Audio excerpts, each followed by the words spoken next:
Fight for your desire. Let's go. Never back down, and I never run. Coming last place, that was never fun. Time to elevate. Looks like we gotta make it harder. Let me see who's the lucky one. I'ma let it go. Let them taste the power of new vehicles. Time to lose control. Time to fly! I never Time to miss. start the show. Yeah. 5, 4, 3, 2, we gon' run it up. No days off. Precision bombing. One shot, so you better not miss. Night, sweetheart. One shot, so you better not miss. Fire hazard! Emergency team, go! Love doesn't just explode once. Can't hold me down.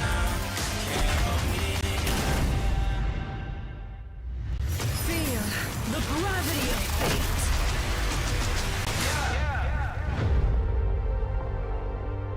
One shot, so you better not miss.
Time passes, but the clairvoyant power from the Oracle will protect us forever. The fanatical power that everyone desires shall only belong to the strong. Adventure has already begun. Yes, you can call me Mr. Reaper. Survivors, welcome to Isle City. This time, clairvoyance from the ancient Oracle will sweep the entire battlefield. Please note that battles in the new season will be more brutal. Bring clairvoyant equipment, and the Oracle will bless you. Use Sunil's newest skin, Clairvoyant Frenzy, and feel an inexhaustible flow of energy. I'm on my way with state-of-the-art rescue tech. Sienna is out in front, dominating. Use the skin, Clairvoyant Potion. Good boy. My tarot cards are waiting. Stellar Wind can automatically lock onto target that's within range and attack. The Gale of the Stars is fatal and ubiquitous. White Dwarf SMG, a pinnacle product with both stability and lethality. May your opponents rest in peace. These guns and skins are all included in the Battle Pass. Unlock your pass to level 90 and get all the rewards. The most precious things on the battlefield are resources bestowed by a higher power. With the guidance of clairvoyant abilities, new hero skills will be unlocked this season. The battlefield is about to get even more interesting.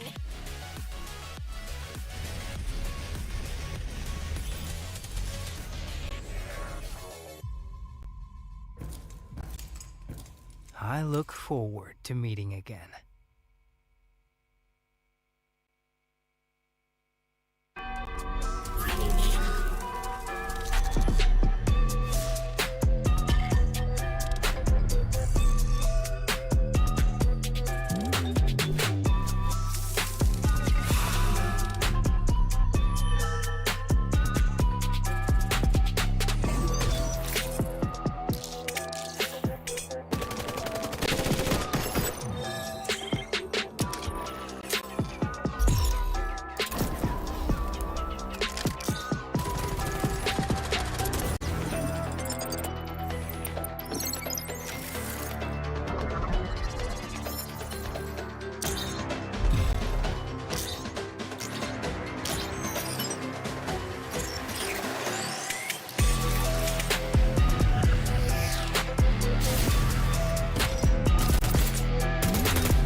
you call me if you need me.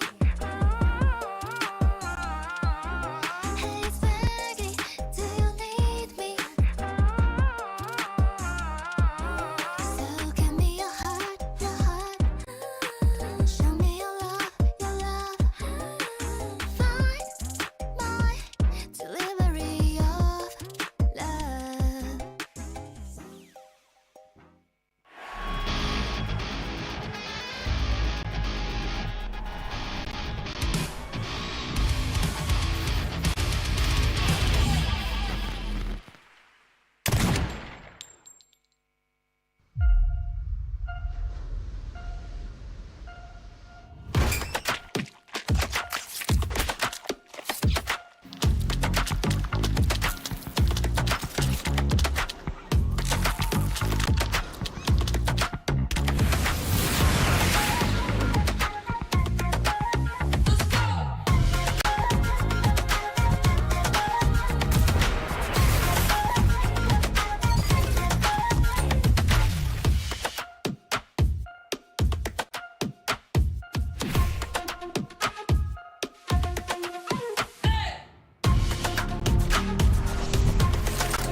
A terrifying power awakens in the dark.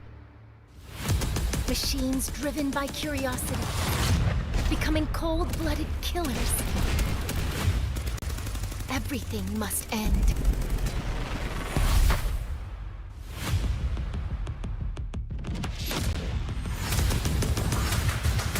Even with new technology upgrades making us faster, stronger, we're still no match for the bloodthirsty machines.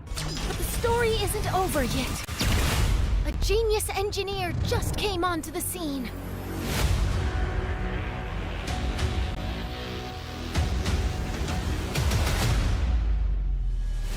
Out for the power, I'm just counting the hours. My inner beast is ready to feast. Competition's devoured.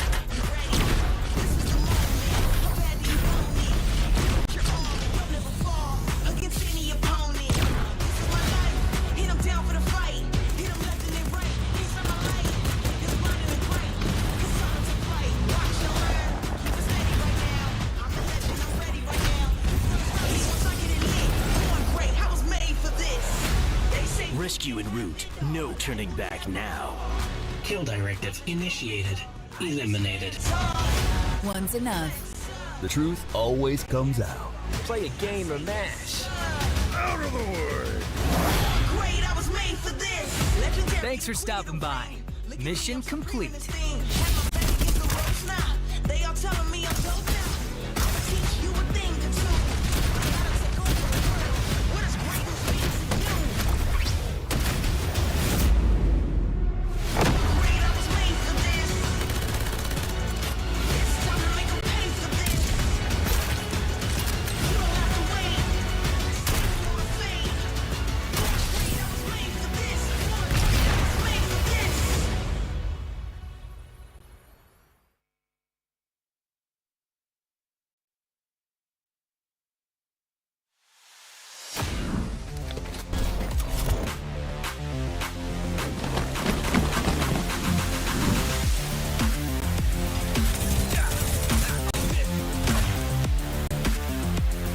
There's already a lot of fights. You have the perfect timing. You have serendipity. People just still fighting back. They're gonna move forward, and that's with a lot of the members here, and then they're not gonna be giving.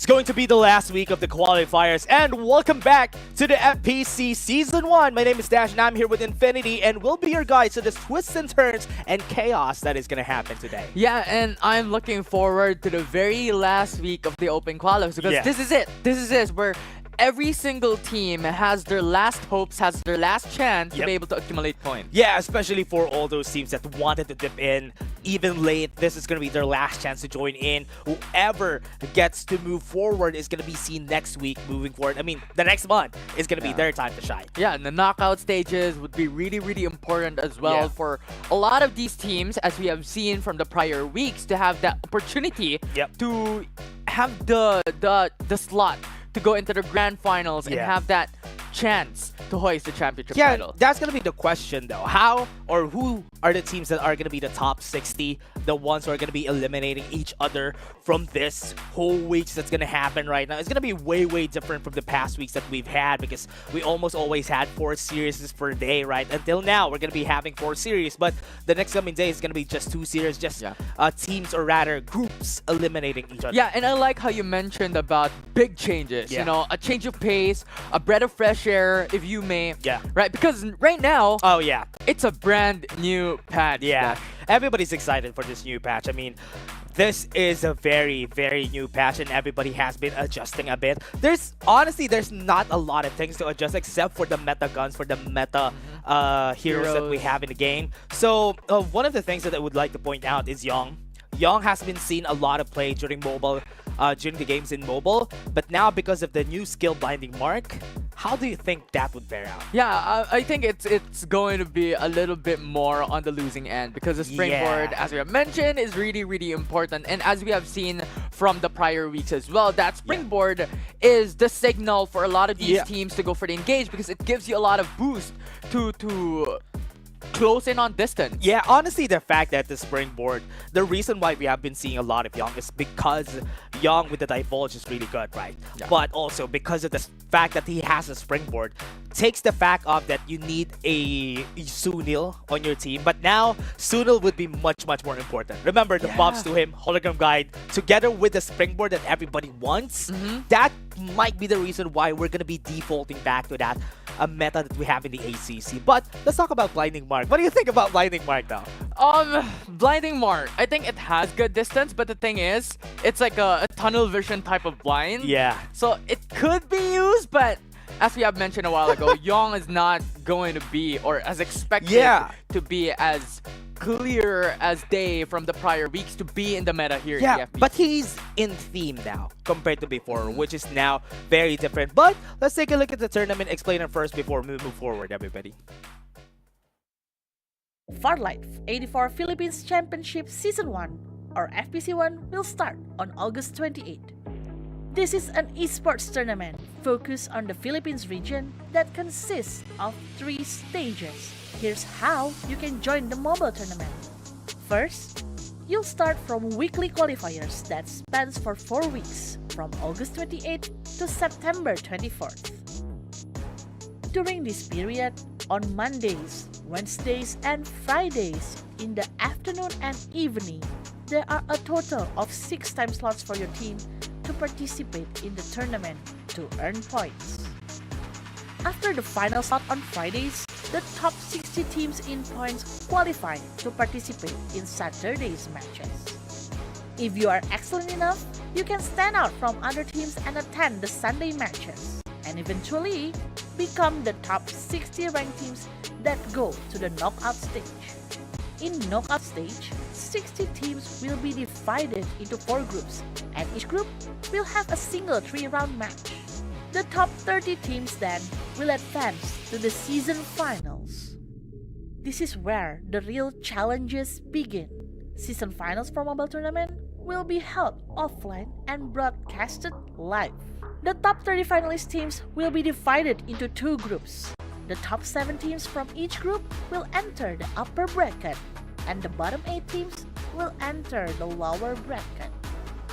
The top 15 teams will then compete in a 5-round match on the grand final day to win the total prize of $25,000 and the very first crown of FPC Mobile Champions. So, what are you waiting for? Register your team and join the FPC Season 1 right now. Don't forget to follow our official account for more detailed competition rules. That's a true question, everybody. What are you waiting for? $25,000 in prize pool. And also, you'll get the first crown. That's big flex points, if you ask me, having the first crown of the first FPC. Yeah, it's definitely an honor, right? Yeah. You know, being the first champions of Farlight 84 here in the Philippines, the Premier League of Farlight 84 in this country. It's going to be a big, at least it's going to be a big thing, especially for a lot of the players, especially for the pro players that we have right here. But also, everybody, we're going to be talking back on how things are going to go with the patch and how things are going to go with the changes that we had for today. We were talking about Bo, or rather Young, a while ago. I mean, Blinding Mark is still not going to be...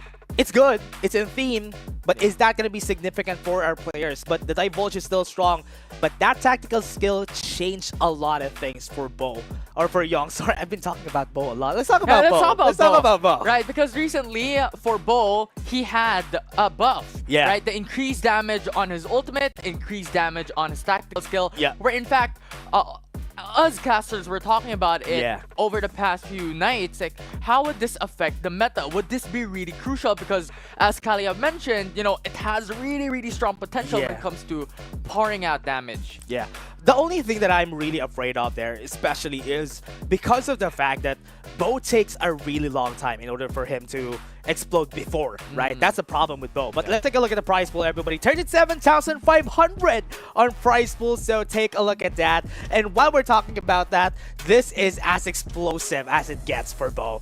One thing that is good about Bo, though, too, is the fact that it explodes way faster than it was before. So I think that could put, you know, a little bit more aggression to the mix. But still, it's really hard. Yeah, it's really a mystery up to this point. What kind of compositions can we expect? Is this going to be a huge effect to the meta? That's going to be the question, though. But most of the time, people really just go with the flow. And now, let's take a look at the qualified teams. We talk about this before the cast. This is honestly a really strong group. We have SR Nakage, we have a lot of very known teams. NRX Proverbs is also here. Most Wanted Vitas, and one of the teams that surprised me the most during the past weeks, NU Complex. Yeah, 100%. As you have mentioned, a lot of familiar teams already into this specific group.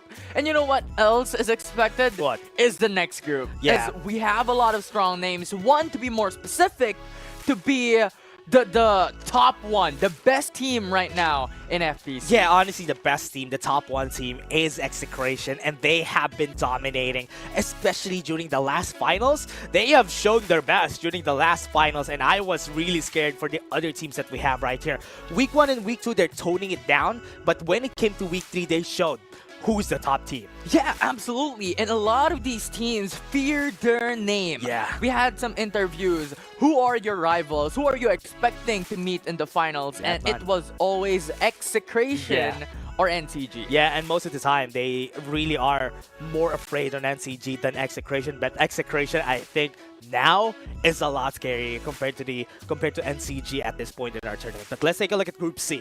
Yeah, we're looking at Oasis Gaming right out of the get-go. We're looking at 2 VB teams? Yeah. Oh, VB man. Esports FL, VB Nomads. You also have X-Team NCG, which performed quite significantly over the past week. Yeah, and also one of the teams that also surprised me during the past weeks is Summit Invictus. Summit Invictus is also a very, very strong team, deserving of their spot right here in Group C. Yeah, and also Sherry 8, Sherry Esports, NCG as well is into the mix for Group C. So a lot of familiar names already, and a lot of new names as well. Yeah, I love these new names that we have right here in the Group C. Obnoxious, I've seen them from the past week, so I'm really excited for what they're gonna do. Obnoxious, but you know what is not obnoxious is the teams here in Group D. We had Eternity Asia 1. Minana Eva's PH is something brand new that we haven't seen in the past, but I'm really expecting, you know, a lot of things for this team if ever it is truly Minana Evas. We have NRX Blackfire as well and AP Bren. Tyrant has Playbook in their name now. Oh!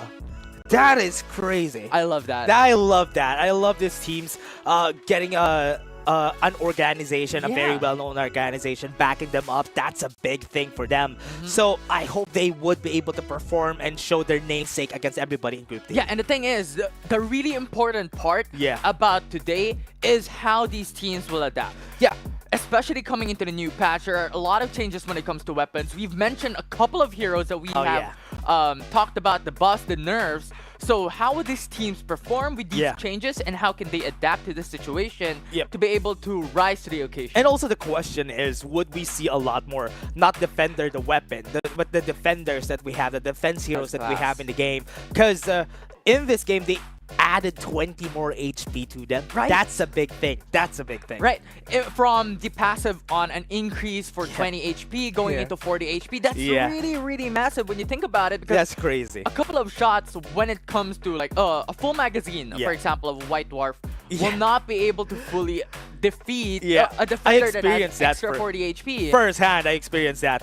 Just trying to take them out early with the White Dwarf, that I thought could have been it. But another surprise for everybody watching is there's the new skin that we're talking about last week. It's Coco reskin. You can get it for free. You just need to log into the game for 7 days, and this Right. skin is yours. Yeah, and it's a skin specifically designed for the Philippines. How Yeah. amazing is that? And one thing that's good about this is Maggie received a massive balance, I may say, because there's Ooh. been a change with the distance of the tactical roll. Yeah. But Aerozoom's cooldown. Oh man. Yeah. Oh man, that's the scary part. Yeah, and I think it's not as significant, right? Maggie Yeah. losing a little bit more distance. Sure. It's okay. Yeah, sure, it's a nerf, but not necessarily, because Yeah. when we're looking at Aerozoom, that's a more important thing. The Yep. reduced cooldown enables your team to have a lot more fights. You have more dashes anyway, so it's okay to lose a bit of the distance for the tactical roll. But everybody, for more news about that, about the Coco reskin, about everything that we have here in Farlight 84 Esports,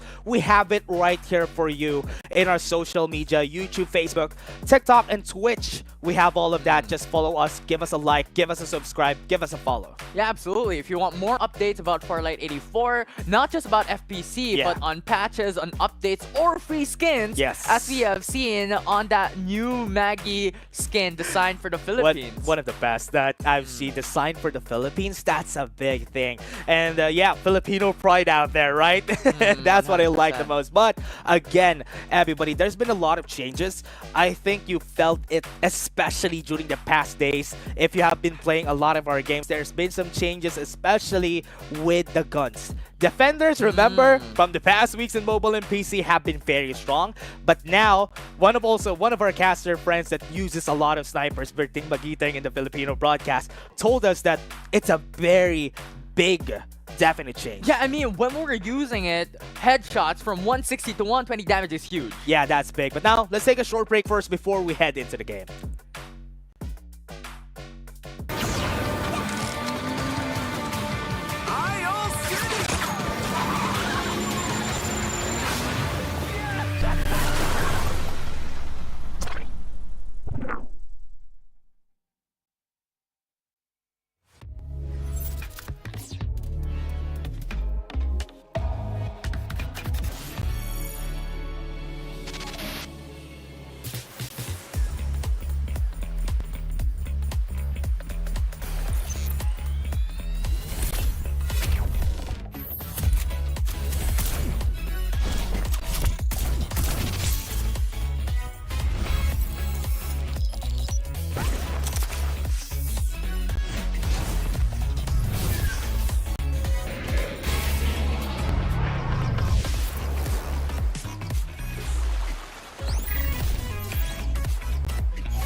we have talked about the changes, so it will come into the game. Let's see if that would work. Let's see if it doesn't work. I hope that the White Dwarf would be able to see the day today. And defenders, I'm not sure if we're gonna see it a lot. It's still strong, but let's see if players would be thinking that this is still strong. Yeah, and talking about weapons as well, aside from defenders, aside from White Dwarfs, we have seen the change of special weapons in the drops. Oh, that's true. That's a big change. Yeah. During the last weeks, we have seen a lot of teams just playing with the Rhino. Right? Rhino every time, especially in the last zone, it's just too good. But now, with a new gun in the drop, in the supplier drop, MG7, would it be enough?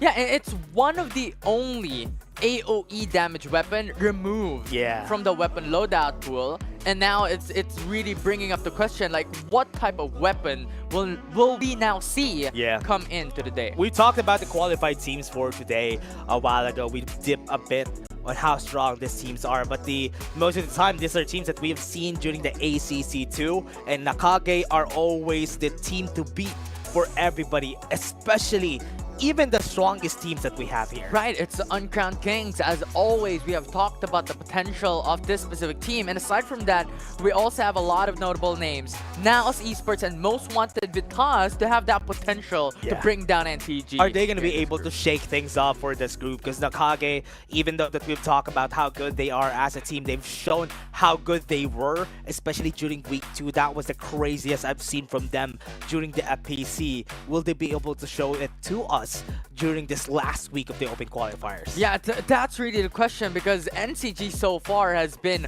uncontested, and yes, you have Execration coming in to the mobile finals that's really, really strong, that's able to bring down NCG and a lot of other names as well. But the thing is, NCG is always that killer, is always going to reach the consistent top 5, top 3 spots in weekly finals. The question is, once we head into the knockdown stages, would or is actually NCG just hiding some tactic, some hidden tricks that they have? They have some hidden tricks up their sleeve. That's why they're not showing everything. Execration, we have seen them super strong against this week. Would that be enough to actually just read them come the knockdown stages and be knocked down themselves? That's right. Actually, I like how you mentioned about it, because we touched upon it that this is the last week of the Open Qualifier. So the thing is, a lot of these teams could hide a lot of cards under their sleeve and show it in the knockout. Gloves will come off, and now in the week 4, it's going to be the first round of Group A, and we're going to be live at Sunset City at this time in the afternoon. That is, good afternoon everybody, and this is FPC Season 1 Group A. Alright, and now we are here for Group A map number 1. A while ago, we were talking about the specific drop points, and we were talking about the potential for winning position, winning placements. And we mentioned, when we looked at the pattern all throughout Sunset City, is that a lot of these top 3 teams is dropping on the edge of the map. So that could be the expectation that we have here today. NCG, similar drop points in Nova. Naos, same as well for Power Creep. Surprising for me is that TI6 is not in Iris Ranch. They have seen somebody else in the group that also drops at Iris Ranch. That's why they're down at Sunflower Shopping Mall. It's surprising also because nobody is there in that area. Right, it's just surprising. And now... Oh, the classic. The classic. Last week, we have seen a lot of teams dropping on 10-man Industrial, Todd's Hot Rod. We named it the Land of the Dead, but this time around, 2 squads only, Master X and MWI1. Oh, Kingdom of the Graves, and this is going to be it. Early on, Most Wanted Vitas, they have mastered the art of playing around here. Yong has been used. We saw that flash coming in. Yeah, the Blinding Mark wasn't able to hit rightly on the target, but that is also one of the problems that we're talking about. If they're going to be using the Young, they would need a Sunil in their team for sure. Yeah, and I like this combination. This is the type of adaptation that we talked about, right? How Sunil's buff will come into effect, but you know what, Merc? Oh, Merc. Oh, was able to take a shot on the low ground, and now is going to be able to get the win. And Most Wanted Vitas, most of the time, this is a 50-50 for them, but they won flawlessly. Yeah, and it's really surprising to see a Young and a Sunil come into the same composition. But so far, it's working for Most Wanted Vitas. Yeah. And how Merc is able to utilize the blinding mark into that specific location. And I think it's really good because at that point, the opposing side was compiled on top of each other. Yeah, the question is, would the defenders be seen in this game, or would we go back to a lot of information in our game? Because you know, we have a Cypher already together with the Young. That gives a lot of information, especially on the last zone. So does that mean that this match, everybody still values a lot of the information compared to the other things that we have in the game?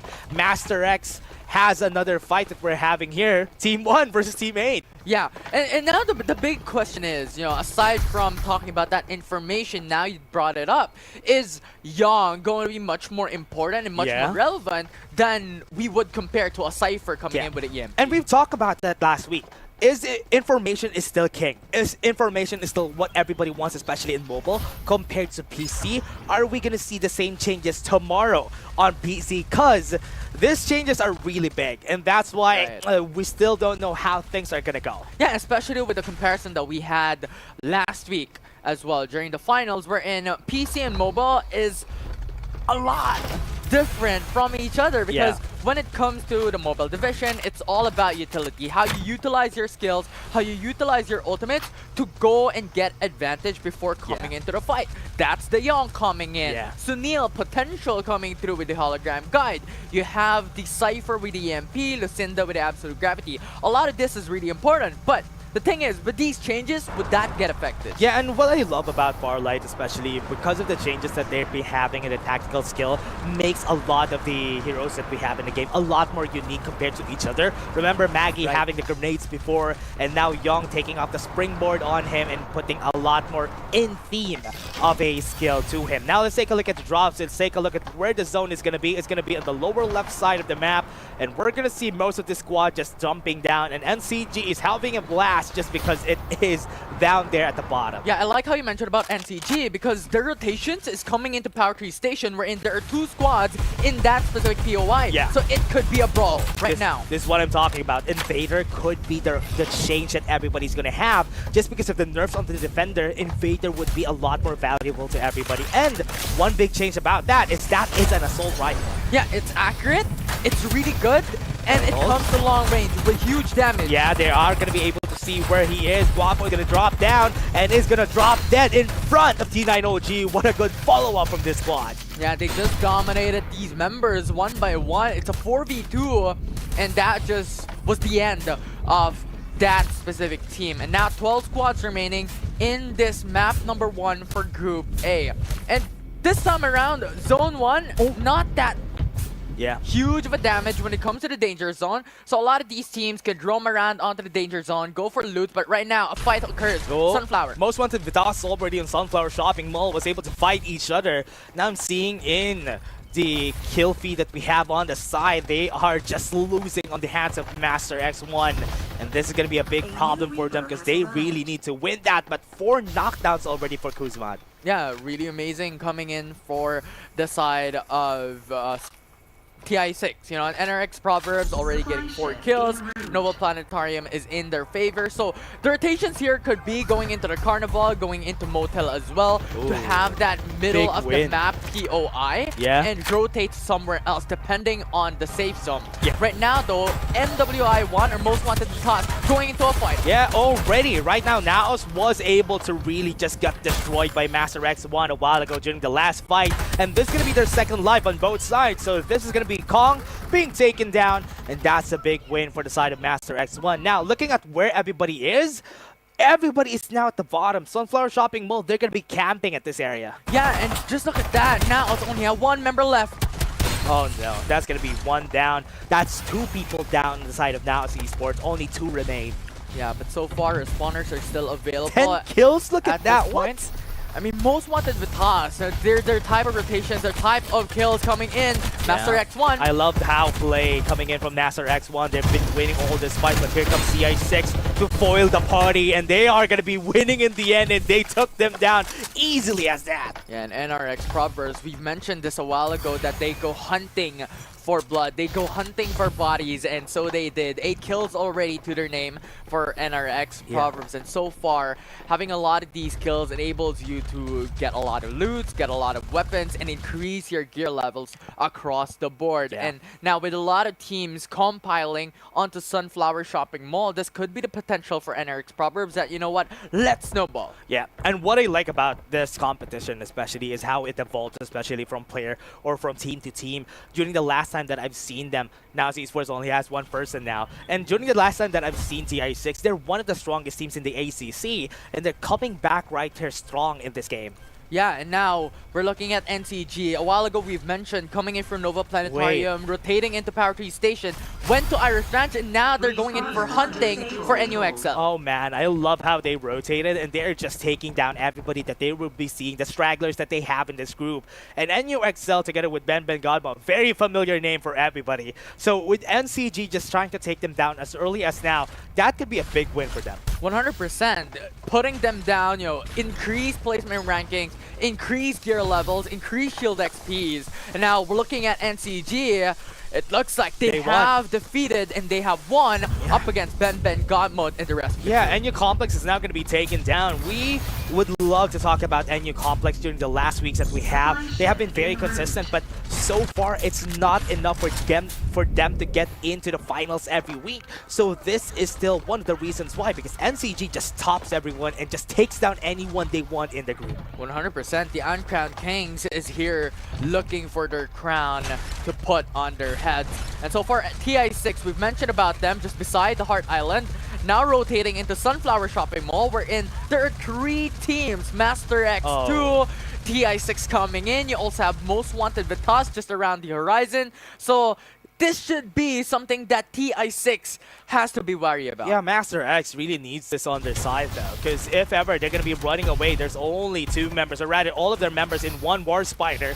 So they're going to be running away, but on the other side though, I'm seeing Mama and Wraith want to go for the fight here. Here comes the hologram guy. They have the damage already. They're going to be guns blazing really fast on this side. This is the most buff hero that we have in the game. The hologram guy gets extra damage, and they would be able to take that down from far away. Mama is going to be next. He's going to be taken off, and that's going to be 2 kills already on the board. You still have some members on the side. Yeah, and I love it. You know, Sunil going in with the hologram guide, an immediate signal for them to go and push, to go for the engage. And so far, looking at Super Wayne as well with the AK-77, with the damage boost coming in for the hologram guide, it gives so much potential. And here's going to be the change. What we have is Most Wanted Vitas with the divulge. He's going to see everybody. Asa is going to be next. He's going to be taken off, and this might be the reason why TI6 could be taken down, because here comes Most Wanted Vitas. They want to take this game, and they're not letting TI6 go away.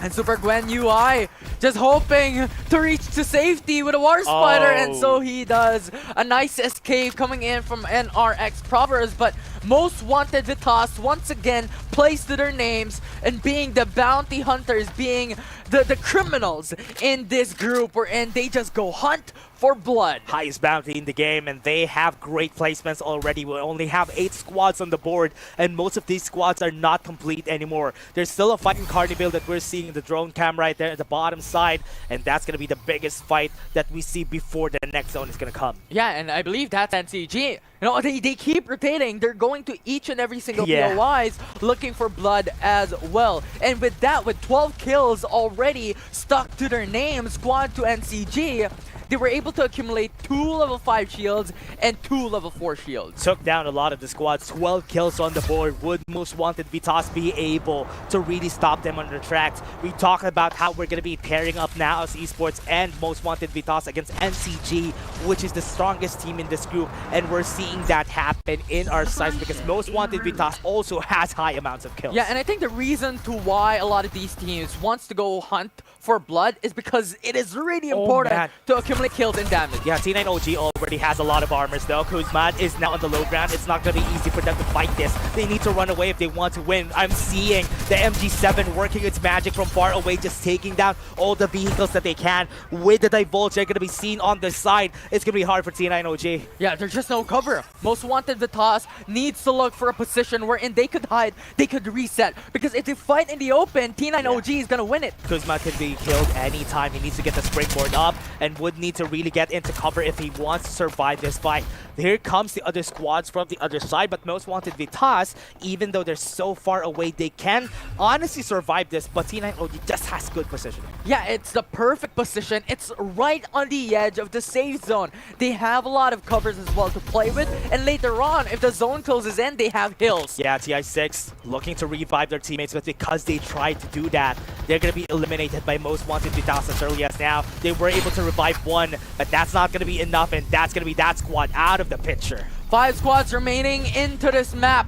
A lot of kills 17? already secured by Most Wanted Vitas. Indeed, the most wanted here in map 1. The only problem that we have for Most Wanted Vitas right now is because of the fact that they haven't had the best armor because they stayed in this area for so long, and that's only the disadvantage that they have. But they still have a lot of kills. We're seeing Himura just hiding to the corner in Sunflower Shopping Mall. It's a solo member squad. Himura just playing it really safe. No casualties at all. Playing for placements instead. Yeah, that's going to be exactly what he needs. Feet plays is still not really bad for him. Merc might get taken down here if Himura gets on for a surprise against this squad, but I think he's not going to try. Yeah, he just has to go into the safe zone because so far, this zone is already ticking hugely, bringing down around 23 HP. Oh no, he has been seen! He has been seen. Sky roaming. Yeah, that's going to be bad though. He might be able to get some medkits. Yes, he was able to. He's just going to run away with the sky roaming and is going to go away. Almost got killed just because of the zone. With 25 HP left, he's still able to go back into safety. But the ultimates of MKR, and so far, Most Wanted Vitas has safety for now, but they have to cross the water. Yeah, they need to collapse onto the other area though. They might be able to see other squads right here. They have a springboard at the ready in case they need to run away. And we talked about this a while ago, especially when it comes to the composition. I'm liking the change that we have, seeing a lot of Yongs in the game. Himura has been seen being chased down by T9 OG because they all need to really run in to this open zone that we have. Majo is going to be chased down by the other members of KRVSO, and they're going to be taking them down. Majo is still able to survive, but not for long because Vovik is the only one standing on the squad, and he's going to fight a 2v1. It's not going to be an easy fight. He has some shields. He might be able to make it work. Omin is going to be the next one here, and this is going to be a bad fight for them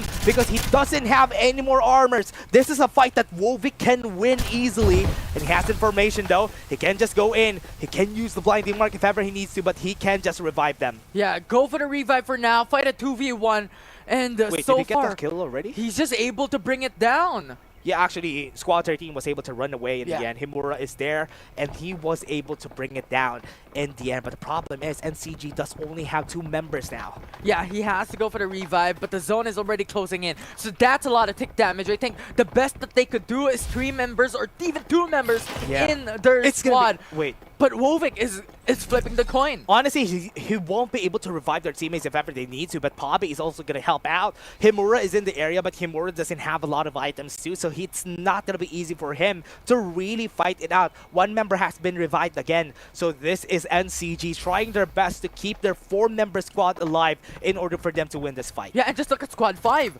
Really, really close into the safe zone, so they have the most optimal type of situation because NCG at this point is still busy going in for the revive. T9 OG is on the Heart Island, so not really the best position because they are in the open. Yeah, Most Wanted Vitas knows they're there. They have the hovering car on their side if ever they need to use it. But NCG only has 2 members alive, so this is going to be one of their problems. Himura has been seen. Divulge is going to be used by Vovik. Oh no, actually, he just sees where he is, and Himura is only 1 person.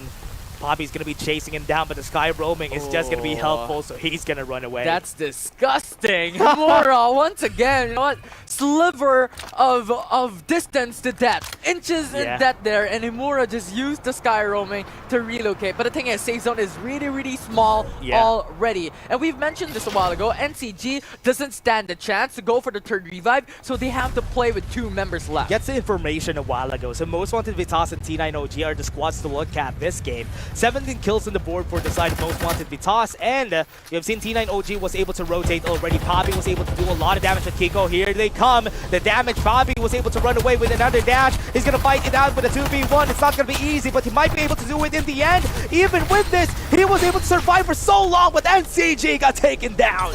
It is gone for the count. NCG is gone. MWI1 versus T9OG. Yeah, Most Wanted Vitas has the advantage here. They have a lot more members compared to the other side. This is going to be a fight to the death, and this is going to be the end of it. The last one that we're going to be seeing, EMP Shock, is going to be used defensively, but on the other hand, they got one takedown already on this side. They might be able to fight for more. Merc has been taken down. They have Seiko down too. It's going to be a 2v3, a fight. Most Wanted Vitas has nowhere to lose, and that's going to be it for them to get the 4 kills and get the win in the end. Amazing play coming in from Most Wanted Vitas, coming in at exactly the perfect moment to go for the third party. No chance for T9OG to go for the reset, and that just enabled them to take the top one. Most Wanted Vitas really deserved that win. They were able to get a lot of squads, and Sunflower Shopping Mall as early as the early game, after they came from Rod, they were able to really move around to Sunflower Shopping Mall and just get all the kills that they can. 21 kills to be more specific. How much more can you ask for? Most Wanted Vitas has time and time again showed us that, you know what, they have control over the Sunflower Shopping Mall, putting down every single team they came across that enabled them to get so much kills. They were so ahead compared to everybody. Compared to a lot of teams with the amount of kills that they have here. 20 kills is not usual, especially if it's not a team called Execration. And now we've seen it on the hands of Most Wanted Vitas, and we talked about it a while ago. They're the team that could foil the plans of NCG for this group, and that they did. Yeah, and the shocking part about what happened in this map is the Uncrowned Kings once again wasn't able to find their throne. Yeah, and that's because one of the problems here that NCG encountered before all of this happened is because they already had another fight that they are not really willing to win, because with that their fight against KRVSO,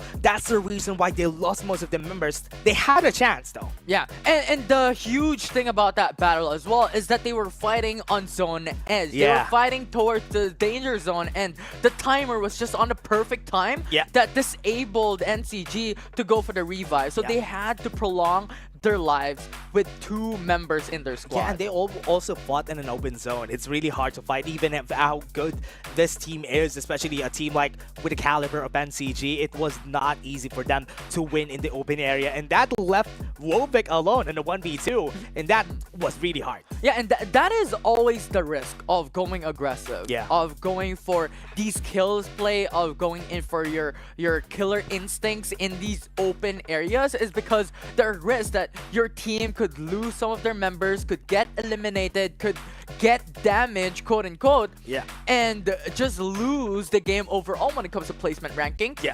While you have the benefits of getting those kills and getting those damage. However, NCG got the losing end. Yeah, one thing that's good about that is that the reason why we were able to get the win here for the other team was because of them. But again, let's take a look at the highlights, everybody.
massive win for Most Wanted Vitas, even though that they really fought a T9 OG that was already injured from the fight against NCG. They got 21 kills. Yeah. That's the most important thing. It's insane. Yeah. It's insane. Most Wanted Vitas being the most wanted in that map, #1. And also a lot of shocking adaptations that we did not expect. Yeah, and one of the things that I really love about this MVP is gonna be Izu getting the MVP for Most Wanted Vitas with 1,200 damage. Yeah, a Cypher, as always, is just really crucial into a composition. I don't think ever that Cypher is going to be gone, except if we're going to have another extra hero that has EMP. Or a nerf on Cypher. Or a nerf on Cypher as well. It's just too strong.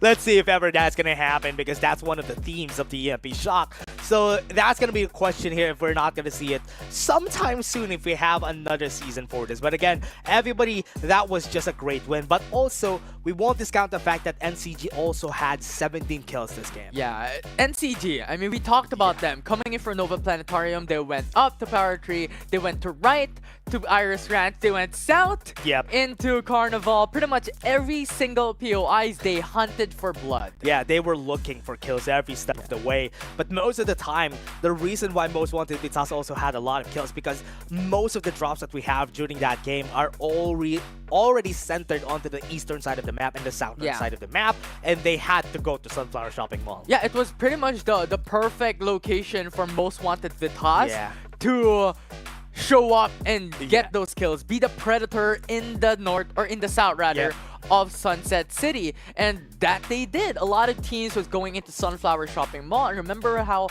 Most Wanted Vitas has full control over that POI already. Yeah, and also one of the things though is that TI6 dropped at Sunflower Shopping Mall, which is the most interesting thing during this game, because in Iris Ranch, we've seen a squad right there that TI6 always goes there, but there was another squad right there, which was KRVSO, the reason why they didn't drop onto Iris Ranch. Yeah, it was phenomenal to watch overall, like how the game #1 came into conclusion.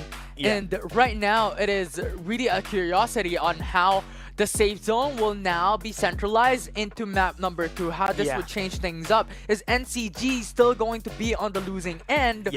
And is Most Wanted Vitas once again having that killing spree overall coming from game 1? That's going to be the question though, if that's going to happen again for this next game, because I'm really excited how NCG is going to take it. This game, how are they going to take it, and how are they going to adapt from this loss that they have? I mean, they weren't able to place first, but they got a great performance. Yeah, still good performance. 17 kills is still not something that you could smirk not bad, off, right? But something surprising as well is we did not see any Embers. The defender classes coming into consideration for the composition. We've not seen them, most likely because of the fact that of the young changes.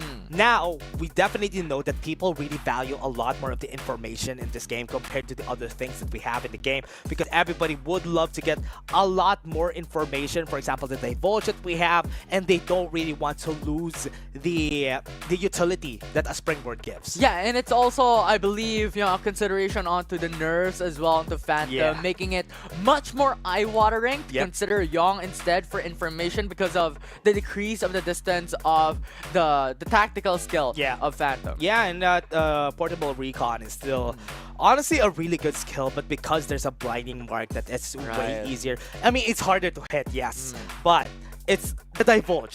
That's the only thing I would like to say. The divulge is just super good. Yeah, and I remember one of the interviews that we had in the prior week is that it is really crucial to have information. I believe that's execution. If they have information, they know where the enemy teams are.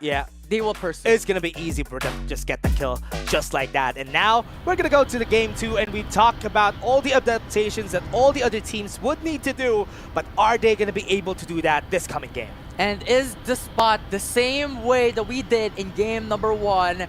And I believe it is a bit more similar. NCG still dropping onto their favorite spot on Nova Planetarium. Now Esports now has full control over Power Tree. Yeah, will they be able to really see that again come this game. Sunflower Shopping Mall is still going to be dropped on by most of the teams, or rather TI6.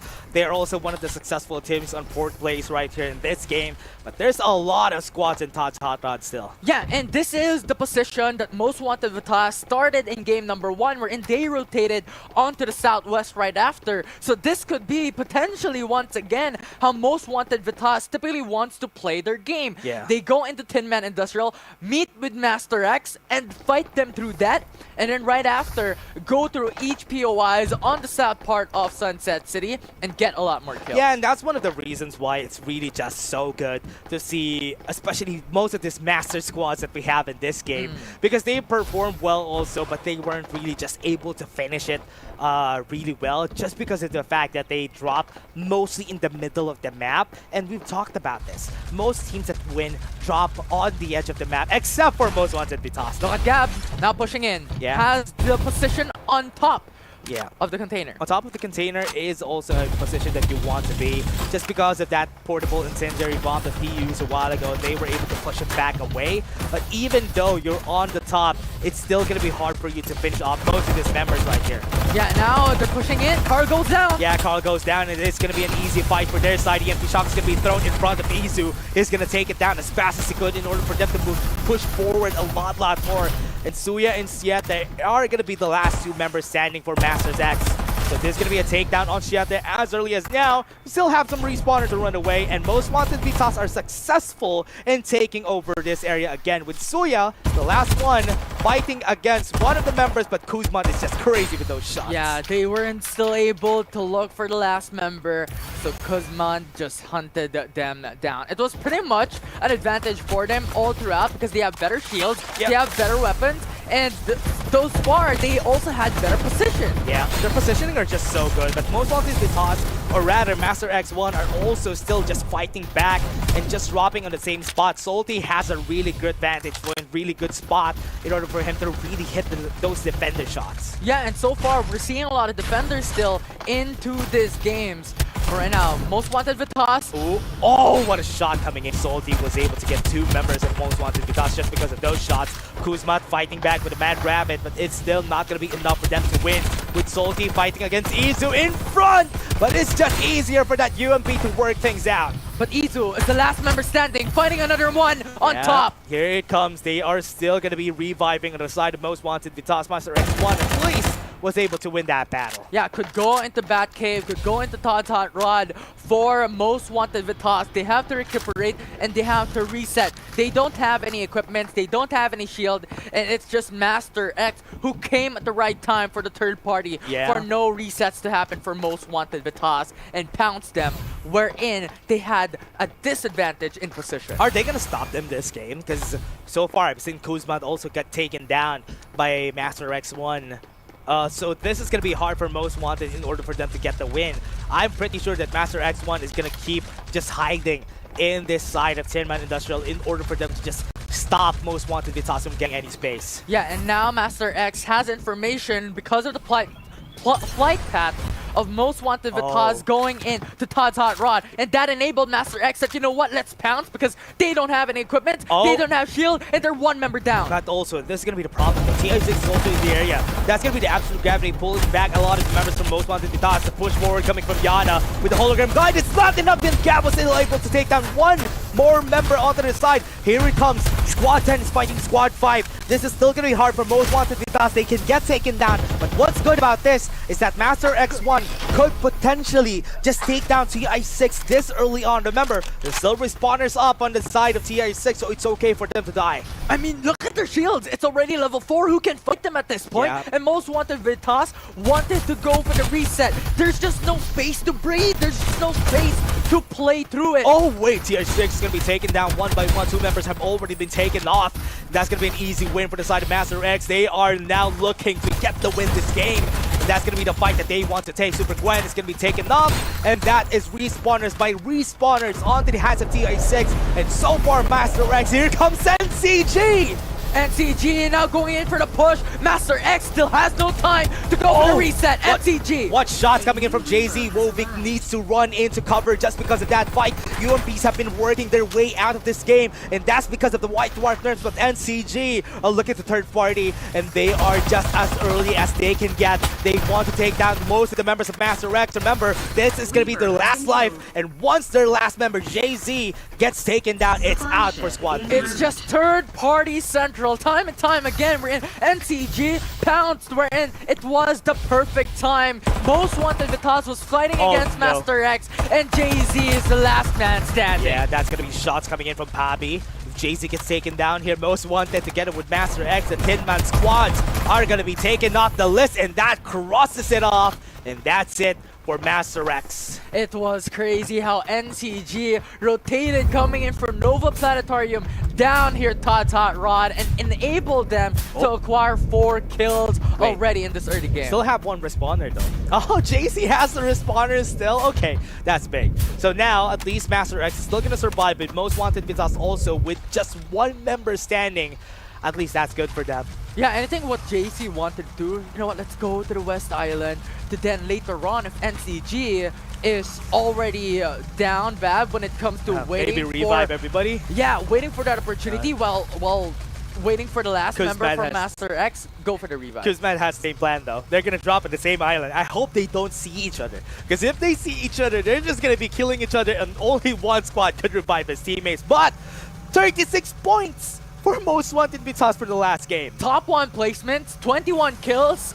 We Honestly, couldn't expect less. If I lose this game, I'm going to be okay with it. With 36 points, I can chase that to 60, maybe even higher for the next round. Right, but the thing is, if NCG continues to be the killers here for map number 2, they could definitely top it up against Most Wanted Vitas if they could eliminate them very, very early on. But this is the team that you mentioned a while ago that NCG was able to meet. They're the reason. They're the jinx during that last game, because they're the reason why NCG wasn't able to finish first during the last game, because they left them injured with just 2 members, or rather 1 member standing on the fight that they took. Yeah, and the question is, would this be the vengeance game now for NCG, bringing down KRVSO and taking their rightful throne, taking their rightful crown here in this group? And taking off Most Wanted Vitas also in the process is also gonna just lengthen that, making that way easier for them to tie things up for their side. TI6 are gonna be trying to revive their teammates, but this is gonna be a bit later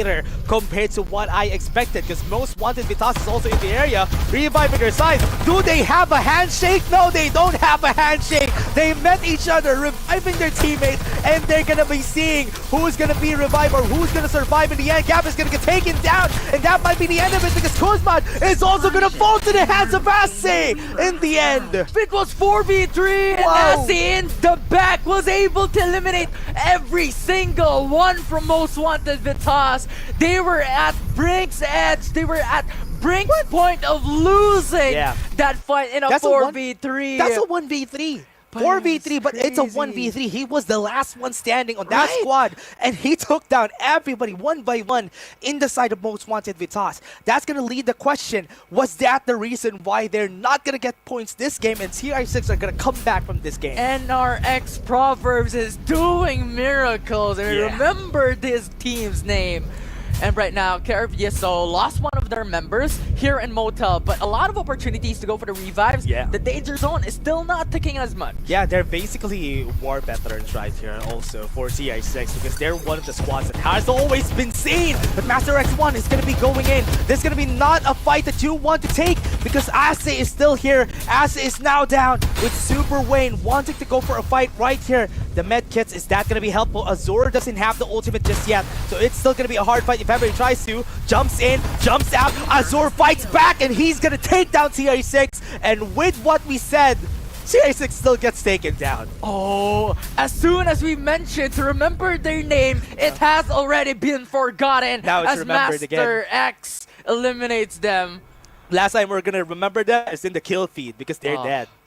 Oh, that's brutal, so man. sad. Brutal. That's so sad. Rest in peace. Yes. exactly. But now, let's see how NCG is doing. NCG with 7 kills on the board already on the edge of the zone. One thing that I'm really scared of for them is that Naos is still alive. This is one of the squads that could drip down NCG the most, but is that going to happen this game? Can this happen indeed? Because so far, NCG already has level 5 shields across the board. That's really strong. So they're capable enough into fighting a lot of these fights. Hard. But look at this. KRVSO meeting NCG once again. Yeah, they're going to be fighting again the jinxes of the last game. If Naos would be able to see that this is happening right now, they can go in once a KRVSO could make the most of the members of NCG be injured. They're going to be fighting again. No ultimates are going to get thrown out just yet because they know that Naos is in the area. And this is still going to be a hard fight if ever they try it back. Josh is going to be the last member standing. They still have one still alive with no armors. They're going to fight to get back. And that's going to be it. That's going to be most of their members down. And NCG wins the fight with Naos not dipping in. Yeah, they won it. And Naos doesn't want to go through. They weren't able to go in at the right moment because they were too far away. And now NCG was able to go in for the resets. And even still, they have divulged. They were still able to run away though. 2 members of the side of KRVSL are still alive. That's a reason why they lost that fight. But it's going to be too late if Naos tries to go in this fight. But NCG are not looking at where they are. And I love how this blinding mark just looks. Just getting information in just one straight line is just a good skill.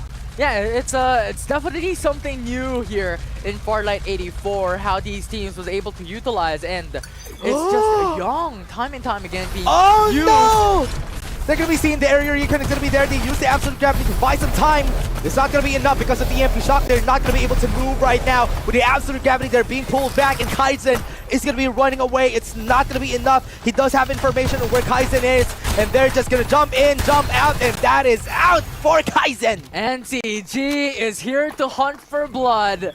And 11 kills already secured with Wovik being able to secure a level 6 shield already. 6 squads remaining here in map 2, and thus far, looking at the west part of the safe zone, they have full control. I really love how this happened though. NCG just knew where they are, use the absolute gravity in order to pull them back because they might be able to do something really scary, even not hesitating on using the EMP shock. Remember, Master X1 still alive in this game. Gonna be running in, running out, was able to revive their teammates, and they just want to get the high ground. But even then, if Master X is running, they're gonna meet Squad 4! Yeah, there's gonna be the damage that we're seeing already on their vehicles, and it's still gonna be sad. Salty is already down, and there's gonna be the chase coming in from Wovik with level 5 armors on his side. Azura is gonna be seen, and this is not a good fight to the end. Naos is gonna be far, far away, and they're just gonna dip in this fight. I love that they're using invaders. Yeah, it's something new when it comes to weapon loadout, and now NCG just went in for the flank, was able to eliminate one. Yeah, we talk about this, and now with the long-range fights, still gonna be way, way harder. Master X with 1 elimination already on their side. They're gonna be chasing them down. A lot of squads are here in this area. They are really just divided with that one mountain that we have right there. Yeah, there's a lot of squads on the horizon. Salty LOL just hiding and crouching on the buildings, looking for a space to hide. Jay-Z! Jay-Z's gonna be seen, and he's gonna be taken down. Master X tried their best to revive and survive for so long, but it's still not enough. Salty is still alive though. Now T9 OG is on the move, could potentially meet NCG soon. Oh wait, Wovik now low in HP with Naos and T9 OG seeing where they are. Both of them sees them from far away. They can just converge in this area if ever they need to. But one problem is whoever converges first is gonna lose. Yeah, that's really, really difficult. There's a lot of risk involved. And the thing is, NCG's position has a lot of covers. 2 hills to be more specific. I love this spot, yeah. To hide them. Yeah, that's gonna be big though. So with this, the question really matters is when they need to go in that open area, that center of the zone in where Naos is, that's the best spot to be in. Now, the attention is going to be put onto Naos rather than putting it on NCG. Yeah, because the thing is, if they put their focus onto NCG, Naos could just go third party and finish this game up. Because these are very, very strong individual teams. Yeah. And eliminating NCG right out the get-go would put Naos Esports at a huge advantage on top of their position in its safe zone. What's really scary about this though, Infinity, is we still have 6 squads. Remember, we only have 3 squads that are still full, but the other squads only are left with just 1 members. And wow, this rotation coming in from NCG is just so good, getting the high ground for themselves. Yeah, and look at how NCG repositioned. They went over 2 of the hills, now relocating themselves, denying that information coming in from Naos, and now with a safe zone closing in into the final one. They really have to move all squads. T9OG closing in the area and where NCG was. Now still has the positioning here in the center of the zone, which is really advantageous for them. But what's really scary about this is, remember, T9OG still has a Rocket Tarantula. NCG could get taken down in this open space if T9OG knows where they are. But the rotation, wow, I love this. They have 4 War Spiders, man. They have 4 War Spiders. Imagine looking at a faraway distance with 4 and they're spiders. Running in, right? Right. It's funny to think about, but yeah. Constantly, how you mentioned about the rotations of NCG to be quite crucial. They're checking it. That's what we said a while ago. They checked it a bit earlier. That could have taken down NCG and all their War Spiders on that side. But what's really good about this is that Salty, 3 squads went to this area already and he wasn't found. Yeah. He's not salty for sure. Oh man, yeah. He's happy. Yeah, we're hiding on the corner. But here you go. The Divulge is there, so they have information that T9OG is just around the corner. But the thing is, that could have given information to T9OG that he's just there. Did they see where he is just because of that Divulge? No. That information is not going to be given. They just knew that somebody used Divulge against them. And that's good distraction because they thought that it's another squad using that ultimate against them.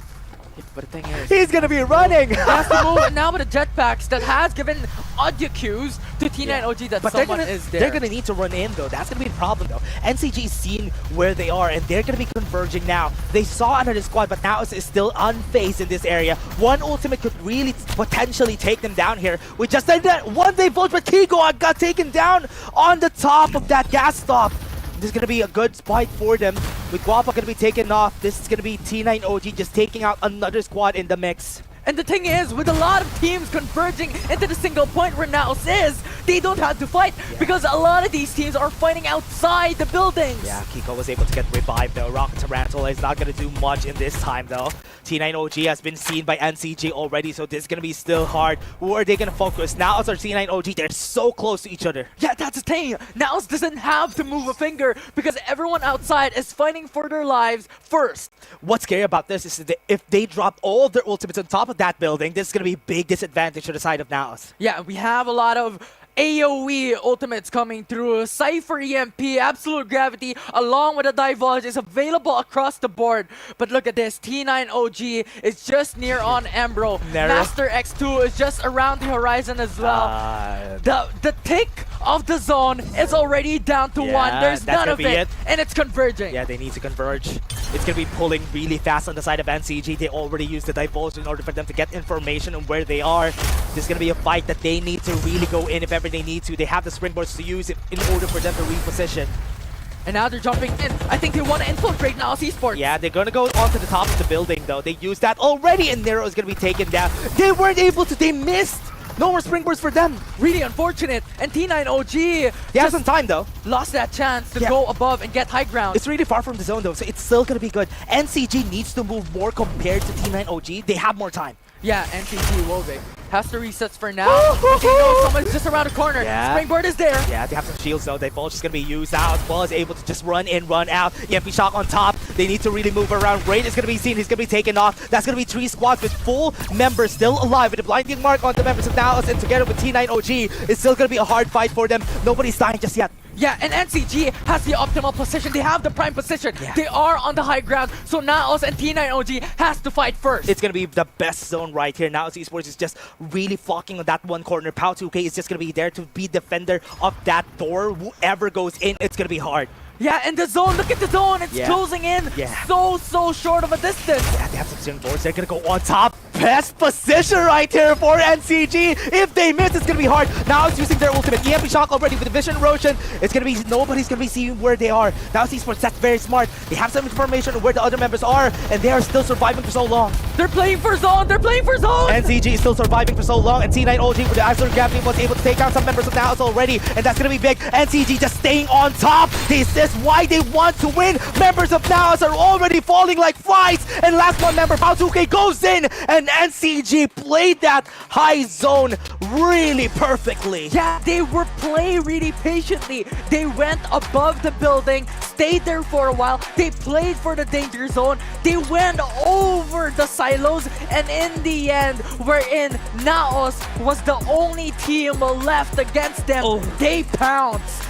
Perfect play coming in from NCG. Exactly what you really need from a very experienced team that we've seen from this tournament. Now Esports had their chance right there when they were playing inside the building, but once the zone closes in to the center, or rather to the other side, to the lawn of that house, it was really hard for them to move. Yeah, it was a situation for them because the thing is, as always, as we have fundamentally stated in the prior weeks, that high ground always has the advantage because you have information, you have the vision against all of these teams, and NCG utilized that very well. Now Esports can't do that because if they go outside, T9OG is waiting. There was Master X2 that was waiting. A lot of teams that was there waiting for them to go out for them to pounce and get those kills. Yeah.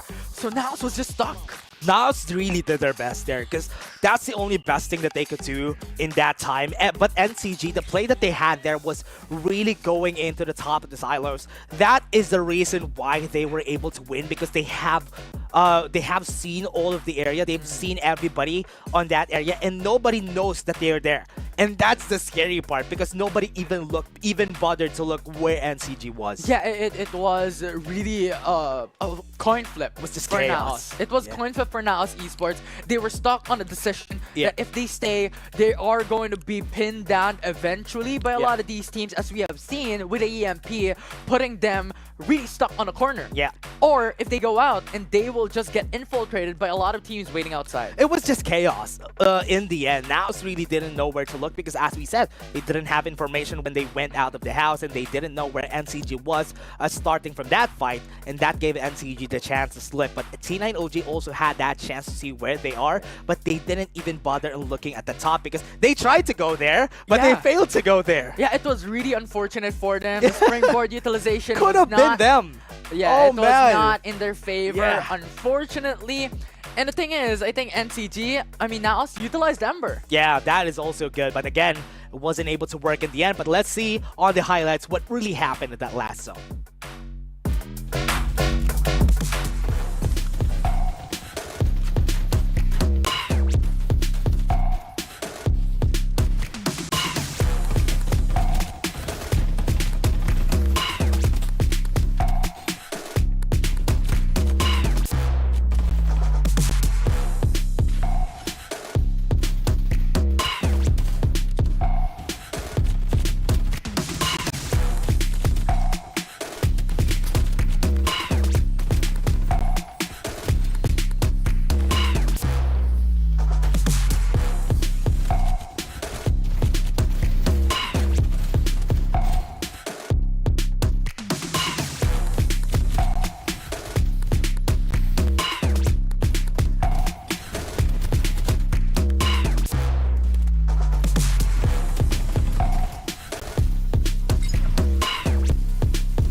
Yeah, every pro player right now has already found out what is the biggest strategy in this game. The Yongs have been really helpful, especially on that last zone, getting that information, that last brink information, and also the biggest value of Springboard was made that game. Yeah, it was so good. So valuable. So good. Yeah.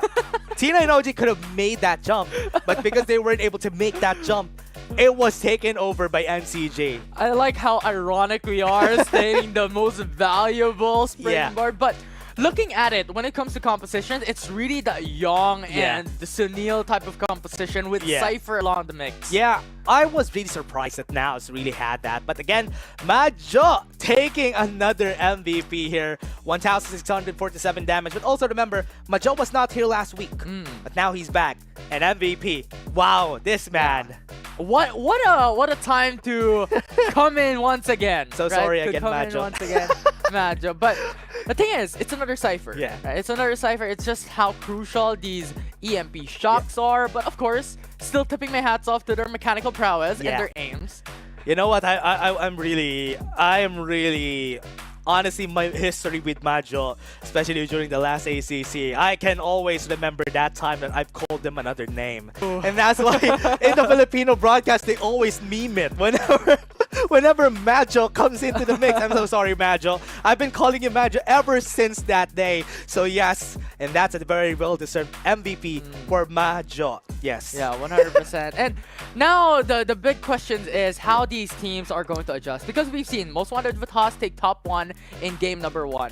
They did the same drop points in map number 2, but the thing is, the Land of the Dead all shined once again. Yeah, and again, Tinman Industrial is just Tinman to Todd's Hot Rod. Yeah. Everybody's just gonna go crazy whenever we go to that area. Yeah, it's a graveyard of Sunset City. Yeah. Every single team wants to go through that, and I believe overall that was 6-7 squads Yeah. that eventually was able to fight across this specific island Yeah. to battle for loot, to battle for shields, and to battle for kills. I really want to see a drone shot sometimes of that Tinman Industrial and Todd's Hot Rod and see how many boxes we can count there. Yeah. Just because of the amount of that happen in that area. Right, it's really crazy to think about, and now it's up to a lot of these teams to stand their ground and rise to the occasion Yeah. because so far NCG is slowly taking their thrones back. We have remembered how they always adjust from map to map, and Yeah. once again it showed. Yeah, and this is the game that we have been talking about every step of the way, right?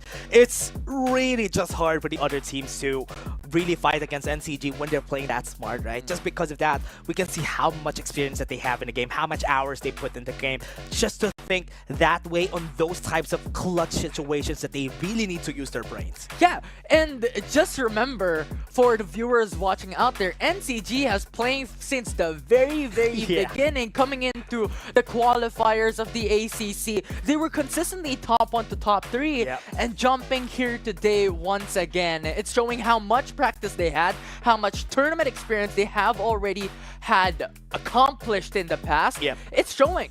It's showing how much, yeah, as we said, the experience that they have in the game is just there. And that's the reason why they're one of the uncrowned kings that we have here in the tournament. And I do hope that this performance would really carry over for tomorrow, because once they really face the really strong teams in each group, it's gonna be way hard, especially as we talk about every time. We're gonna see them again later on Group B. Execration is the team to beat. Oh yeah.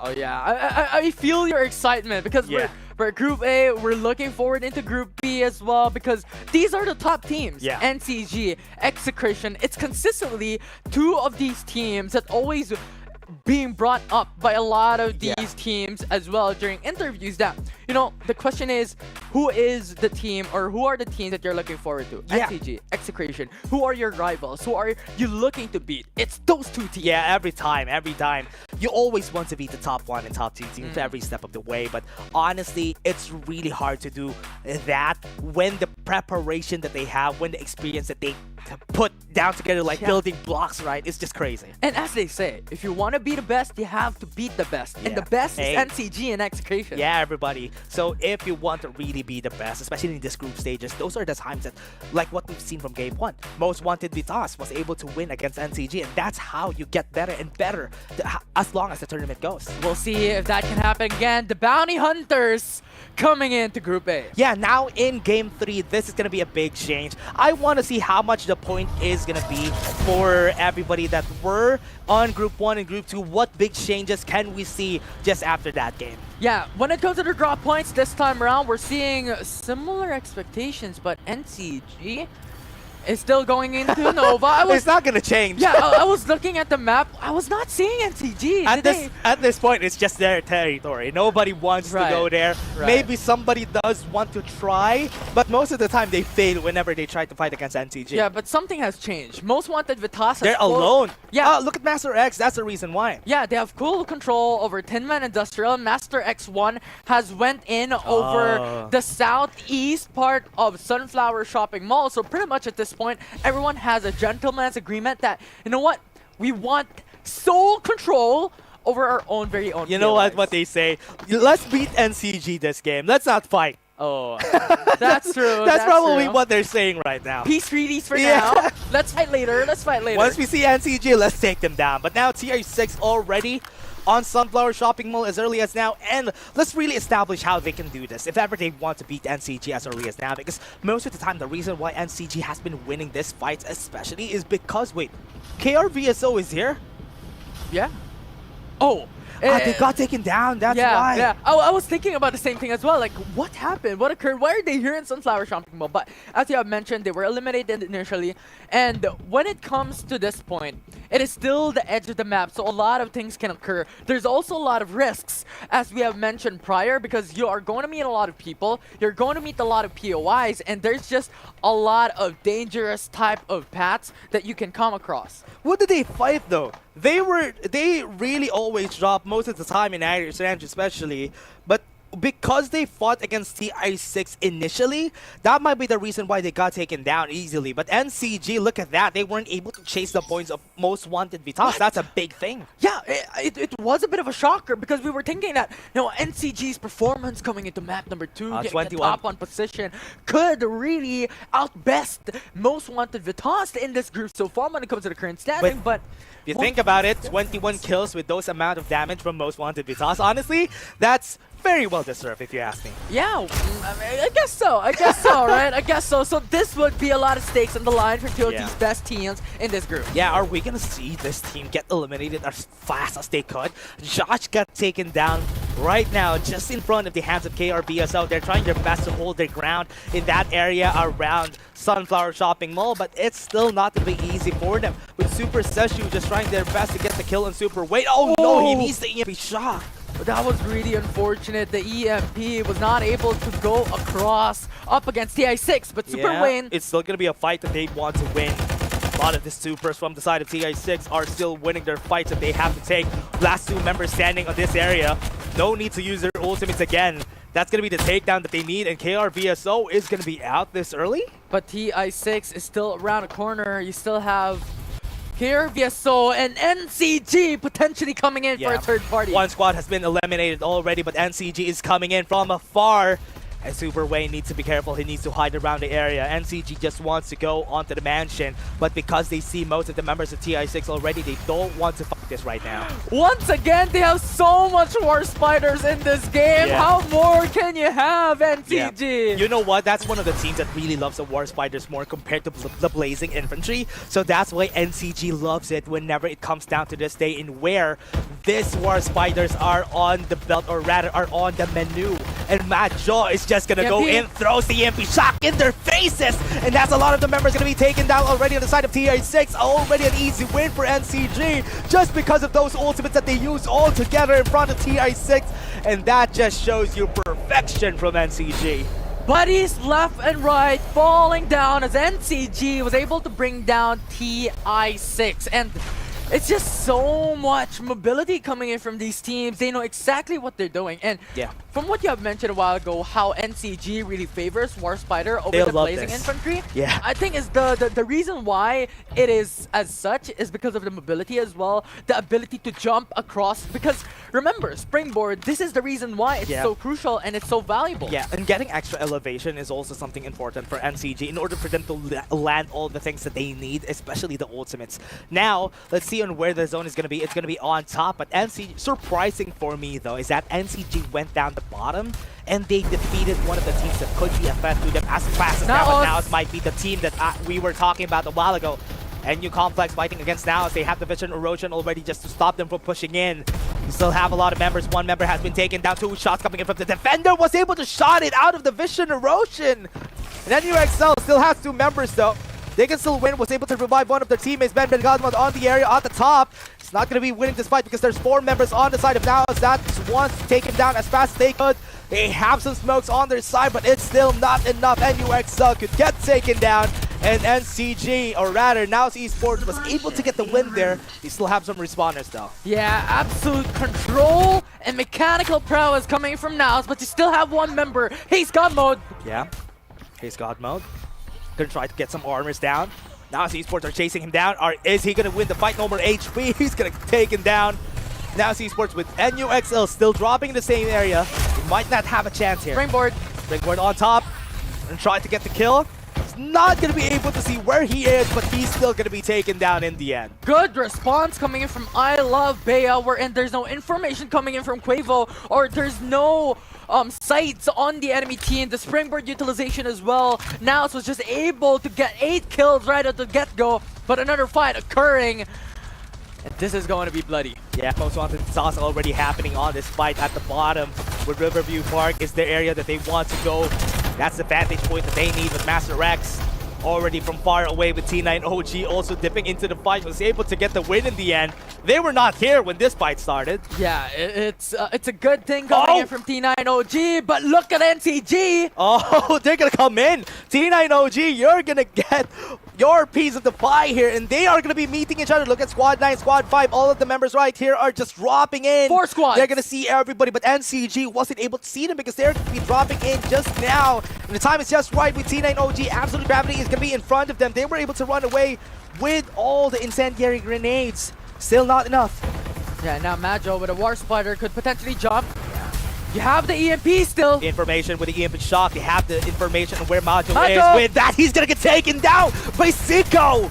Now it's gonna be their chance. Kiko and Poppy are gonna be the last members, but then take a look at the other side. We have Master X8 might be able to dip into this fight with Naos also coming in. They have a lot of the vehicles and they're gonna be taking down NCG. NCG is not looking in the right direction. With T9 OG already in front. They need to look at their front, their backs, because everybody's here. Naos is coming from the north. This is really dangerous for NCG. Yeah, this is gonna be their fight. T9 OG. NCG needs to go into cover. Need to get the Riverview Park if they want to win. Naos Esports knows that this is where they are, so they need to really place themselves in a safe spot before they move forward. Yeah, and remember, this is the danger zone, so the HP is sticking bit by bit, and a lot of these teams are in danger. They just have to scatter away. Yeah. Look at Naos. Naos wants to go in. They even use their springboards, but they're not gonna see whoever was there a while ago because NCG is just gonna run away to the other side. Yeah, and that is just the last hurrah coming from NCG. They have to retreat because if they fight Naos, it is pretty much a 3v4, a 2v4, and they weren't able to reset still. Yeah, they weren't able to really place themselves right there out of the zone because they don't have any information, which is the reason why they really just tried to get some damage on NCG. But look at NCG, they still want to revive one of their remaining teammates that got taken down. I remember, look at this aerial view. There are pretty much 5 squads or 4 squads coming into this. Master X8, Naos in the middle. Oh, you have NCG and Most Wanted. Merc is gonna be seen. Wasn't able to successfully revive his teammates, but with the blinding mark, he's blinded to revive his teammates, and NCG still wins in the end. That's too far. That's too far. It's gonna be hard to revive. And Naos could potentially go into Master X8, and that could give the opening for NCG to go for the revive, because look at Kong looking for Master X8. As we have seen just a while back, that Master X8 is just hiding around the corner under the bridge. Yeah, Master X8 doesn't have any more anything. Mad Rabbits is not going to be really helpful in this situation. Kong is just going to hit them with the defenders together with a White Dwarf. This double nerf is not going to affect Kong because he's still confident in taking down Master X8. EMP is not enough, and this brought a lot of crucial time for NCG to go for the revives. Another squad is down, or well, rather, members of Master X8 is down, but Siete is still alive. Yeah, one of the things that is really unfortunate for NCG is because they still only have 3 members on their squad that is still alive. They're going to be fighting on the last zone with 3 squads with 1 missing. Yeah, and the thing is, the reason for that, because T9 OG just went to the right time, yeah, wherein they want to reset. Oh, they NCG, want to revive. what?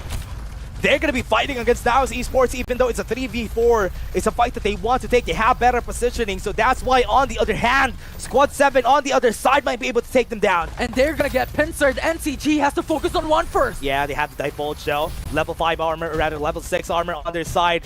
Still gonna be easy for Master X2 to fight against them, but Mama almost got taken down by the defenders from Wovik. Oh, good. Still not gonna be enough. Good initial damage coming in from Wovik, putting down the armors bit by bit, coming in from Master X2, and they do not want to fight, regardless if it's a 4v3. They were afraid of taking that fight against NCG because they were so fed. They tried to really dip some damage against them.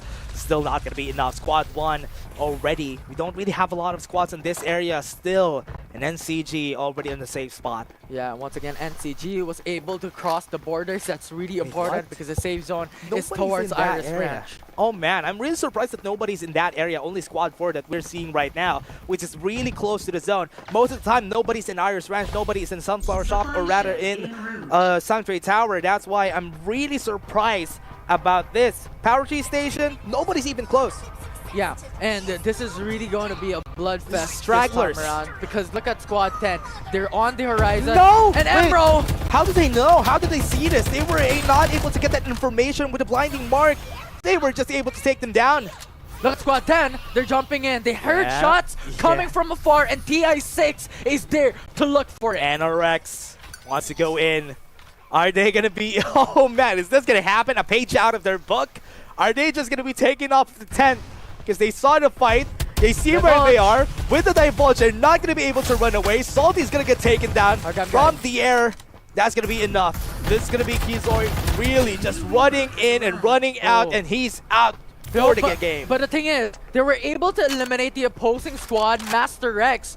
But the unfortunate part is TI6 used 2-3 ultimates. Divulge, Hologram Guide, Absolute Gravity.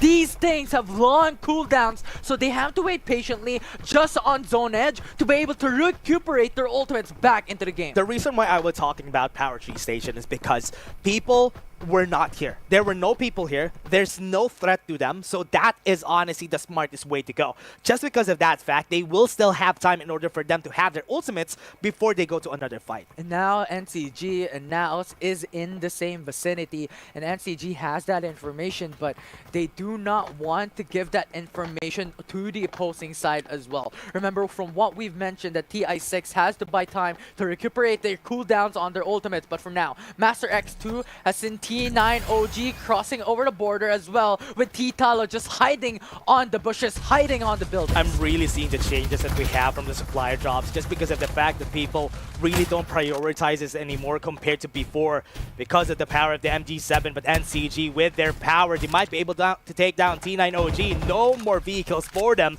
Squad 7 is in the area. Master X already wants to dip into the fight, but this is a big open area, and NCG has the best positioning right here. Raid might get taken down from this far, and that's going to be the takedown. One man down coming in from Master X2. They were at an advantage, but now it's even level playing field. Okay, it's Magil. Gonna try and take this down. Really a good spot to be in, even with the AK. They really need to make use of this gun in order for them to take them down. But if they go to the other side, they're gonna be met with Naos Esports. Yeah, it's Iris Ranch. We're in there having 3 squads on the horizon. Naos, to be more specific, who wants full control of the POI. TI6 was able to take down Master X. 2-1! They got the takedown on them. They had the Absolute Gravity again on that fight, and TI6 now has a lot of kills, and Naos also has a lot. But NRX Proverbs does not have ultimates. They need to buy time. They need to wait. Yeah, 3v3, v4. It's a fight that Naos has advantage again. Will they be able to not get the grasp on that win again this game 3? Let's see if that's gonna happen. Is this the redemption arc for Naos Esports? Once again, they had the better position. They had the center. They have the best position. They had the center of the safe zone. They had the center of it all. But the thing is, in map 2, they were also in this same spot, but they lost. Yeah, 2 Divulges was used against them already. They got information that 4 members are still alive on Naos Esports. Nobody's gonna try to take the fight against them, especially in this high of an area compared to what we had during game 2. And now Naos Esports has information that T9 OG is going into the small barn. Oh. But he's just alone. Yeah, he's gonna be alone. T9 OG still has 1 member there, Seiko. He's gonna be seen by NCG, but Naos is also gonna see where NCG was rotating because of it. They were not able to see where he is hiding on the tent. Oh, Sicko is a sicko. Oh, what a sicko. He's just hiding uncontested, no one to give information onto his spot. He's just camouflaging on thin air. Yeah, TI6 in a position, really low ground. They're not going to get a lot of information on where they are. FCG has a position, very open field. Now Esports has a lot of invaders, has a lot of defenders. It's not going to be easy to move around in this area. Even hiding a vehicle is going to be hard in this area. What? Sicko! They're going to look at there. They're going to look at that for sure. Please. Bobby is going to go in, and Sicko is going to be seen. He needs to look at two angles, which is the reason why it's hard. It's an MG7. It's the first time we're seeing MG7. If this was a Rhino, that could have been different, but now Sicko has been seen. He's going to be chased down by Pabi. Has to He's run. going to be running on top. Is he going to use the EMP? With this on top, he's going to be taken down, and Sicko is going to be out. That's going to be a free MG7 for NCG, but that's not their priority. Yeah, and the thing is, the reason why MG7 is not a priority because it has so much of a time that Rev needs time to is be too ramped long. up. Yeah, the ramp up time is really long. That's why people haven't been using it still. And that's why it's very different from what the Rhino could offer. Just one burst was the reason why Rhino was so good. Now it's Esports already seeing where NCG is. Yeah, and now the thing is, TI6 already have their cooldowns up for their ultimate. So if ever NCG goes into Naos, TI6 could follow through. Remember, no more stragglers in this game. 3v3v4 together with one last member from that side. So there's still one at least. So it's still 4 squads. Yeah, and that's TI9 OG who has that one man standing in this game. It's going to be really hard. TI6 already moving in really close on where the small barn is. That's going to eliminate it. One more variable onto this side. Wait, what? Virtual was able to get one kill. Oh! Yada Loves Me is going to be falling down, and that's going to be easy for the side of T9 OG. SS. They were able to make it work. They're going to jump in. He's going to be taken down in the area because of the zone. TI6 got eliminated. Bertu! What a hero! V3! Oh my god. What a villain, not a hero. What a villain this guy is. That could have been TI6. They had a lot of kills in this game, but one Birto is the reason why they lost. That's just criminal! Oh my god. And he got taken down by Naos too. NCG, Naos has information on where they are. That's going to be a hard fight. 4v3, Wavik has a level 6 shield, but the thing is, numbers game is really important. Now Naos versus NCG. It's going to be hard for them to get this fight. It's going to be really hard. They have information on where Naos is. With the divulge shoes already, have information on where everybody is. Wovik is really accounted for. NCG has the prime position now with a safe zone favoring them. Yeah, and the shot's going to hit. NCG could move to the zone really fast. They just need to wait for it now. It's going to close down really faster onto the side of Naos too. Yeah, and the thing that we need to be scared of, This that's is great Majo position, has though. EMP. Yeah, has EMP. Great position for Majo. If he stops them dropping down, this could potentially win them the game. Yeah, just imagine. Wait, Majo is going to be taken down! Absolute 3v3. Gravity right there. Got the takedown. And now Naos is only 3. Absolute Gravity is going to pull them back. It's not going to be easy for them to move. They have EMP shocks though. Majo is going to be stopped. And now, so far, I love Bea. They They're trying can't to even move. reposition to be revived. They can't even revive him. It's going to be hard. They need to really go for the fight. They use the Absolute Gravity already. But Poppy is going to be hard for them to really do anything right here. Because of the Vision Roshan, they might be able to get the revive up. Yeah, and that is just perfect because they waited for the EMP to be gone for Majo, and that just enabled them to go for the revive. He has the Absolute Gravity though, so if they go through the fight, they have advantage, especially in this open area. Or well, the scan coming in from Cypher. Yeah, because of the Absolute Gravity. They're going to be pulled back. Kong is going to be taken down again. What a great defender shot coming in from their side. Vovik is just a monster this game. 3v3. Now it's Esports. It's going to be hard for them to really go away. Another revive comes in with the Absolute Gravity now down. With the open area, Majo is just pulling them back, and it's not going to be easy for them to fight back. Now it's Esports on the 4v3 on the open area. Majo is trying his best, but with most of the members of Now Esports already in the area, it's going to be easy for them. One shot coming in from Bobby. They're going to be taking them down. 2 members are still alive. I Love Bear is going to be the last one standing, and one more person, Pow, is going to be taken down by Bobby on that 1v3. NCG, a 3v4, the team that can only make it out alive. What is that? That's a crazy game again, Infinity. NCG is just so good at this position game, especially in the last game, because during that last time we've seen it again. During game 2, they won just because of position, and in game 3, they used their big brains in order to win in a position in where they have this advantage. The uncrowned kings once again shows why they are worthy of their throne Crazy. here in Sunset City. I mean, that was just very, very good. Majo was on the favorite position, or well, a favorable position coming in for NCG because that disabled Mouse Esports to go outside. And then NCG also had the safe zone in their favor. The reason that they focused right there, NCG focused on Majo's positioning there, and two of them were just far, far away, is that if ever Majo falls down, because they're chasing Majo, everybody's gonna be in the open. And because they have snipers, and it's gonna be easy for them to take them down. Yeah, and the thing So is... smart, man. The thing is, on top of that, they were on the big barn. Yeah. And yes, we have found it that buildings are covers. Yeah. But the thing is, it also disrupts the vision outside. Same 3 squads on the top 3 spots. The thing that changes there was the top 2 and top 3. But also, Naos Esports was in a favorable position again, and NCG won that spot again for themselves. As they say, history repeats itself. Exactly. And now because of this, for sure, they're going to be placing on top 1 just because of this game, because Most Wanted Vitas was eliminated early on again, so they're going to be put a bit lower compared to what we expect. The true kings in FPC. Crazy. We'll see if they could be the kings in tomorrow's mobile finals. But let's see. The performance of NCG, I gotta tip my hats off to them. How mechanically powerful they are in this game, how they are so methodical minded that, you know what, these are the steps that we have, and they were really spontaneous when it comes to adapting. Remember, that was 3v4. They fought on a 3v4, they fought on a disadvantage, they used their ultimates early on. On that last fight, they didn't have any. Because they used the divulge early on, they used the EMP shock to stop them from pushing through the zone, and they absolutely gravity to couple that with.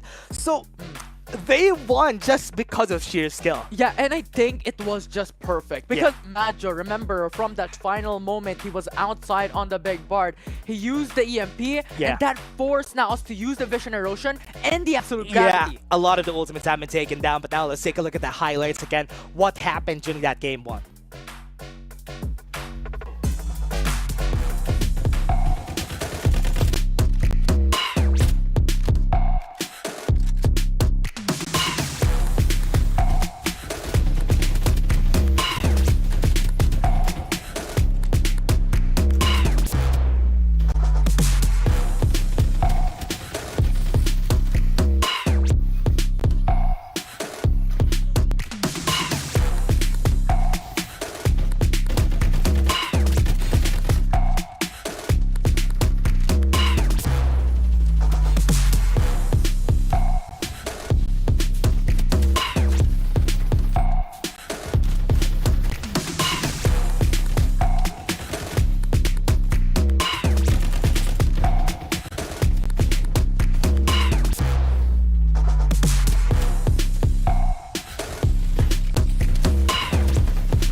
That was so good. I was looking at it and I was still in awe on what happened that game. Majo taking 1 down, forcing them to revive time and time again, making them just get the pressure into themselves. And in the end, what I want to say is that the best player here in this game was, all I can say, is Virto. But yeah. But if we're gonna get an MVP in this game, I hope it's gonna be Majo. Yeah, 100%. Now, we'll see. Oh, it's actually it's moving. moving. He dealt so much damage. Yeah, fair because of the defender shots that Yeah. he did. Crazy. But Virto, I mean, my man needs recognition this game. Yeah, a medal to his name as well. You know what? That 1v4 up against NRX Proverbs was just outright a miracle. It was crazy how he won that fight. He was just staying in small barn, took down one, took them out of the zone, and that is crazy. But in the end, the winners of this game is going to be NCG. What they did was not, honestly, it was not even a miracle. It was them calculating everything to the end. It was not standard procedure. Yeah, if you may, because exactly. From what they did, especially when it comes to team fights, when it comes to those squad engages, typically a lot of these teams wants to stay together and be united when it comes to engaging a fight. But the thing is, NCG separated themselves. You know what? Majo, you be the role and you be the gatekeeper for Naos Esports to not be able to go outside. And the thing is, if they go on the second floor and go outside through the window, they're going to be on the open. And that is the reason why they have to go on the first floor and go out. But Majo was able to take down Isla of Bea immediately. Yeah, and that's the reason why they were pressured. Naos was really pressured on getting all the revives off as fast as they could because they need to have 4 people in order for them to move forward. And because of that, most of their members already are low on HP just because they're getting damage from the zone. And it was easy for the other squads to just, for NCG to just pressure them a lot more, especially with Majo in front. And I have to enumerate. It was the EMP shock of NCG traded for 2 ultimates. That's true. Of Naos. Yeah, and what? 92 points? Huh? What is that? 92 points in the end for SR Nakage, totaling of 52 kills during this game. That's so much kills. I think that's the highest so far across 4 weeks. Honestly, yeah, that's true. Just because of the amount of kills that they got 92 points this time. It's that enough though in order for them to top against Execration for that top 1 spot? That's gonna be the question here. That's a hard question, right? Because so far, these 2 rivals, NCG and Execration, was consistent when it comes to being higher and higher in the ranking board. The question here is even though that Naos Esports was able to top a lot of games, at least top 2, top 3, are they still gonna be staying tomorrow for the games? Because they're top 5. Most Wanted with us is gonna stay for tomorrow's game. Ooh, that's hard. Just imagine them being out in the weekly finals. Just because of that? Yeah, how a lot of these teams, a while ago we were mentioning and we were asking who will stand up and rise to the occasion, and these teams perform. Are they? The question here is, Infinity, is that because they lost 2 games, they weren't able to get top 1? They had the chance. Is that the reason why they got taken off of the finals tomorrow? That's unfortunate for them. Yeah, that's so sad because we were highlighting a lot of these teams and Naos included to be the best teams coming through into the weekly finals. But always there are teams, there are underdogs, there are dark horses coming through into these weekly finals and open qualifiers that changes things up. Yeah, and that's the reason why in the semifinals it's all fun, especially for the viewers that we have today. Week 4 semi, you're gonna get gold, 1,000 gold. Enter that in CD key. Just enter, click OK, and you'll have that, and you're 29 steps away in getting your new hero. I like that. 29 steps. A lot more way to go, but it's really quick. If you've been farming all this CD keys, you're probably way closer whenever you watch every week, or even you're way closer because tomorrow we'll also be giving redeem codes, right? I mean, 4 weeks, 2 days per week, that's 8, so that's 8K. 22 steps away. Yep, 22 steps away, ladies and Quick gents. maths, everyone. And that's gonna be the question here, Infinity. Would that be enough? But let's take a look at the interview first, and I want to hear what their thoughts are for NCG getting 92 points. Let's go to the Filipino broadcast. Shoutout nga pala sa mga kasama natin again. Hi guys! Hello po. Hello, Kuya Kiko. Hello po. Kumusta Hi. naman, Kuya Kiko? Kumusta naman dyan? Okay naman. Okay naman, ganun pa rin. Ikaw pa rin ang kausap namin. No, ikaw pa rin. And Kuya Kiko, medyo last week parang naungusan kayo ng mga tropa natin. Alam ko, tropang buo nyo rin naman sila Kuya Blue, sila Lucky, Execration. Apo. Kumusta naman? Ano yung naging mindset nyo for week 4? Ayun lang, continue lang naman sa pag-adapt. Then, kailangan namin talaga maging mentally strong because, up and down nga yung nangyayari. But, hindi naman kami papabog doon. Kami to NCGT. Ayun. Ay, NCG na to eh. NCG na to eh. Oh. Yun nga pala, NCG, guys. Gusto ko sanang matanong kung ano yung naging epekto sa inyo.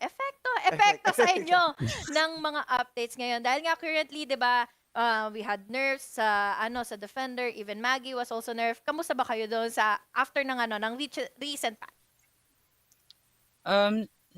Until now, nag-ano pa rin naman kami. Naghanap pa rin kung ano yung bago or like mas effective when it comes sa tournament, not like lang sa RG. Nagpa-process pa talaga. So, kapaan pa yung nangyayari sa amin. Ayun. Ganun na yung level ng kapaan nila. Nagtatop 1. Lagi 2 game yun. Kapaan pa yun, pero back-to-back na. Ito, sino yung nag-call na umakyat kayo dun sa water tank at the very last moment? Sobrang ganda nung finish nyo yun. Sinong nag-decide na, pre, dito tayo, pre? Ako po yun. Kasi sakto po yun, may jump pad ako second.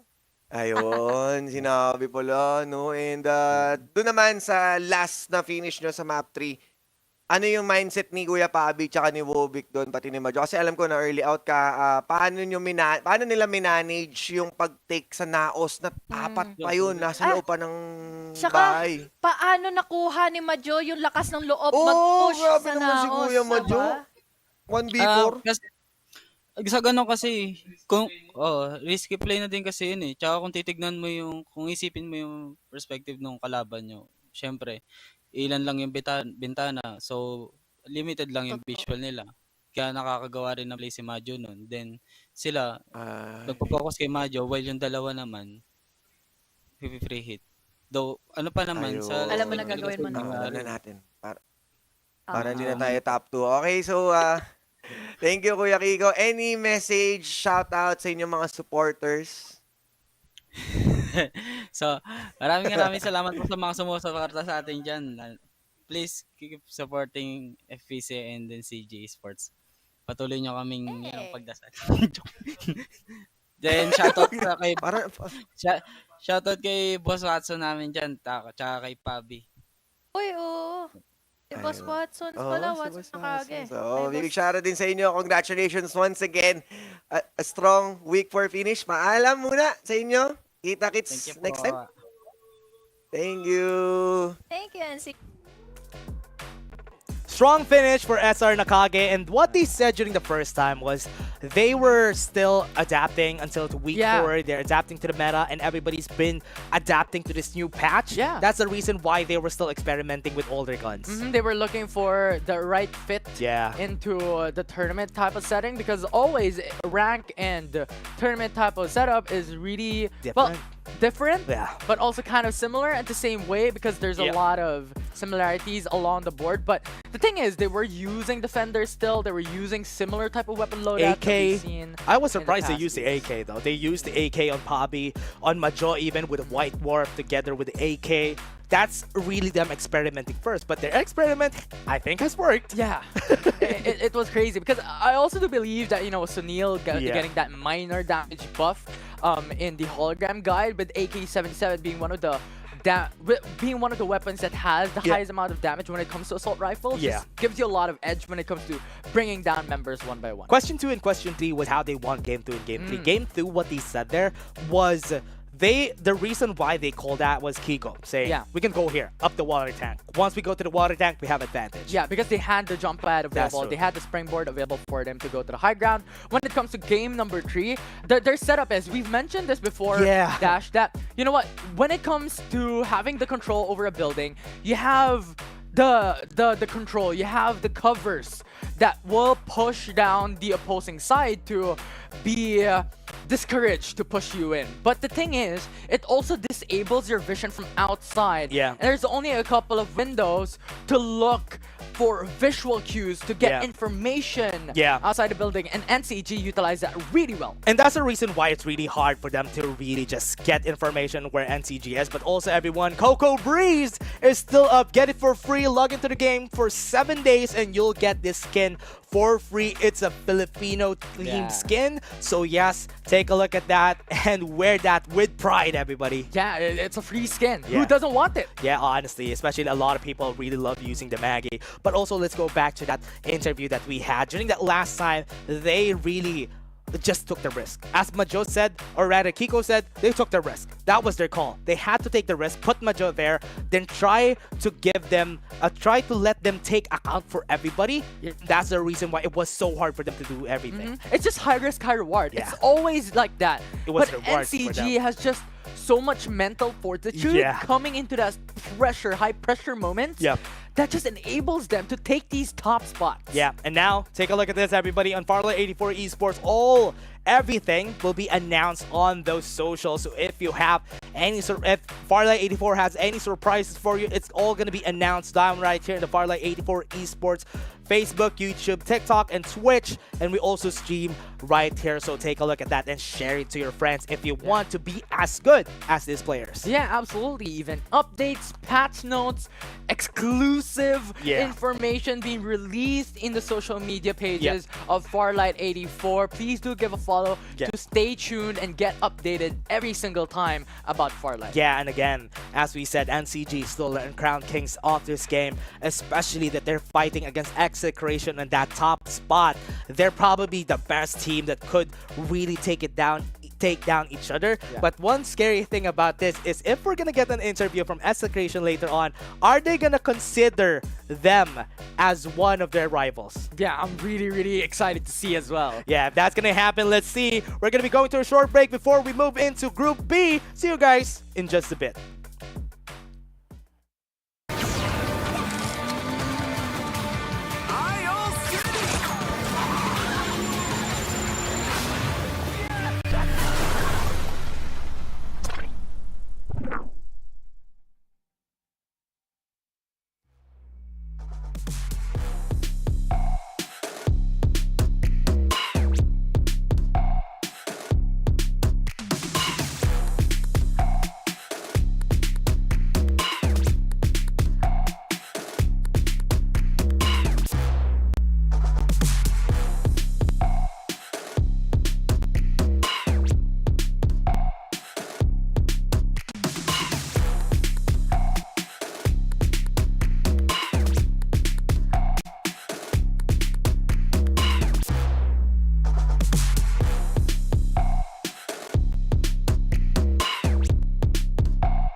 terrifying power awakens in the dark. Machines driven by curiosity, becoming cold-blooded killers. Everything must end.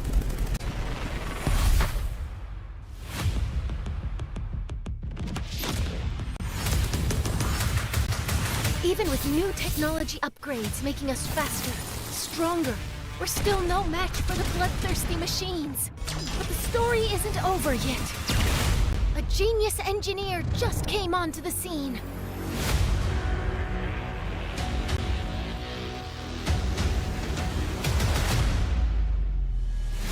I feel the power, I'm just counting the hours. My inner beast is ready to feast. Competition devoured. You ready? This is the moment. How bad do you want me? Put your arm, you'll never fall against any opponent.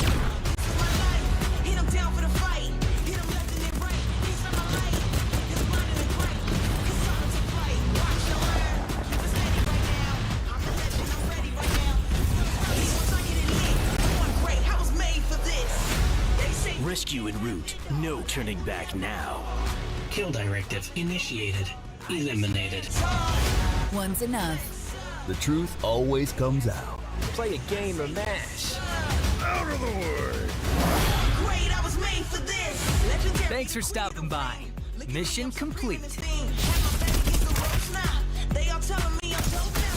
I'ma teach you a thing or two. I gotta take over the world. What does greatness mean to you?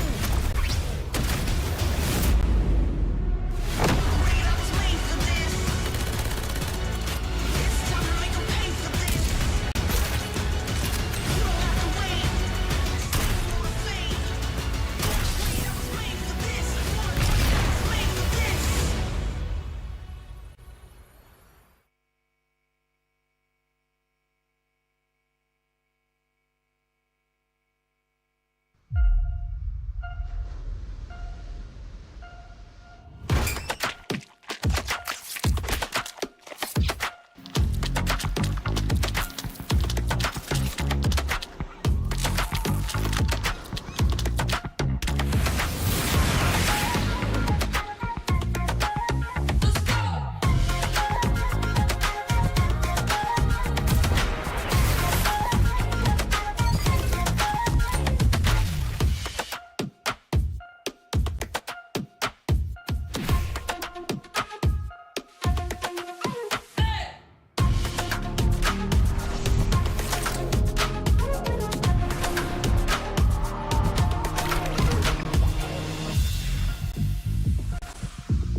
But you call me if you need me.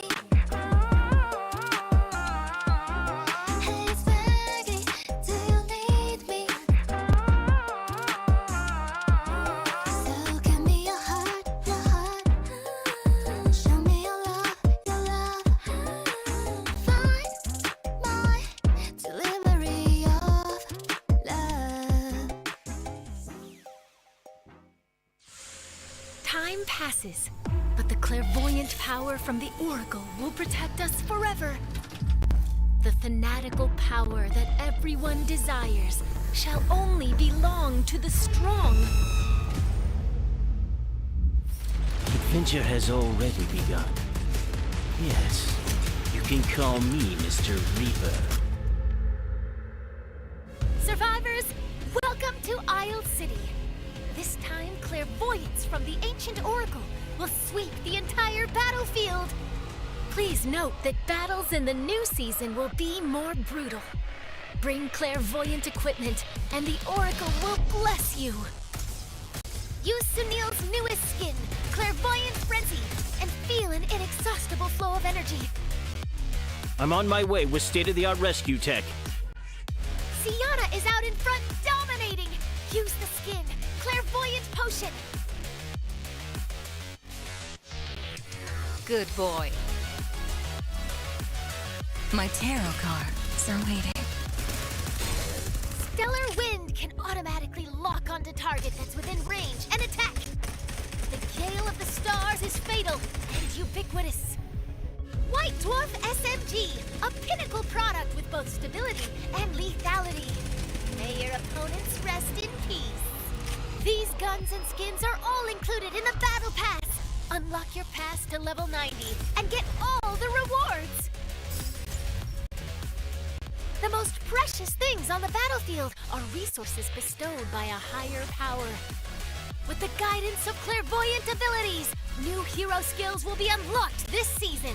The battlefield is about to get even more interesting.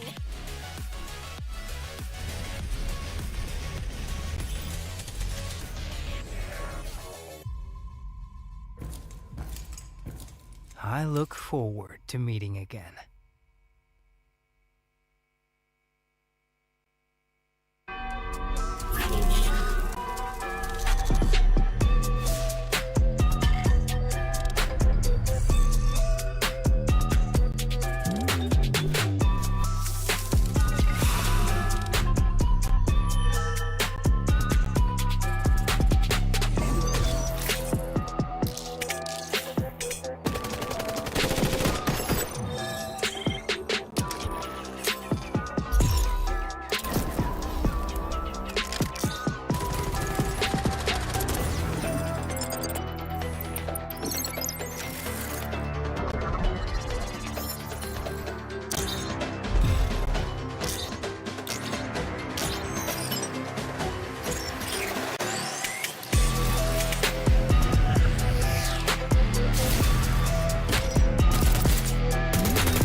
Here we go. Welcome back, everyone, to another group, another set of teams that will be batting it out in Sunset City. We're now jumping into Group B. My name is Infinity, and this is Dash, and we're your casters for this specific group. And Dash, explosive matches that we have just seen. Are we going to see the same thing for Group B? That's going to be the question now, because in Group B, we have the best team so far in this tournament, which is Execration, who has the top 1 spot right now. It's going to be real hard to fight against them. Yeah, there's just a lot of expectations coming in from these teams so far. Coming over to the prior weeks, they were establishing that they are the best teams, how they performed every single time to be a consistent top 1, top 3 contender. Remember, during week 1 and week 2, most of the people have been afraid of NCG. Nobody has talked about Execration. But come week 3, everybody was afraid of Execration. Execration was just a force to be reckoned with. Yeah, they just went in with one fell swoop. They just conquered it all. And right now, one of the best, if not the best team here in FPC is in this group, specifically Execration. How is this gonna pair up with the other squads? We've talked about Ghost Reborn. We have Beta Cloud also in this area, who has always been consistent, especially during the semifinals. Yeah. The question here is, would Ghost Reborn be able to really take off their curse tomorrow if ever they get into the semifinals, to the finals? I love how you mentioned about Ghost Reborn, because over the past week as well, in the respective group, Group D to be more specific, they were already on the path to a 3-peat top 1 finish, the first ever, but they were not able to do so because of a change of pace, the adaptation for the rest of the teams, and they were really strong coming into the respective groups, but when it came to the finals, they were down below on the bottom just top half. 9. They're top 9 during the last one. That was the, honestly, if you ask me, that was the least best thing to happen to them, because that was the lowest that they can get, especially during week 1 to week 3. Yes, they were consistent, but in the finals, they always lack that certain power that NCG and Execration had and just fall below every week. Yeah.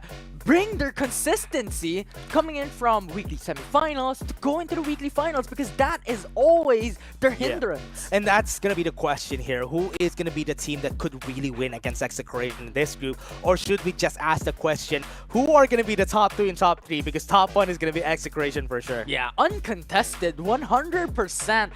Mark our words. Mark your calendars. Mark your calendars as well. The knockdown stages, everyone, because you're going to see them for sure at least. Yeah, 100%. Because that is really the expectations that we're setting for Execration. How great they are coming into this group. How good they are is going to be the question, because here in the semifinals, everything is going to be different, especially in Group B. And now it is time for the very first game in this group. Can Execration play to their name and be the executioners for this map? Same drops for all of the squads that we have here. We're seeing Beta again onto the ACC Boulevard to Motel. We're seeing again Execration onto the Sunflower Shopping Mall, which so far has been where they drop every time. The only thing surprising for me here is VWCD. You know that team, everybody. That's Seiya. That's Elite Extreme 1. Yeah, they changed their quad code. They're now VWCD. But another surprising thing that I have seen in the map is that no one dropped in Nova Planetarium and Carnival. Yeah, that's going to be the question here. How is this going to work towards their victory or to their end? Because one of my surprises for this game is that Zaya will almost always drop. Not here. They almost always drop in Iris Ranch is not there. Yeah, we'll see if this difference could be the game changer for Elite Extreme 1, or would this be their downfall? That's the question though. VWCD, who so far has been the team to look at most of the time whenever it comes to the semifinals, but remember, they have one of their teammates who also is a member of the full Ghost Reborn squad before, but a fight is gonna happen. Breakout in Power Now, Trade. Elite Extreme 1 has seen SACW. It is sacred that will fall down, lose one of their members as Revs follows through. And now Jurgen has to retreat for now. This is a 4v3 with Blinding Mark not gonna spot on anyone. Revs has the high ground, has shots coming in from above. Tomsky falls down. Frenzy was able to get that shot in, especially when they were in the high ground. It's easier for them to just take them down, and that pushes them away from Power Tree Station. Now Clark, the last man standing. Well, Yori came through once again, revived around the dead. Will be able to take cover for now, but still in the open. A shot's coming in from far, coming in from Elite Extreme 1 on top of Power Tree Station. And now it's Branzy to finish off Clark's life. Sacred is going to be out with one member. That's going to be really hard for their squad. And they know where Yori is. They're going to use the Divulge. They use even their ultimate hologram guy to chase him down. And now Revs coming through with the information that they have gotten. But Sacred, wait, just running away. They didn't see where Yori is. Oh man, that Divulge was wasted. Because of that, Yori would be able to run away, would be able to run to Iris Ranch, in where that could have been their former home. Iris Ranch is where Elite Extreme 1 was always. Yeah, I mean, it was just all about gathering information and getting that potential loot. Remember from what we have stated a while ago, coming in from the prior group, that typically the top 3 teams revolve around dropping on edge of Sunset City. NNME has always dropped here. Tinman Industrial is where they dropped this, has been their home ever since.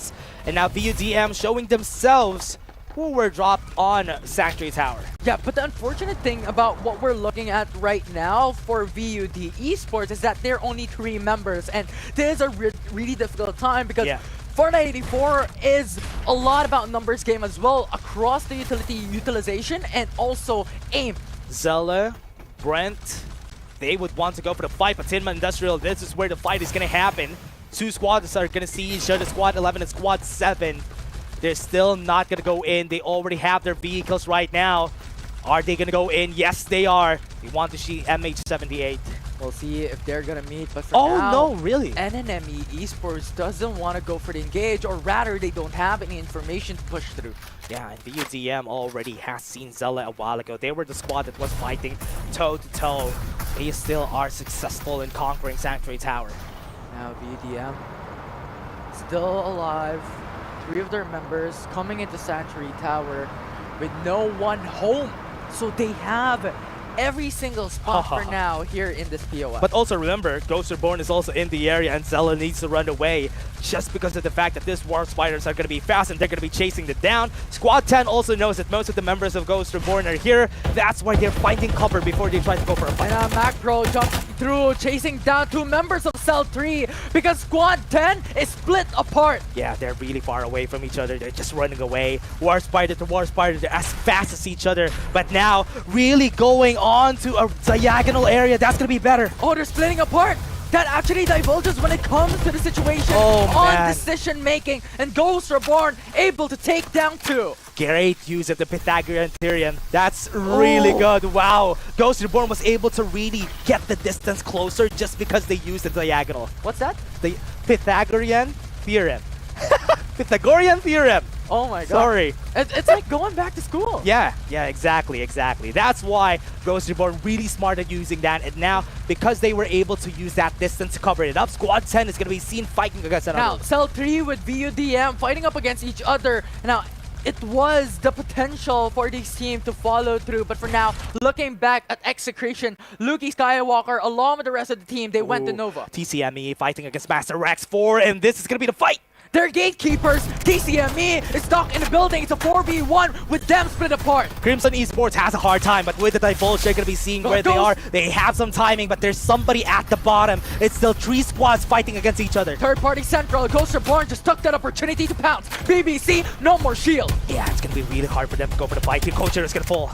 No more shields, no more armor, no more HP as one man falls down. Macpro gets that opportunity, but instead, CMNE Mitz who brings him down. Has the best position, they have the high ground. It's going to be hard for Ghost Reborn to fight them back, but they're still in the zone. But with cover, the revive can happen. But look at Kessel jumping through, can't pull it up as that will be another man down by Ghost Reborn. Gonna get the revive on Macpro and they can still fight this back. Remember, they used the Absolute Gravity a while ago. No more ultimates from the side of Crimson Esports, but Ghost Reborn is in the low ground. Here comes the springboard. They're jumping through. It's an engage coming in from these teams, but good incendiary. What an incendiary. Back. Mitz able to take down 1. Ghost Reborn, the HP still, but Ghost Reborn falls! And they still have their medkits though. Mitz doesn't have the time. Macpro is gonna survive, but Bry doesn't have any time for this. And that revive is not gonna be there. The danger zone was not in their favor, who take him down.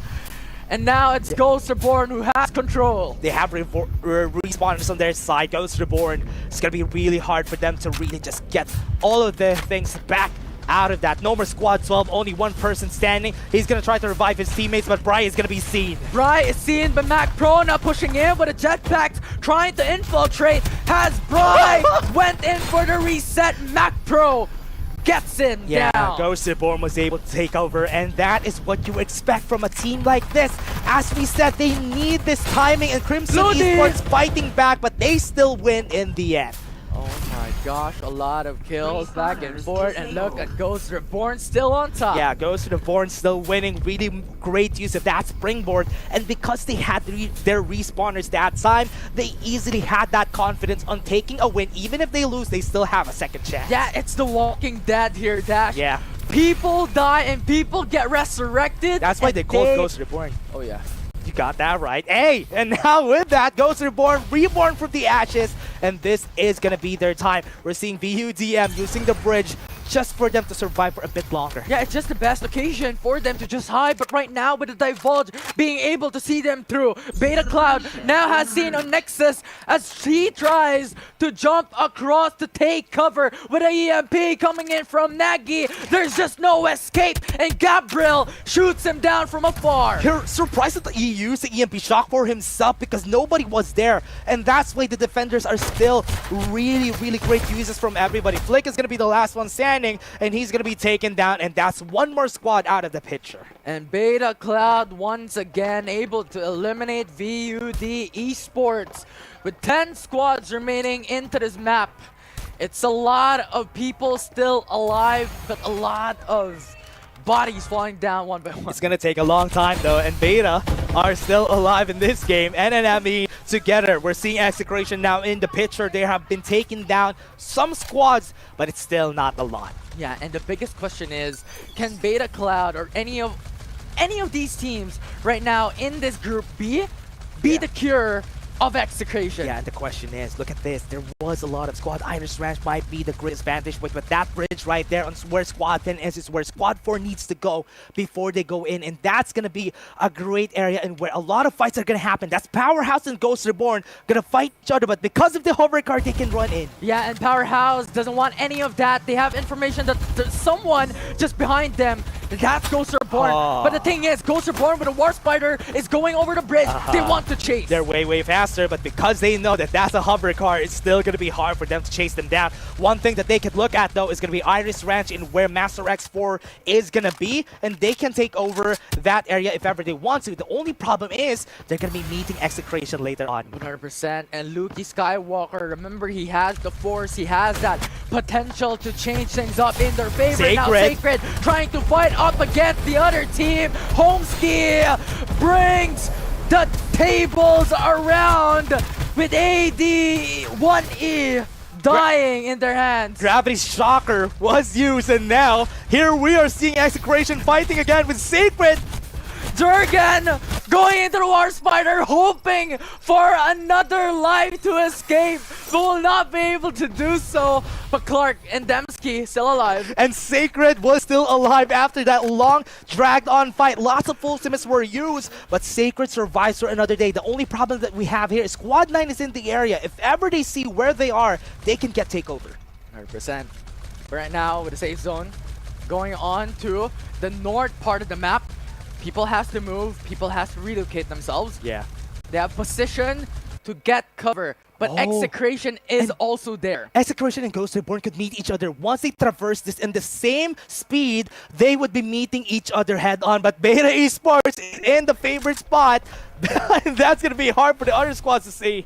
You have the high ground, sure, you have the advantage, but what if you have the highest ground? Oh yes, the highest ground in the game.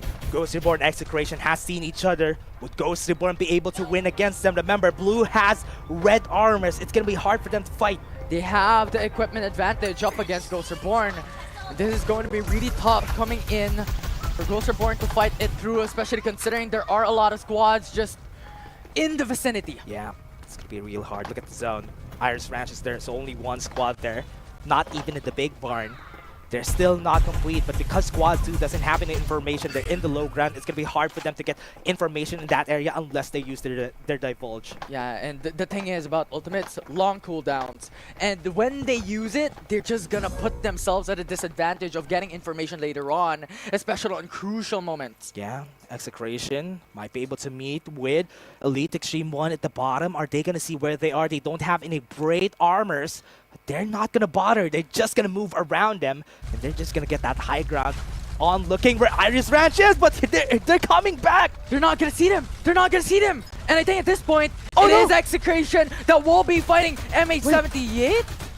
Okay, they were seen though. They were seen by the recon from everybody up top. But the divulge is going to be used too. And Execration is just going to make the decision to run away. Elite Extreme 1 doesn't have any shields. And it is the Revs with Densetsu who is forced to retreat. They're not gonna fight it. It's gonna be hard, bro. Powerhouse, they're gonna be seeing them. If they really move to this direction, they're gonna dive in head front. It's gonna be real hard if ever they fight against them. Now, VWCD or Elite Extreme 1 is just stuck in the middle of two squads because look at the Execration. It's just chasing them behind. Okay, they saw them though. They have information of where they are, but they don't have information in where Powerhouse is, and that's gonna be the hard part here. And Luki Skywalker is there just running around with a War Spider. You know, there's potential to chase, but the thing is... They're in the middle. That's going to be a hard position for Execration. Elite Extreme 1 is just too quick. Yeah. Powerhouse, what they need to do here for Execration at least is to maybe go to where Powerhouse is, take them down in order for them to have position on the upper ground of Iris Ranch. Yeah. That's better though. That's better. The thing, this Death Valley. The thing that I like about how Execration is doing this is that they are covered by hills over hills over hills. There's 3 hills surrounding them, so there's a lot of covers, and they can do a lot of maneuvers to outplay the opposing side. Death Valley is where they fight, and that's going to be the Absolute Gravity. Absolute Gravity on Tomsky, pulls them out, no escape, and Tomsky goes down. Sacred has 1 more member left. Binding Mark and nothing to see, and that's why they were able to win that fight using the Absolute Gravity. That is a really good investment in order for them to secure that kill. Yeah, 100%. And the thing is, when they remove Sacred out of position, they have control over that position of the heal. 1 more person on the side of Sacred, and it's still going to be hard. Really close to zone. He's not gonna make it, but he's a bit close though, so he can still move around the zone if ever he needs to. But most of the squads, look at this, squad 1 is gonna be seen, but they don't really need to go there, because if they move there, most of the members are gonna be out position. Yeah. BBC in scouting position. Yeah, wants to just make sure he's gonna see no Clark one in the flank. Ghost Reborn. Ah! Just on the corner, but look at Execration now on the push. Execration, no house to see, and they're gonna go for the fight. Ghost falls down. It's 1 man down coming in from Z Beta as Jua. No armors, no shields. Beta Cloud falls. 13 kills on the board for Execration, and that's why they positioned themselves in the Valley of Death, just because they can really hold on to the squads that were in Power Tree Station. And Execration has the best position right now. They could maneuver themselves, gatekeep Squad 2 and Squad 6. Yeah, and nobody could really go around them just because of the fact that those mountains are really tall and they have a good high ground, except for the big barn, which is the highest ground that we have in this game. And now with Squad 2, Ghosts Reborn repositioning towards Iris Ranch. Execration has information. Nobody is in the big barn. They can really go for it. If Ghosts Reborn really needs that, they can go for it. JC is now low in HP. Shots coming in from Execration from the high ground is making them uncomfortable. They can't even go to the big barn. Yeah, it's just out in the open. This is the problem that we have. There are only a few covers that Iris Ranch can provide. That is the big barn, small barn, along with the greenhouses. So you have to secure it. But before then, you're out in the open. 11 kills to 13 kills from Execration. Ghost Reborn can potentially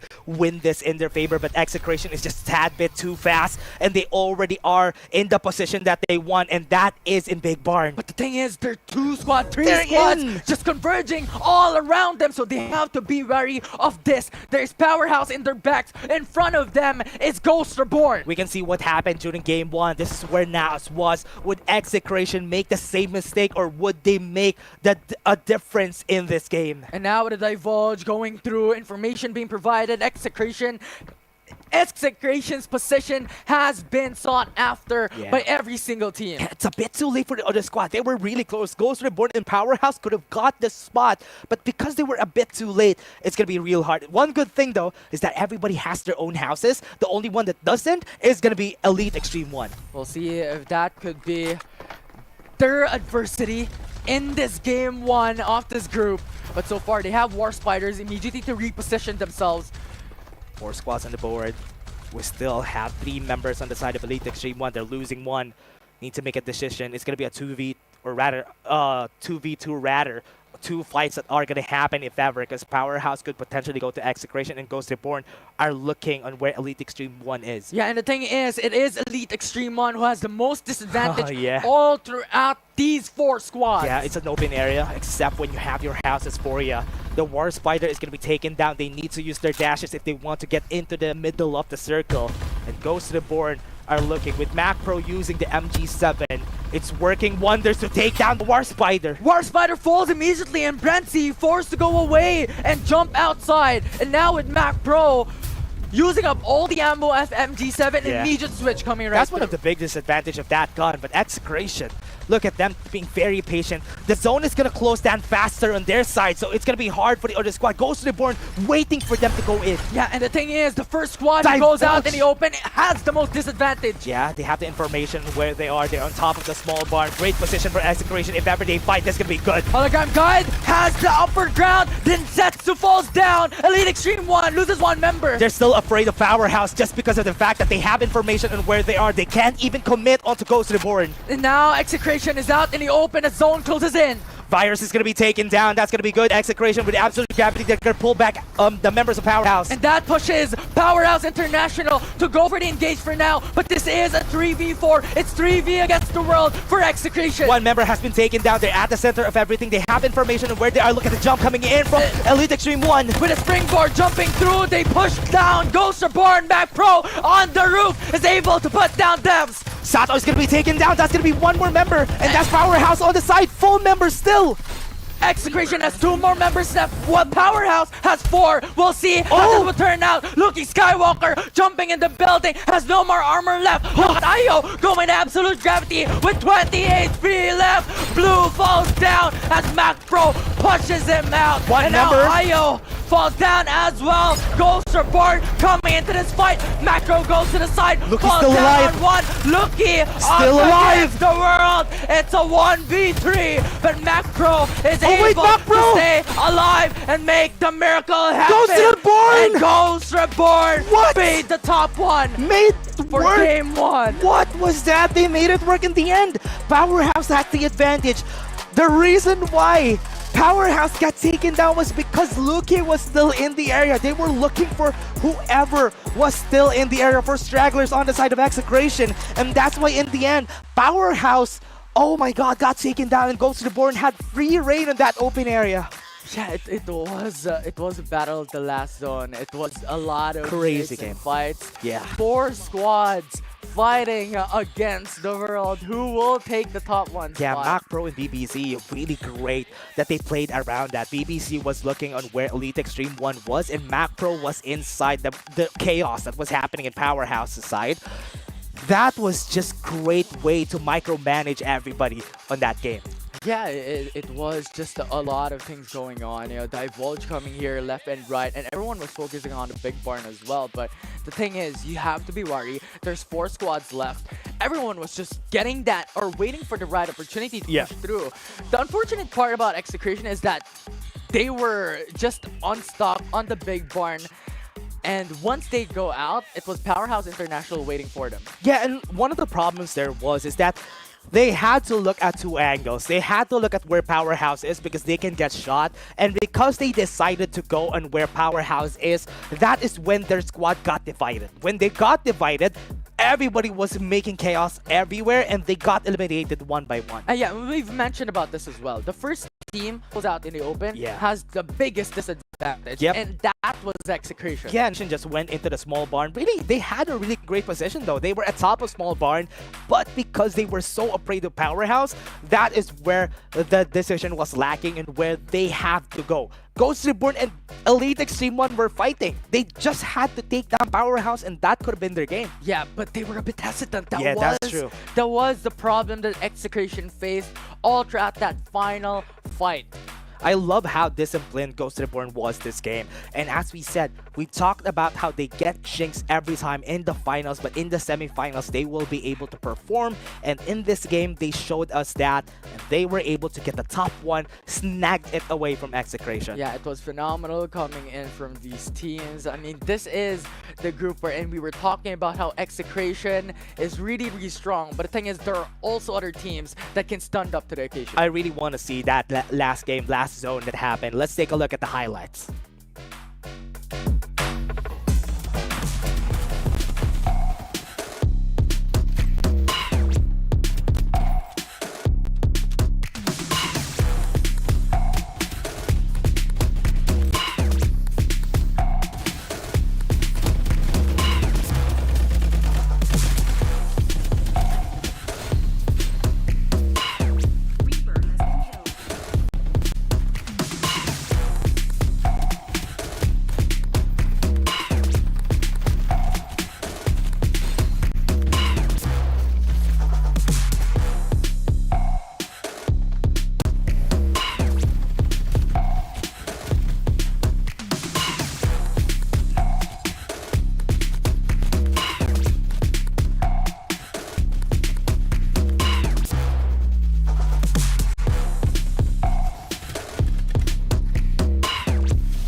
And now we've seen how that all happened, how that all transpired. It was also just because of Macro, just godly aim and patience during that last zone.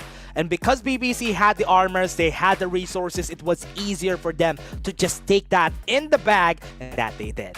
Yeah, it was phenomenal. That final zone where it was already closing, there were 4 squads that remained. Yeah. Like, it was literally chaos. Like, 2 teams fighting on the side, another team waiting on the sidelines. Yeah. And usually whenever that happens, we only have 3 squads. That's the highest that we have been. But now we had 4 squads in that last zone. That was utter chaos. Macro getting this was very well deserved. He took down that last one member, took down the armor of the last member. That's the reason why they won in the end. Yeah, and Ghost Reborn, this is the question we were asking. Can they be the challengers up against Execration? And you know what? Currently, they're showing. They're showing us how they should be winning. This should be what's happening in the finals. So I hope to see Ghost Reborn performing like this come tomorrow's game. Is that shots fired? No, that's not shots fired. Not shots I'm fired. just expecting this to happen tomorrow. Yeah, but that's true, that's true. We mentioned before that Ghost Reborn, when it comes to their respective groups during the weekly semifinals, is that they're really, really strong. They're killers. Yeah. But coming into the weekly finals, they just underperform. And that's how crazy they are as a group, though. Whenever it comes down to this decision making, especially when they're in Riverview Park, whoever is in their area, they know how to take them down as fast as they could, just for them to get that advantage. Yeah. So it's just consistently from here on forward, bring this A game to the following maps. Yeah, I just hope that they would be able to bring it. And that's going to be the challenge here. Come the next game, would Ghost Reborn be consistently able, or maybe even, I don't want to jinx it because last time we jinxed it, they could have had 3 consecutive wins on the semifinals, but they weren't able to get it. Yeah, I don't think they're going to make it that far this time around. Remember, Execration is still Execration. Yeah. But definitely something that we could potentially expect. I want to see how much points they got advantage against Execration this game, because that was just like 3 kills, 4 kills that have advantage, and they finished first in the end. So that's going to be the question here for them. And now, we're jumping into map number 2. Similar drop points across the board. Beta Cloud are separating. This is one of the strategies that we have been talking about overnight, that a lot of these squads are dropping onto different parts of Sunset City to just get information, get vehicles, and get a lot of land covered. Wow. Elite Extreme 1 now going to Nova Planetarium. Remember, they were at Power Tree Station during that last game, so they have something different. Now that they know that nobody drops here, we're gonna take it for ourselves. Yeah, I like how you mentioned that as well, because in map number 1, there was literally no one in Carnival and Nova Planetarium, so dropping in those points has full control for them to get those loots, especially considering that 2 of these points have so much to provide. Yeah, that's why they got punished a while ago. Koichiro is now going to get taken down, Macro just running away, and this is what I like the most. This early game fights that we're seeing is how Ghost Reborn would be able to farm up a lot of points, and that's 4 kills already on the board. Ghost Reborn once Master again. X4, what? They're still going in. Yeah, and they just stack off on kills time and time right after. 5 kills already. Oh man, they're still going back. One more last member. That's the last member. The other 2 just went away, went to Sanctuary Tower, and that is respawners down. 6 kills on the board for Ghost Reborn. A lot of kills already right out of the get-go for Ghost Reborn. And now they have control over this spot. And there's a lot of rotations that can potentially occur for this specific team. Yeah. They could go into Riverview Park, they could go on Sanctuary Tower. It really depends on what they want, but the thing is, going to Riverview Park, there is a lot more potential for them to meet a lot of people, but the thing is, this is what Ghost Reborn wants. And what they like about Pit Stop is there's a lot of shield XPs here, especially in this preset of the map. They can get a lot of XPs and maybe move even to Hot Rod in order for them to get more armors and also a lot of kills. That's 8 points. Execration is down 8 points from Ghost Reborn. Really, it's easy for the other squads to really follow through against Ghost Reborn. Yeah, there's no one specific team that is currently ahead of the current standings by a huge margin. Compared to last game, right? Absolutely. There's still a lot of opportunities for any of these teams to rise into the current standings. Yeah. Thus far, we're seeing Ghost Reborn now starting to rotate. Could potentially go to Riverview Park. Yeah. But on the other side, this is what we've mentioned before. Todd's Hot Rod is one of the hot spots coming in along with Tin Man Industrial. I'm really surprised that nobody went to Todd's Hot Rod and went to Batcave, especially MH78. I thought they're going to go to Todd's Hot or Tin Man Industrial even. But because of that, they don't have a lot of resources to their side, and Todd's Hot Rod, NNME has advantage. Yeah, and I think there's also a consideration that MH78 was eliminated early on, looking at the amount of shields that they have. Only green shields coming up, level 1 shields across the board. So it's really difficult for them to now take the risk on going into these high pressure, high benefit locations for them to loot. And that's the reason why also, is because they don't have man advantage in their squad. They only have 3 people. They don't really want to take that early fights against NNME, especially because Tin Man Industrial is probably basically the home of NNME ever since we saw them. Yeah, and NNME is one of the strong teams as well coming into this group. It's really a familiar name already coming into the previous week. So it's not just a single team that is random, but rather something that is formidable. It's a good thing that Most Wanted Vitas is in here, because most of the time they butt heads because they fight against each other in Tin Man Industrial. Yeah, especially coming into that similar spot, similar locations, early engages, really, really strong. But right now, looking at the safe zone, it is on Northeast. And the huge heat, the huge concentration for a lot of these teams here in this map is towards South. What I'm really surprised of is a lot of members are already on South. Nobody on the west side of the map. Already another fight, TCME versus VUDM. Fighting each other already. Crimson Esports would have really big disadvantage. No armors for Keshi. Looking at where they are, we're seeing Crimson Esports just having advantage, and VUDM just got taken down. Loses out on Flick, but for now, VUD Esports has to reset. No shields for Fuji. And now it's pretty much a 2v4 here on forward. Yeah, they have information though. Go for the fight. But they're still really looking for advantage on this point. Crimson Esports are just taking them down one by one, especially in this house. They're going to use the springboard to just run away. That's going to be Crimson just winning that Sanctuary Tower battle. Yeah, and that's a clever move coming in from VUD Esports, because 2v4 is not a fight that they want. So they just have now, they just are now forced to relocate themselves, play for placements instead. Look at the drone cam. We're seeing Cell3 winning the fight against Ghost Reborn, and JC is forced to run away, already down. Mac Pro is just fighting him out, and with the incendiary grenade, it's not going to be helpful because they still won the fight in the end. They have some respawners down. They can still win the fight. They still are looking for most stragglers from Cell 3, and they got taken down. Ghost Reborn with 10 kills on the board, starts off strong. Absolutely fantastic. This is what they did in the past, but right now they're to fight a curse. BBC on top. Yeah, Lord Happy. They still have 2 members up top. They're still going to go back. What's hard about this is that Ghost Reborn has purple armors on their side. That's going to be Lord Happy down. They're going to follow through with one more with Ludi on top.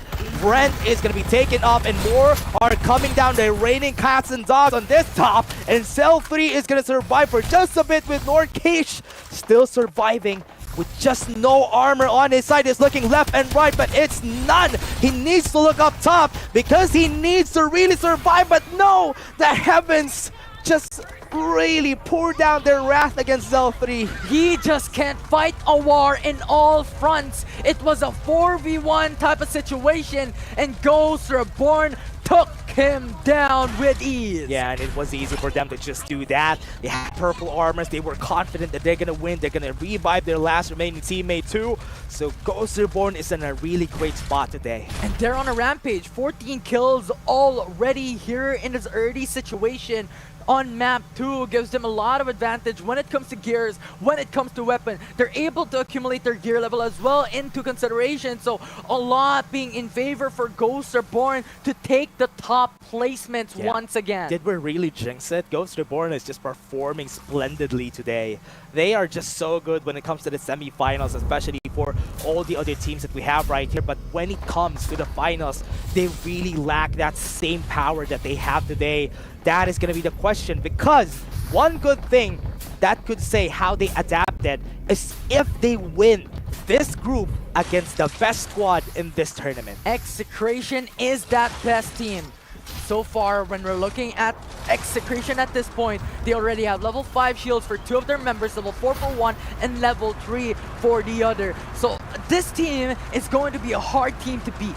One of the questions that I have this full month is that are some teams still hiding some of their tactics? That's going to be the question. Let's take a look at the map. A lot of members are in the north side. A lot of people are also on the south side of the map. Nobody's in the center of Riverview Park because they really don't need to go. What's really hard is that Master X4 and Execration are holding down the line for the other squads to go to.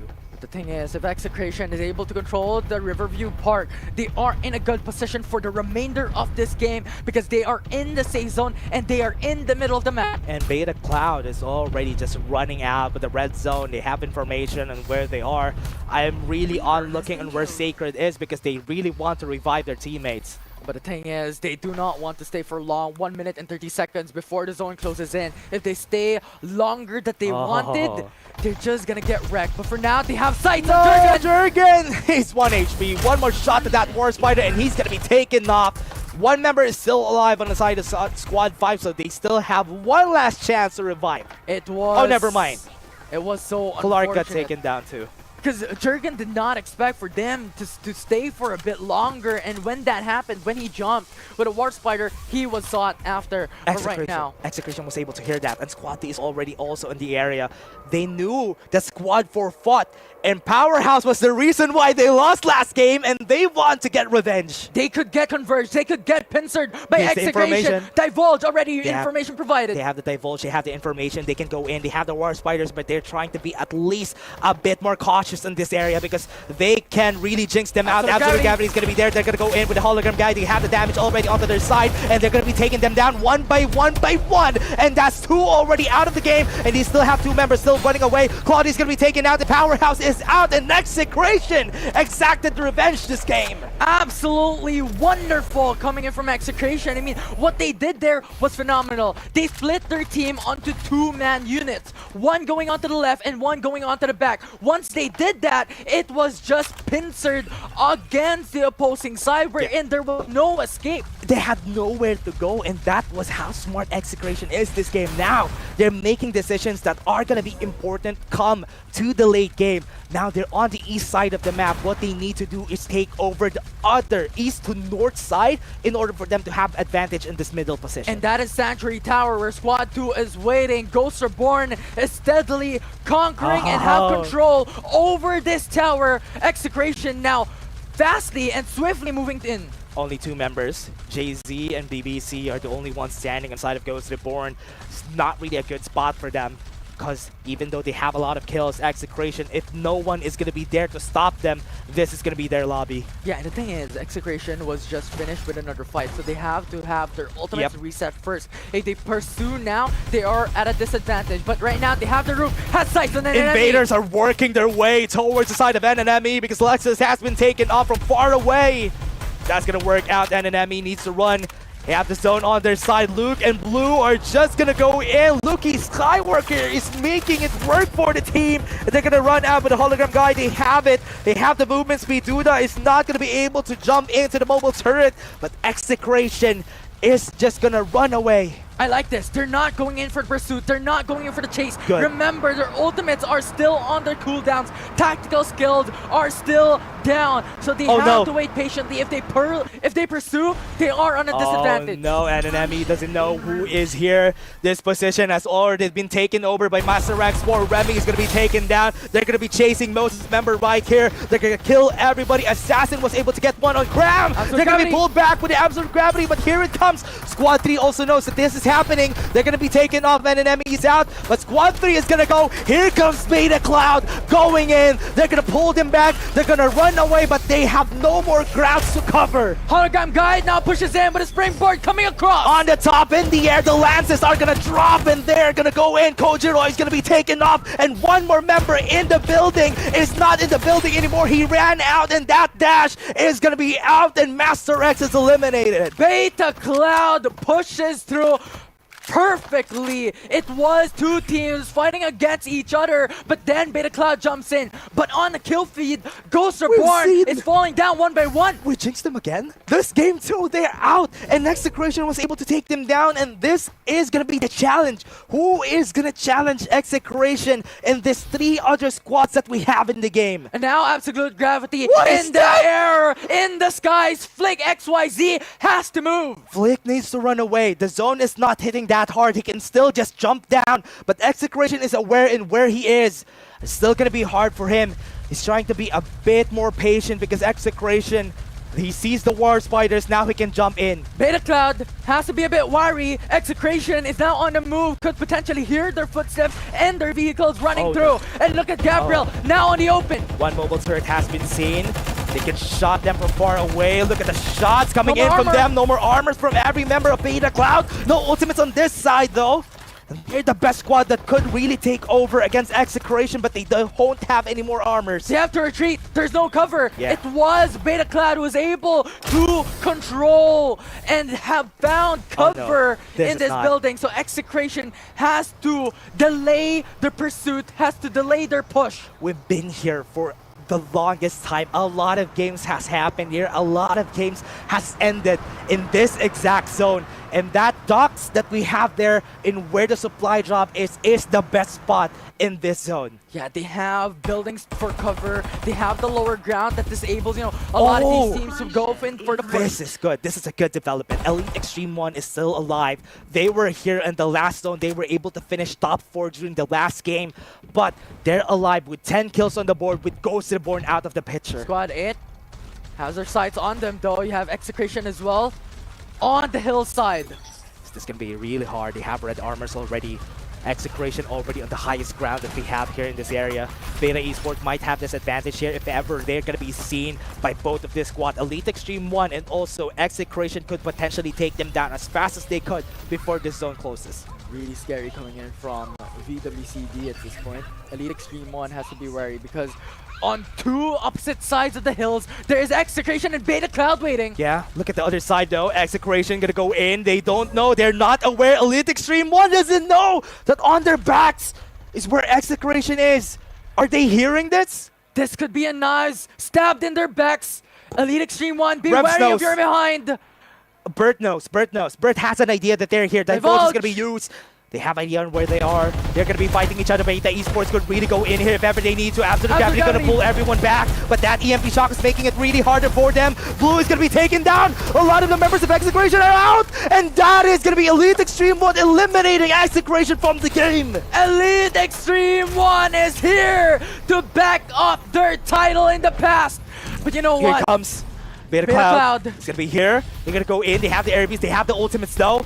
And this is not gonna be a problem for them if ever they try to fight. Bert is gonna be taken off. And that's Rebs jumping around in the open area. Was able to win the fight. But is it gonna be enough? They still have two members still alive. But Z Beta is still gonna go in. But the EMP shock that's gonna be the Rebs down. And that is Elite Extreme out of the game. And now with only a 4v1 situation, Beta Cloud eliminates this map. Mission failed for the side of Execration. They were the one aggressing against Elite Extreme 1. And in the end right there, they weren't able to win. But the problem here is there's only one more squad and Beta Cloud might be fighting this on a 2v2 because Flick is here already and they're gonna go in. BUDM might want to finish this in a podium finish and Ghost is gonna be taken up, but Gabriel was able to take it off in the end. Beta Cloud with their consistency from week to week once again performs, and that just enabled them to take the top one here in this group. Unfortunate for the top one team here in FPC. I was waiting for that chance for Beta Cloud to be able to get this win. It's been a while since they got a podium finish, but this is a very well-deserved win nonetheless for Beta Cloud. Yeah, there was a lot of unfortunate type of situation. Execration, they thought that, you know what, we could stab Elite Extreme 1 in their backs, but the thing is, Bert was readily waiting. Bert was aware and Bert was ready to go. Bert knew that they're gonna go in. They had an idea. They used the Absolute Gravity in front of that EMP shock. That's the reason why Execration didn't have that pull. They were expecting the pull, but it didn't happen because of that EMP shot. Yeah, Execration, initially their engage was at nice. Could have been great. Two War Spiders with 2 members on each side. They jumped across when the War Spider jumped. Absolute Gravity followed suit. Yeah. But the thing is, EMP was Defensively. there. Oh, man. Defensive ultimates being played out by Elite Extreme 1, and that just stocked them on top of each other. Could have been a win. Execution That was is just gone. yeah, that was just unfortunate for that squad. Elite Extreme 1 performed really well during this game. It's just unfortunate that they got eliminated by Beta Esports after Beta Cloud, after this game. Just because of that foiled their plans of getting top 1 spot, but that game could have been their game. Yeah, absolutely. It was just this timing. Yeah. You know, waiting very patiently. As we say, patience is a virtue, and Beta Cloud did just that. And they had the best position though. They had one of the things that Execration was thinking that game was that the position right there of Beta Cloud was the best position in that zone. We have seen that every time. That was the best position in there. So they had to really look for another target.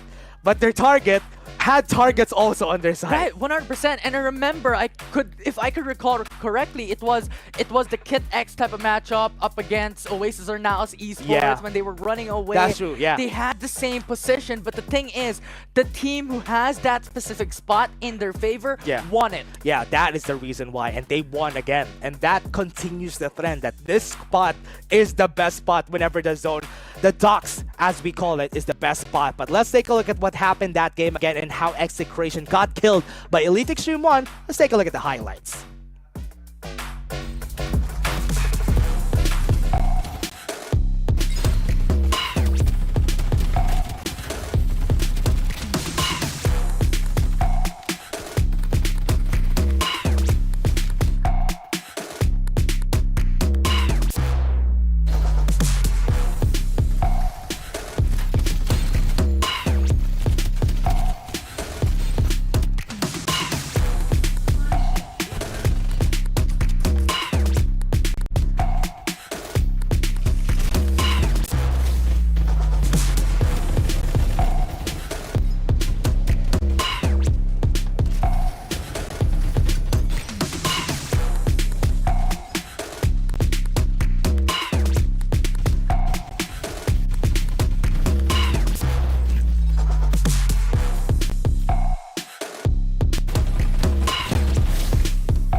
Not even close for the other squads against Beta Cloud because they had the best position this game, and that really rewarded them for that positioning. And patience as well played part into that win coming in from Beta Cloud. That was just phenomenal coming in from this team overall. It was impressive to watch. It was crazy. Wait for these teams to fight against each other, and once they do not allow them breathing space. Yeah, go in. When you give the time especially for those squads that already fought, especially when there's only 3 full squads in the game, that is when you lose. That's why when they get those resources, that is where they get a lot stronger. But let's take a look at the MVP, Lancelot. It's been a while, man. It's been a while seeing Lancelot here.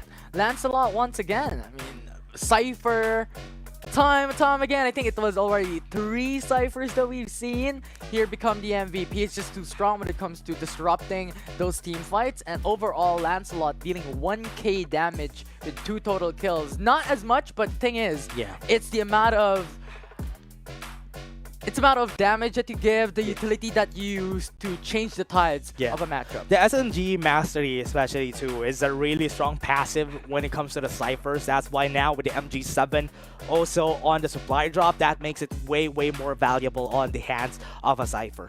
Yeah, 100%. And now the biggest question is, can Execration still make it out alive here in this group? Because thus far, they are not playing to the expectations that we had on the prior weeks. They are the current best team, but now, is this still the same title that they hold? Is this the time for them to really hide some of their skills? Because if not, NCG might be able to take that top 1 spot and snag it from them. But let's take a look at this. Everybody, 500 diamonds? Ooh. With free diamonds go, that's a lot. That's massive. That's instant battle pass. Oh man, I should take that. Wait a second.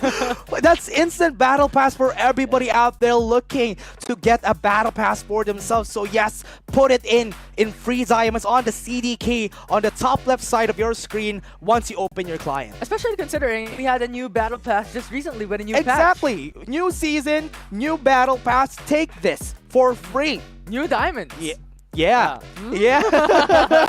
More valuable, everybody. And again, for 800 viewers, you're gonna get this free amount of diamonds for today. So take it right now because everybody would be snagging that diamond. Yeah, and now going back into the game, into map 2, map number 1, I think it was just the adaptation that is really crucial. Yeah. Right? And now the biggest concern is, can Execration adapt to those type of situations? Yes, they were able to stack the top 1 position throughout the open qualifiers, but so far, coming into the weekly semifinals, it's not being shown to be, that top, that best type of place. I was looking for Execration to be winning that fight against Elite Extreme 1. I was surprised that Elite Extreme 1 came out on top, but when I remembered how that Absolute Gravity got disintegrated early on in that fight, that was Elite Extreme 1's fight to win. But still, there's a lot more opportunity for them to reset and change their mindset coming into Game 3. Let's take a look at Game 3, and this is their last chance. Execration would be able to get that top 1 finish, because so far, that could get taken away by Ghost Reborn in this semifinals. Now, map 3 is here. We're back to Sunset City for Group B. And this time around, once again, as expected, we're having a type of similar drop points across the board. Ghost Reborn, as always, dropping into Riverview Park. And Execration, their favorites, Sunflower Shopping Mall. Yeah, and Elite Extreme 1, I love that Noble Planetarium is going to be their area now. Nobody dropped at Power G Station, which is really surprising for me. Even Sacred is in Carnivale, so this is a very different game. Yeah, and the thing is, Beta Cloud, they're not going to Sanctuary Tower anymore. They're going into the southwest part of the map, split across. Yeah, they're going to be splitting each other, but Cell 3 is going to be revived.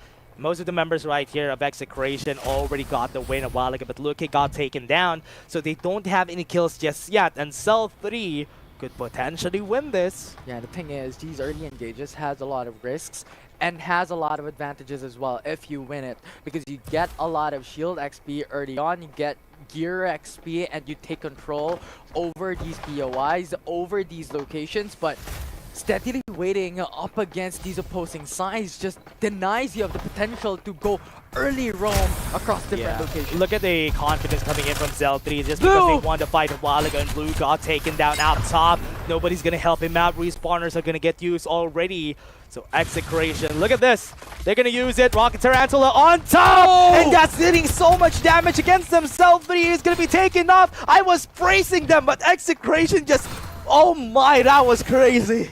The force is in you, Luki Skywalker. The Rocket Tarantula played. Wow. Artillery. Yeah, it's one man down immediately, followed through with Luki shooting his White Dwarf across the roof. Another man down. It was just amazing to watch. The utilization of vehicles in the game is really as expected, but Luki Skywalker went beyond. That was just because of the Tarantula that he's used. Really well-placed artillery fire from that. And now Execration back to the basics, back to Sunflower Shopping Mall, and they're gonna get all that resources. Yeah, and Cell 3 is forced to relocate themselves, but the thing is, Powerhouse International already looted the spot. Yeah, Powerhouse already in the area. They're out and about. They don't have any resources here on the side. So this is going to be hard for them. But Powerhouse might be seeing where they are. And now the thing is, Cell3 couldn't fight the opposing side with war scraps just being looted by them because it's not enough. Spoils are not going to be enough, so Powerhouse is just going to run away, goes back to Tinman Industrial to get some resources for themselves, but Beta Cloud is just going to stop them from doing just that because they're at their backs. And now Powerhouse International is sandwiched across two teams. Look at Beta Cloud now swiftly coming into Tinman Industrial Island. Yeah, they have a lot of squads in the area. They have MH78 too. Are they going to see where they are? Lore wasn't able to see that, but Beta Esports are still not gonna see where they headed. They were on the Batcave a while ago, but the fight already happened because Cell3 wants blood. Now Divulge being set it up. They need information. They want information. Now with that being used, they got it. But the thing is, they still do not want to get that fight through. Yeah, they just want to run away. Even using that, the hover car was able to get some damage against most of them, but it's still not the position they want to be in. Cell3, look at the confidence of these guys. Even if they lost a fight a while ago, they're really trying to take down Beta Cloud from far away. Now Beta Cloud is just forced to retreat for now. They're split apart across two-man units. Here they come. Are they going to go in? They're going to go to this side and might be able to go on the jump on the side of Cell3. Here comes the EMP shock. Wasn't able to stop them. They didn't drop down. That's very smart of them. Look at Ghost using all the armors that he can to recharge and was able to jump out, and they're gonna go in. The Absolute Gravity is gonna pull them back, but Garfield was able to do some damage, and Beta Esports in this house are wrecking it, and they're making it work for themselves, and that's why they're a strong team, and this is how they show it to the world. And now one by one they fall. It's one man left for Cell3. Nordkish on second floor. Nordkish on top. He's gonna wait for them to go in. He's gonna regenerate some armors, but he's been cut off. Beta Cloud, their playstyle was to buy time, and so they did with a War Spider, but the thing is, Squad 5 jumping in. Squad 5 is gonna be here. Gonna see where they are. They don't have any ultimates anymore. They're already on top. Shula doesn't have any HP. Absolute Gravity due to EMP Shocker for them, and that's gonna be it. That's gonna be the win for their side, and Beta Cloud needs to run away from this, and Clark with low HP. Sacred is gonna make wonders with this.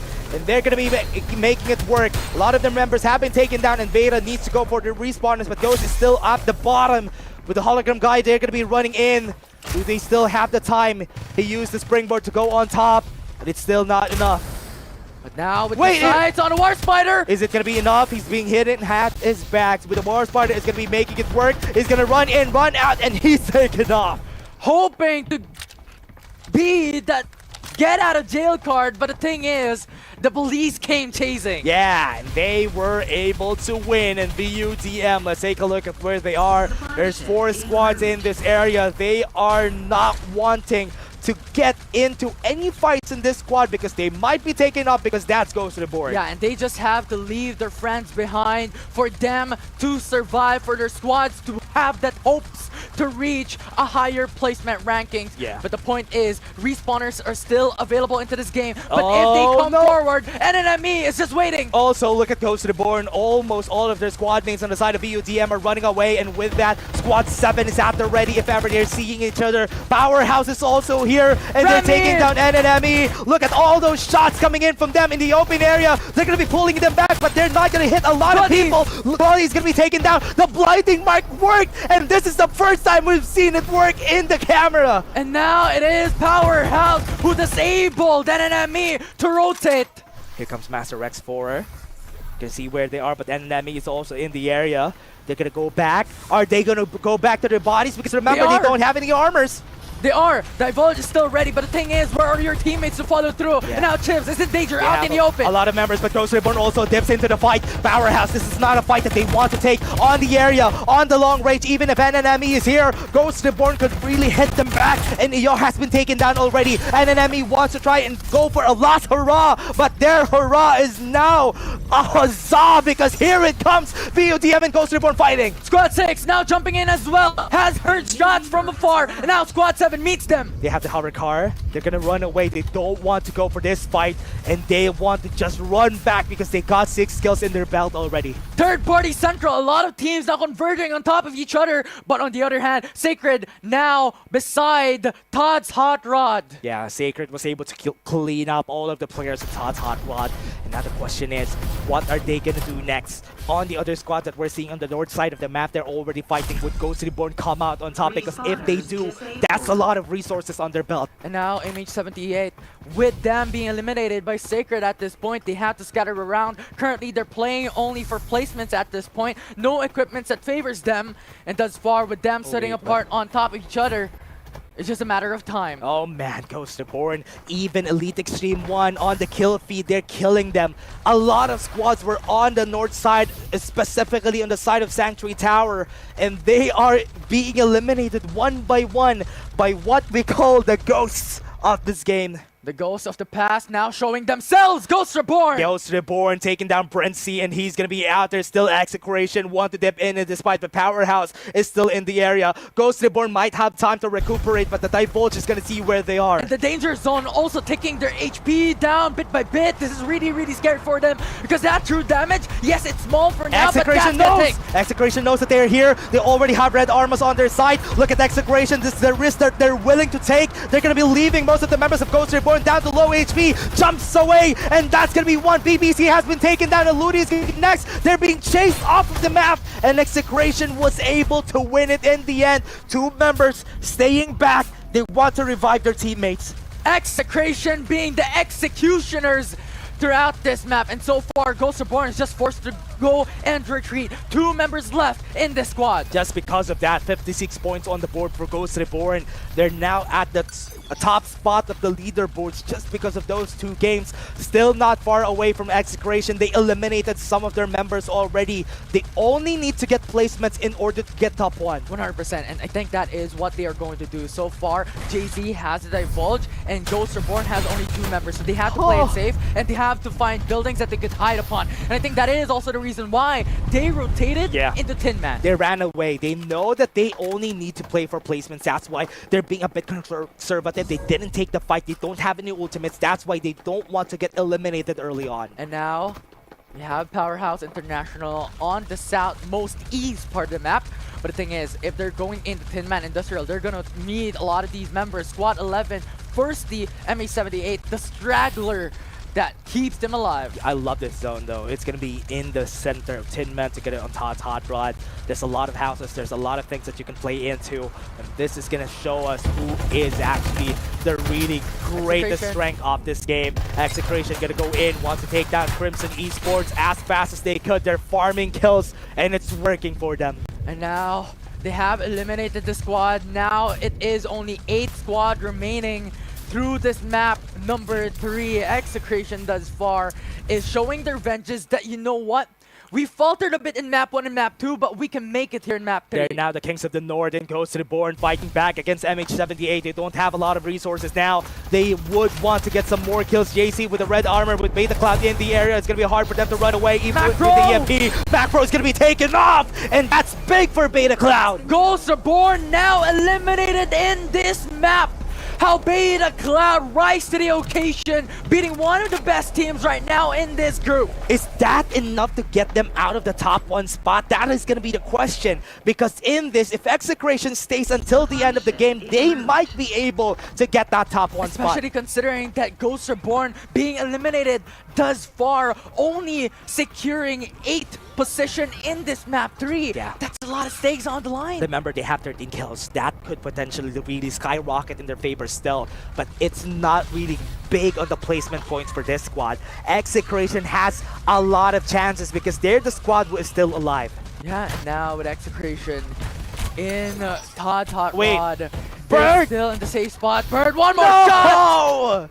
Bird, he was hiding in the corner, and Elite Execration just was able to see him. That is now back to the scoreboard. One more notch for the side of Execration. Yeah, the safe zone right now is a little bit scary because it is on the southeast part of the map. We've seen this before, ACC, and even here in FPC, that when it comes to this type of safe zone, wherein a river splits it apart, there's really, really dangerous type of positioning that you really need to take care of early on before the zone closes in. A lot of full squads. I love this. I love this last zone ever. That is also because of the fact that Execration is in the center of it. There is a river on the center of everybody. There's not a lot of space in the east side of the map.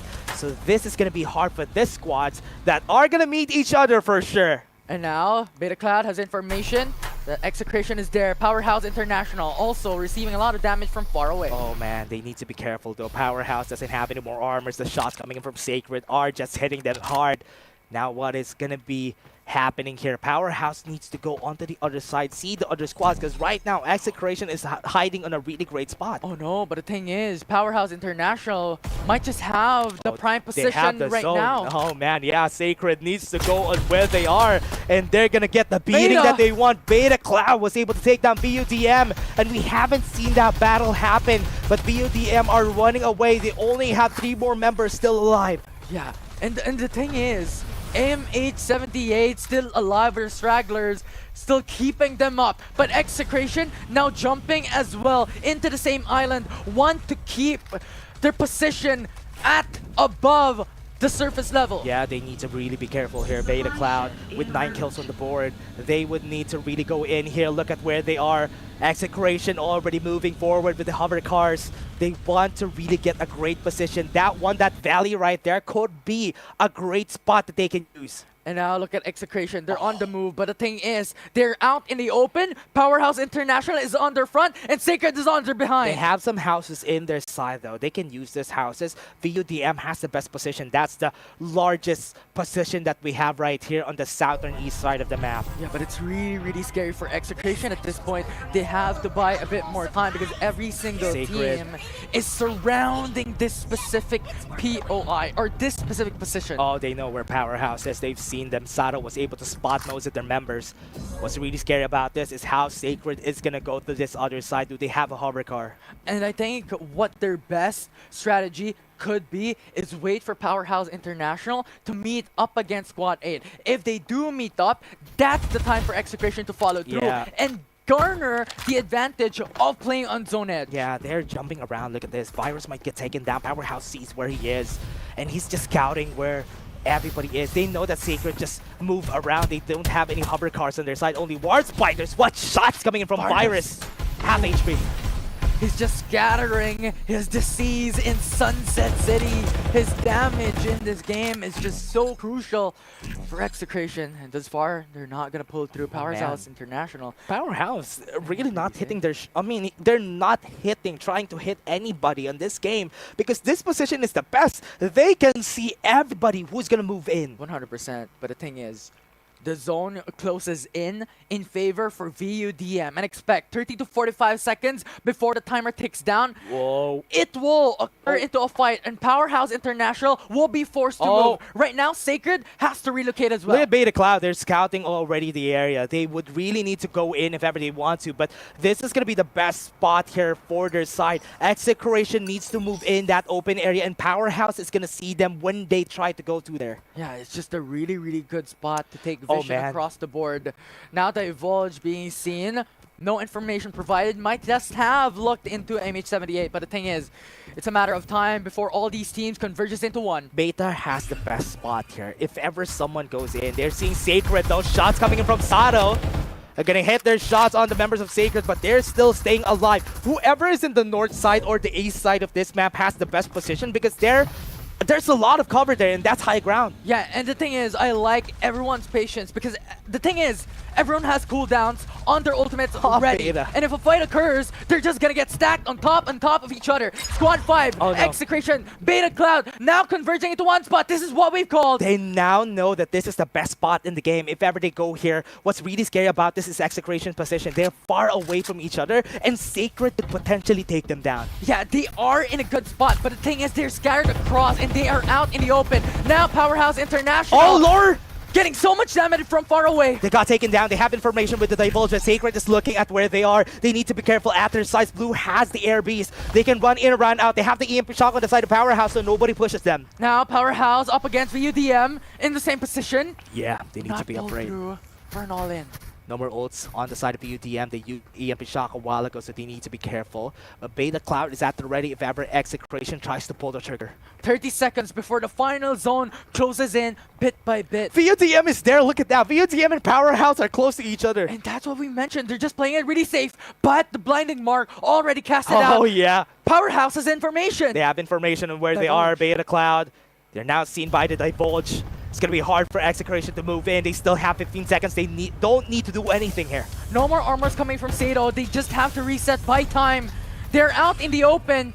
But the thing is, they're not in the afraid. safe zone. Even if they're in the open, they're not afraid. Nagi is going to be taken down. That's going to be the fight coming in from the side of Powerhouse. Even without the EMP shock, VODM could get taken down in this game. Ghost has been taken off by Sacred. Oh my gosh, it's Execration's this moment for them to go in. Look at that. Virus was able to take the shot, and Sacred really needs to revive their teammate Beta Cloud on the other side. Tomsky is going to be revived. Other shots coming in from Execration. They want to move in. They're trying to look at where Sacred is. They're looking at where they are. Powerhouse is going to be taken down. 2 members are still alive. Sacred.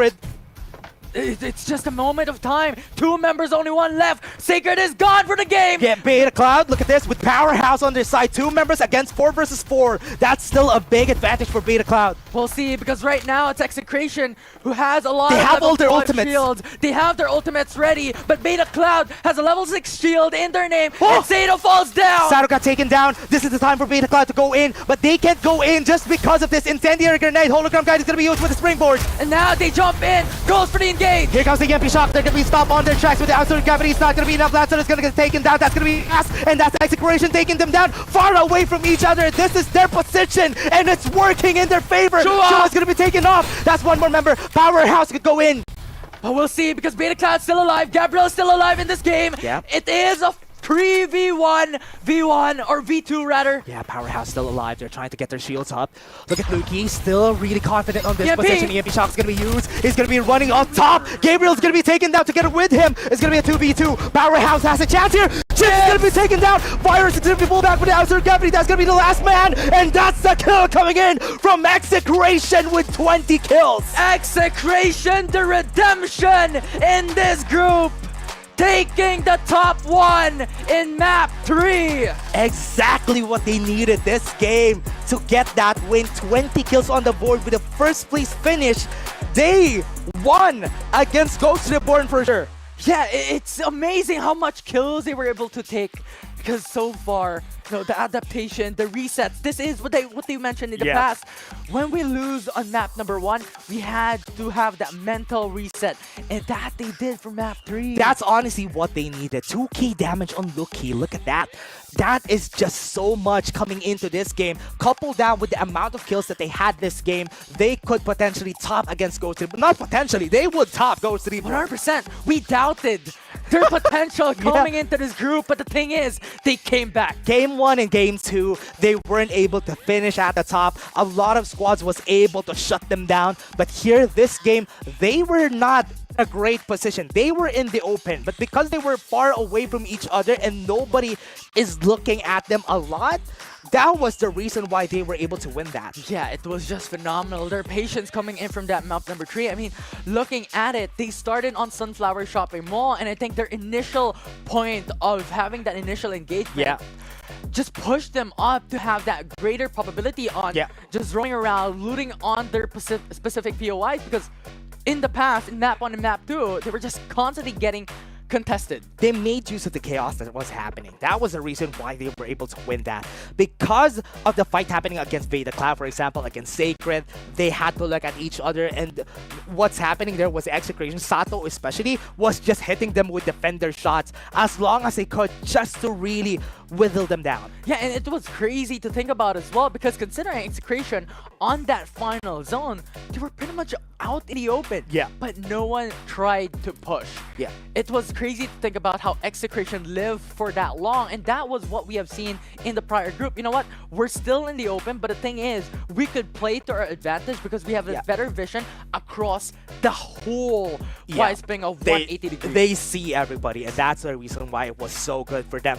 With what we've seen there, Beta Cloud tried to really go against them, but because when they use the springboard, there's a big open road that they had to traverse. that was the reason why it was easy enough for Execration to just get the kill on them as fast as they could, then run away, run back, reset, then go again. Yeah, I think that's the really important part. You have to reset consistently and wait for your cooldown to come up. Then now, let's take a look at what happened during that game. Let's take a look at these highlights and how Execration won that game.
Execration ending that game with 20 kills on the board and winning that chaos that happened in the last zone.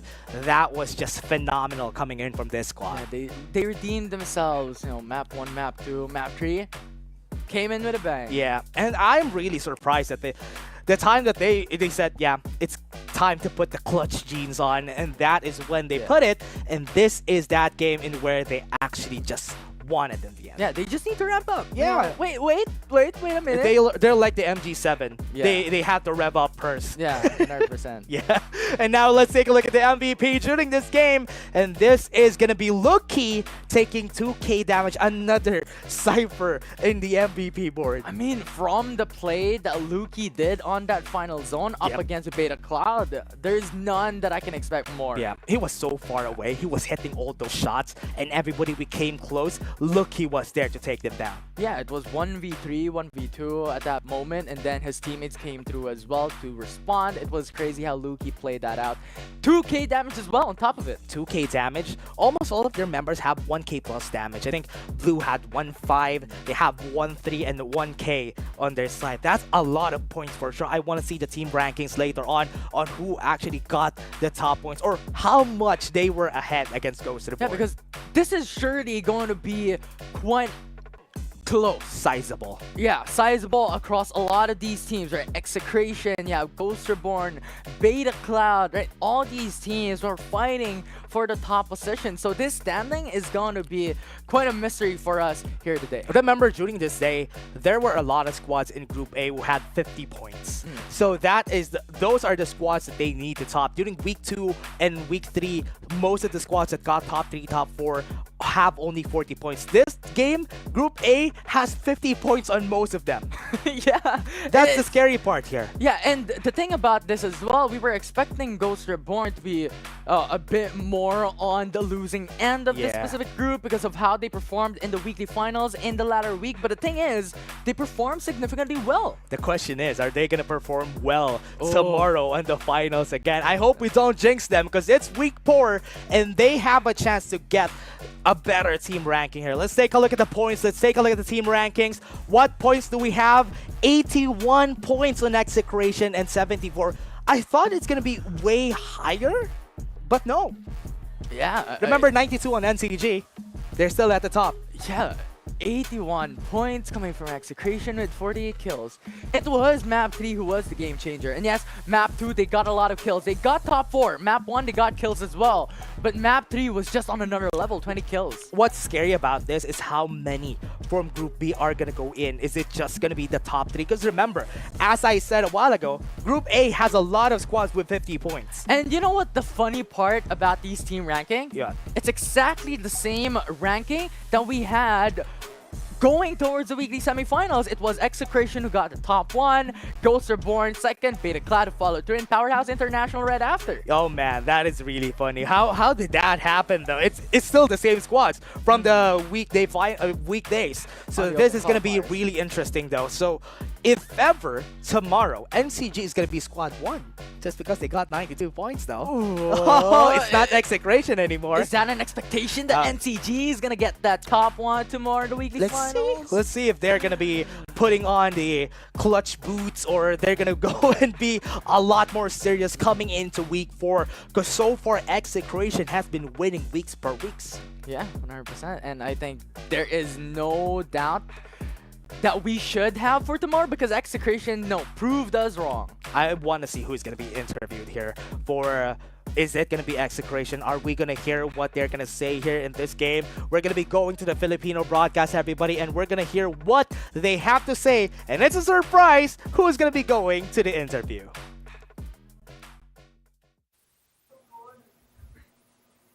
Hello po, guys. Ayun, hello. What's up, Kuya Blue?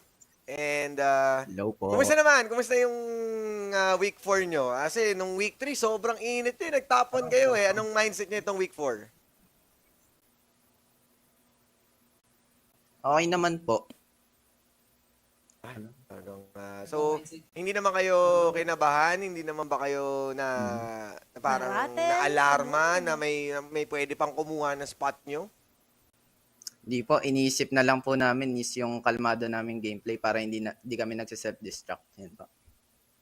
Ay, kitang-kita ko yung kalmado gameplay nila kanina. Before sila araruhin nga ng Beta Cloud, 3-9 na araruhin ng Beta Cloud, pero hindi sila nagwagi. But here is my question pala, Blue and the rest of the gang ng Execration, paano nyo na-conquer yung naging nerfs? Paano nyo na-conquer yung naging patch update ngayon? Dahil syempre, may difference ba dito sa playstyle nyo this week?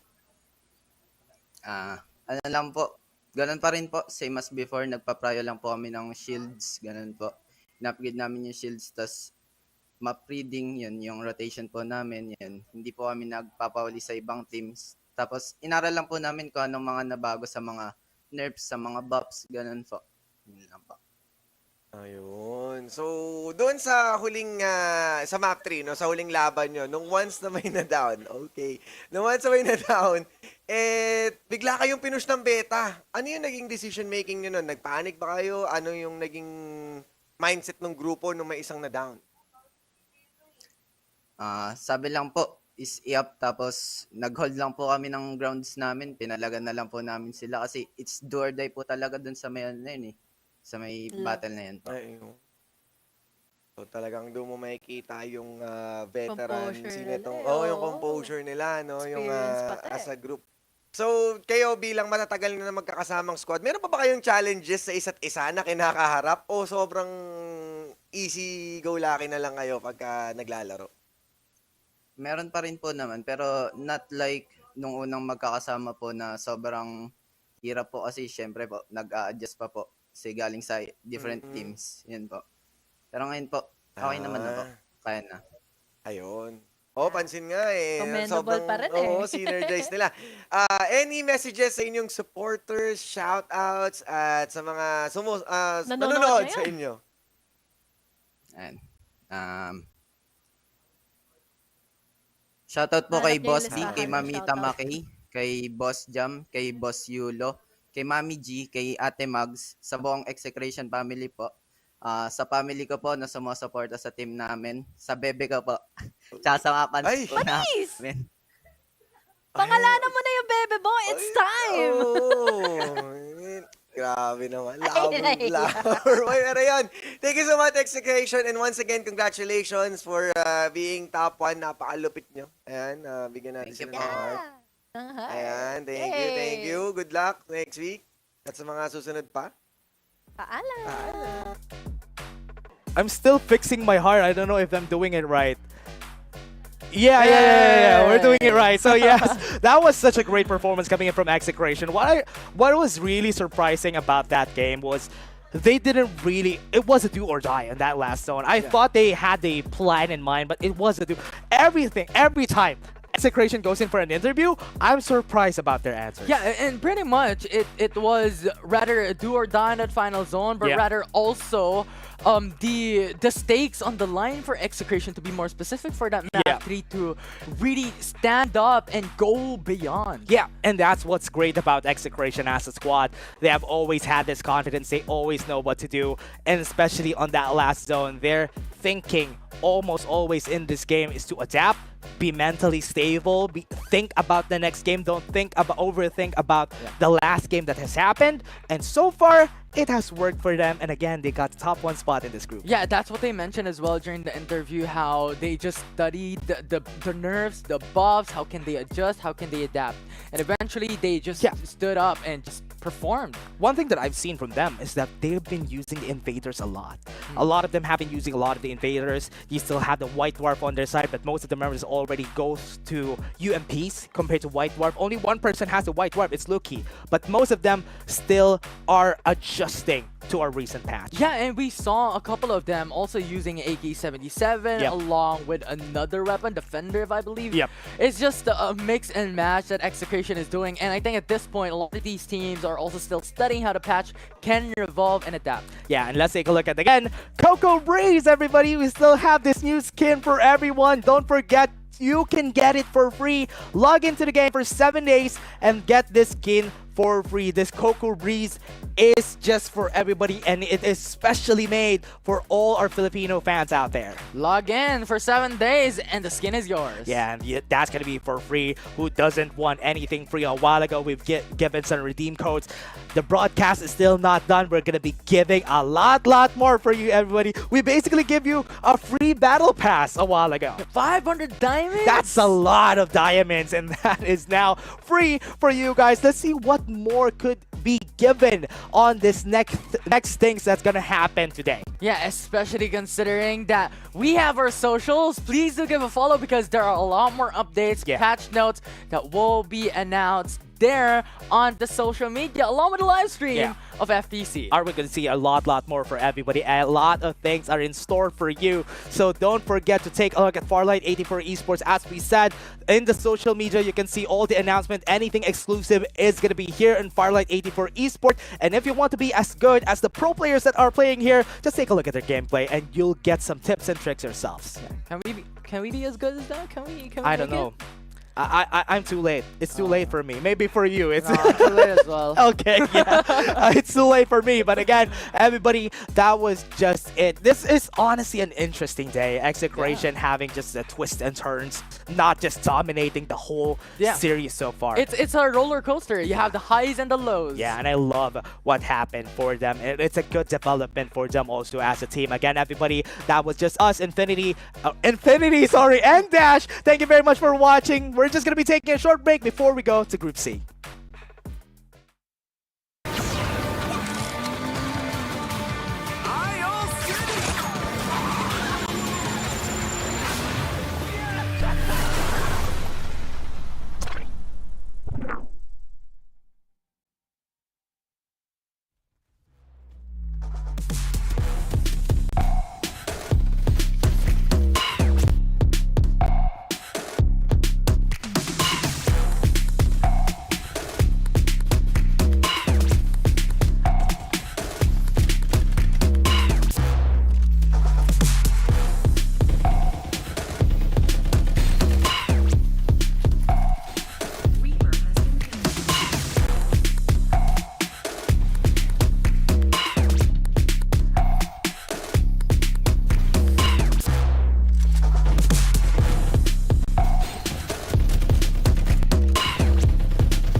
Time passes, but the clairvoyant power from the Oracle will protect us forever. The fanatical power that everyone desires shall only belong to the strong. Adventure has already begun. Yes, you can call me Mr. Reaper.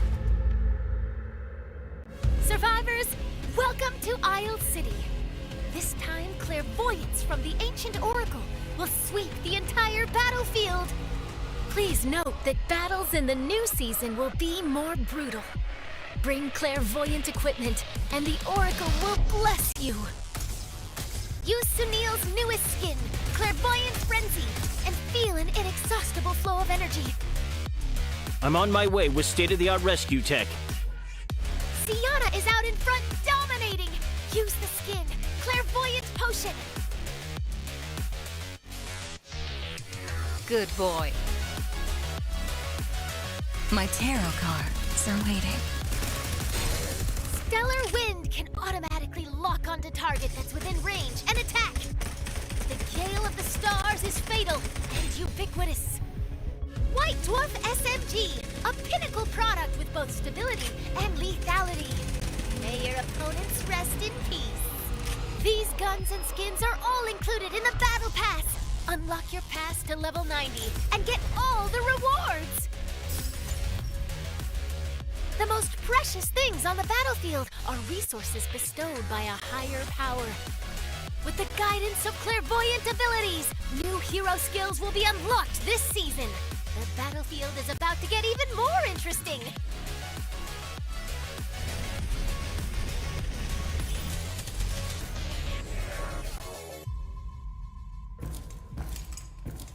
I look forward to meeting again.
terrifying power awakens in the dark.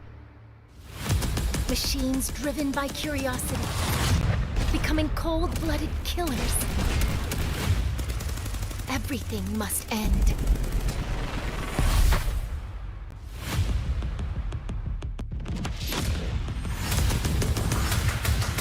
Even with new technology upgrades making us faster, stronger, we're still no match for the bloodthirsty machines. But the story isn't over yet. A genius engineer just came onto the scene.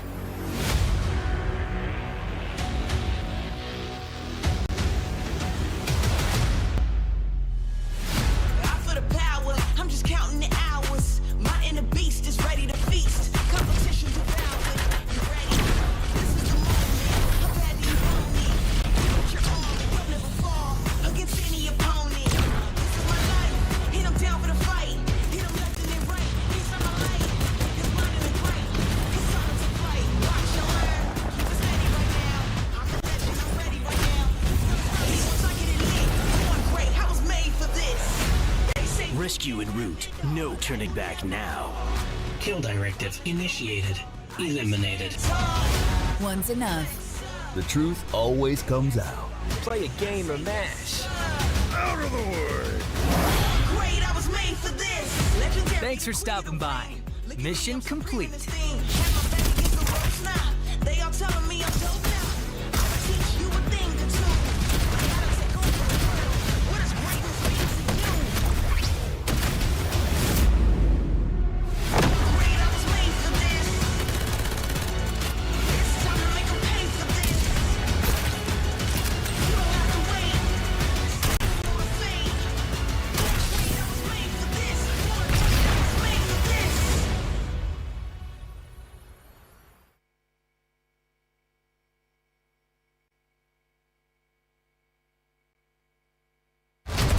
Lucinda's trade is only open to the first buyer who arrives. Capsuers, fight for your desire. Let's go. Never back down, and I never run. Coming last place, that was never fun.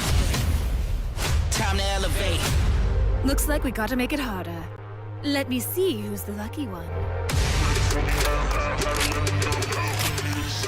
I'ma let it go. Let them taste the power of new vehicles. Time to lose control.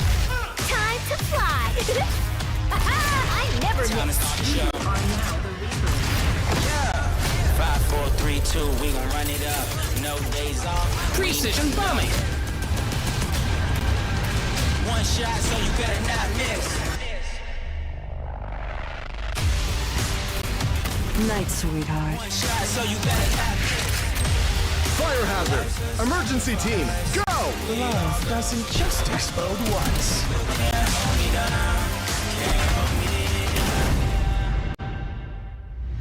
Feel the gravity of fate.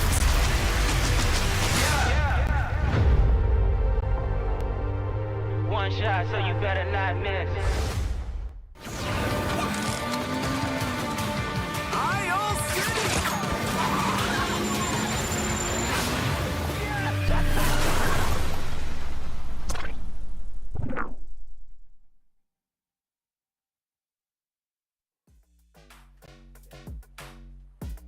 Welcome back to FPC 1. My name is Burger Kim. Together with me is Josuave. And yes, what's new today? The set, Josuave, Me. and the patch. The patch, indeed, man. So it's a welcome patch. It is a welcome patch, right? We were talking about earlier what kind of changes were gonna be in the patch and how it was gonna affect well, the gameplay in general, right? Because we've seen a lot of teams really experiment across all patches. So since it's just so new, we might see here and there some I would say cheesy comps Really? out of maybe some of the capsulers. Like okay, previous weeks we've seen a duck side. I think you might have seen that. Earlier there was also a duck side. There was a duck side earlier. So yeah, duck side was buffed. I think a couple of heroes as well. We have Young, which is your main, by the way. Yes, we have Young, who has now the blinding mark, which is great for making things a little bit more miserable on top of getting information. And then, of course, we have Sunil with a speed boost to his hologram guide. Speaking of those those buffs that were made on the heroes. We also have to check out, of course, the qualified teams here. And who's new? We have a couple of new names here that I haven't seen in the previous weeks. But of course, some familiar staple names. I have to point out NRGW has performed so well last week. We got Oasis Gaming as well, and Vagabonds, which I always hype up every week, and I want to see more from them. But we have a couple of others as well aside from Vagabonds. Some new names. Anything that you see that's pretty familiar to you? Yeah, I mean, familiar. We have X Team NCG who have showed up here and there. Our NCG main, one SRN, their tag is. They've been here since the ACC as well. So some returning familiar names that are looking to make a name for themselves as part of the top echelon of players here. It's Group C already, so we're down to again 3 maps today, and this is the last. It's really week number 4. It is week number 4. When was the last time you were here? The last time I was here was week 2 weeks ago, week 2. Yeah, week 2. So it's been a while, and so were you surprised with our new setup? Yeah, I walk in. Are you and more I'm, comfortable with this? Here. Of course I am. Who doesn't like an nice actual sofa? Right. you got a pin as well today, so it's pretty. I guess it's new for everyone. And yeah, after this we're gonna be going to the knockout stages already next week. Yeah, so crazy. How this is fast time the flies. last chance for people to qualify for the knockouts, and well, of course, the pressure's on, right? And this is Group C. Out of the this is the 3rd group out of the 4 that are we're gonna be seeing the action of today, which means we are getting closer and closer to the proverbial end of this stage of this split. It's also very exciting too that our finals is going to be a LAN event. It's gonna be a LAN. Watch out for that. How will that happen though if you're gonna drop some codes? Are you gonna actually flash the day? Everyone has their phones up and ready. Yeah, definitely it's gonna be a race to whoever gets it first, right? So yeah, it is a Group C, and we have here, of course, a lot of promising teams from last week. And honestly, I can't wait to see more of them here as we head over into Sunset City. This is map number 1, and let's take a look at our squads. Where are they gonna be dropping here? Yeah, looking like a lot of people are seem to avoid the usual hotspot of Tin Man, Plex, and Todd's Hot Rod. Only VBS, Vagabonds, gonna take up that singular point of interest. Meanwhile, I think there's a lot more distribution this time around in this round as well. Okay, looking at Oasis 2, we got Shalong Bay and Tamayo, and is that Arlion and RCJ? So are these like a couple of new faces here as well? And looking at our map as well, there's a lot of squads actually over there at Sunflower Shopping Mall. It's Comfort for some of the squads, but then again, respawn pods, they're very vital in the early stages of the game. Yeah, of course. They're so important because, well, first of all, you want to either get as much loot as possible, or, well, if you fail in that endeavor, then you will have to, of course, reposition, get yourself to a safer spot. Meanwhile, one SRN, Jesse Dash, picking up an early rocket tarantula. I don't know what the plan is here, but it is seeming to be a move over towards your friend, see if anyone comes by. Drop death down from the sky. Well, and here's the thing too. There's a lot of squads here, so it's actually very good that he has the tarantula there. And again, the respawn pods are still up for a lot of the squads who have dropped here. And surprisingly, it's pretty quiet here in Sunflower Shopping Mall. I was actually expecting a lot more commotion, a lot more early gunfights, but actually that didn't happen. A lot of the squads are going more for the loot, going more for the upgrades on the shields, especially before they go into the clash. Yeah, it seems to be theme today is the Cold War, right? Walk in, wait for a little bit of a gentleman's agreement to get your guns up before trying to actually take those shots, right? Because you don't, in some people's playbooks, it's dishonorable to fight someone who's unarmed. But of course, this is Farlight 84 we're talking about. Oh yeah, you gotta embrace the chaos. And looking at the chaos, it seems like all corners of the map, they're pretty quiet. Even here in Sanctuary Tower. And you know what? This is one of the things I love about Sanctuary Tower rather. It's very safe. There's a lot of squads that drop here. There's a lot of shields as well, and a lot of good resources. So I like how X Team, one of the teams that you highlighted as well, started out here. So this is going to be vital as well on where they're going to rotate. Is it going to be down to Riverview Park, or is it going to be elsewhere? So I guess they're going to have, again, the cream of the crop when it comes to the loot and their items. But yeah, Sunflower Shopping Mall. There's a lot of you guys here, but no one seems to be, starting out. I just called it. There you go. There you go. Shots coming in from NRGW to try and take some damage onto Summit Invictus right now. Not much to be seen just yet because Oreki, of course, with the AK-77, it's not that easy to take a fight from that distance. But of course, that was a lot of damage gone. NRGW pushes them into the hands of one SRN, which also does result in a lot of damage happening to Summit Invictus, stuck between a rock and a hard place, one might say. Oh man, one SRN, they're in this high ground, and again, this is usually the case, right? When you got a good idea of where your opponents are, especially at SMTI, is it really not in a good position? No, they're not. Yeah, when Oh, no, SRN, they're gonna go over. That was so fast with a War Spider. Mad Mars gonna make an attempt. Scan's not gonna work out, so they don't see them just yet, but Mad Mars is gonna be able to spot them. Now they're aware the War Spider's right there. Here comes the Absolute Gravity coming in. Mad Mars forced out as the gunfight's gonna be going on. Caleb's gonna fall, and the rest of Summit Invictus trying to get out of the range of all the ultimates in their faces.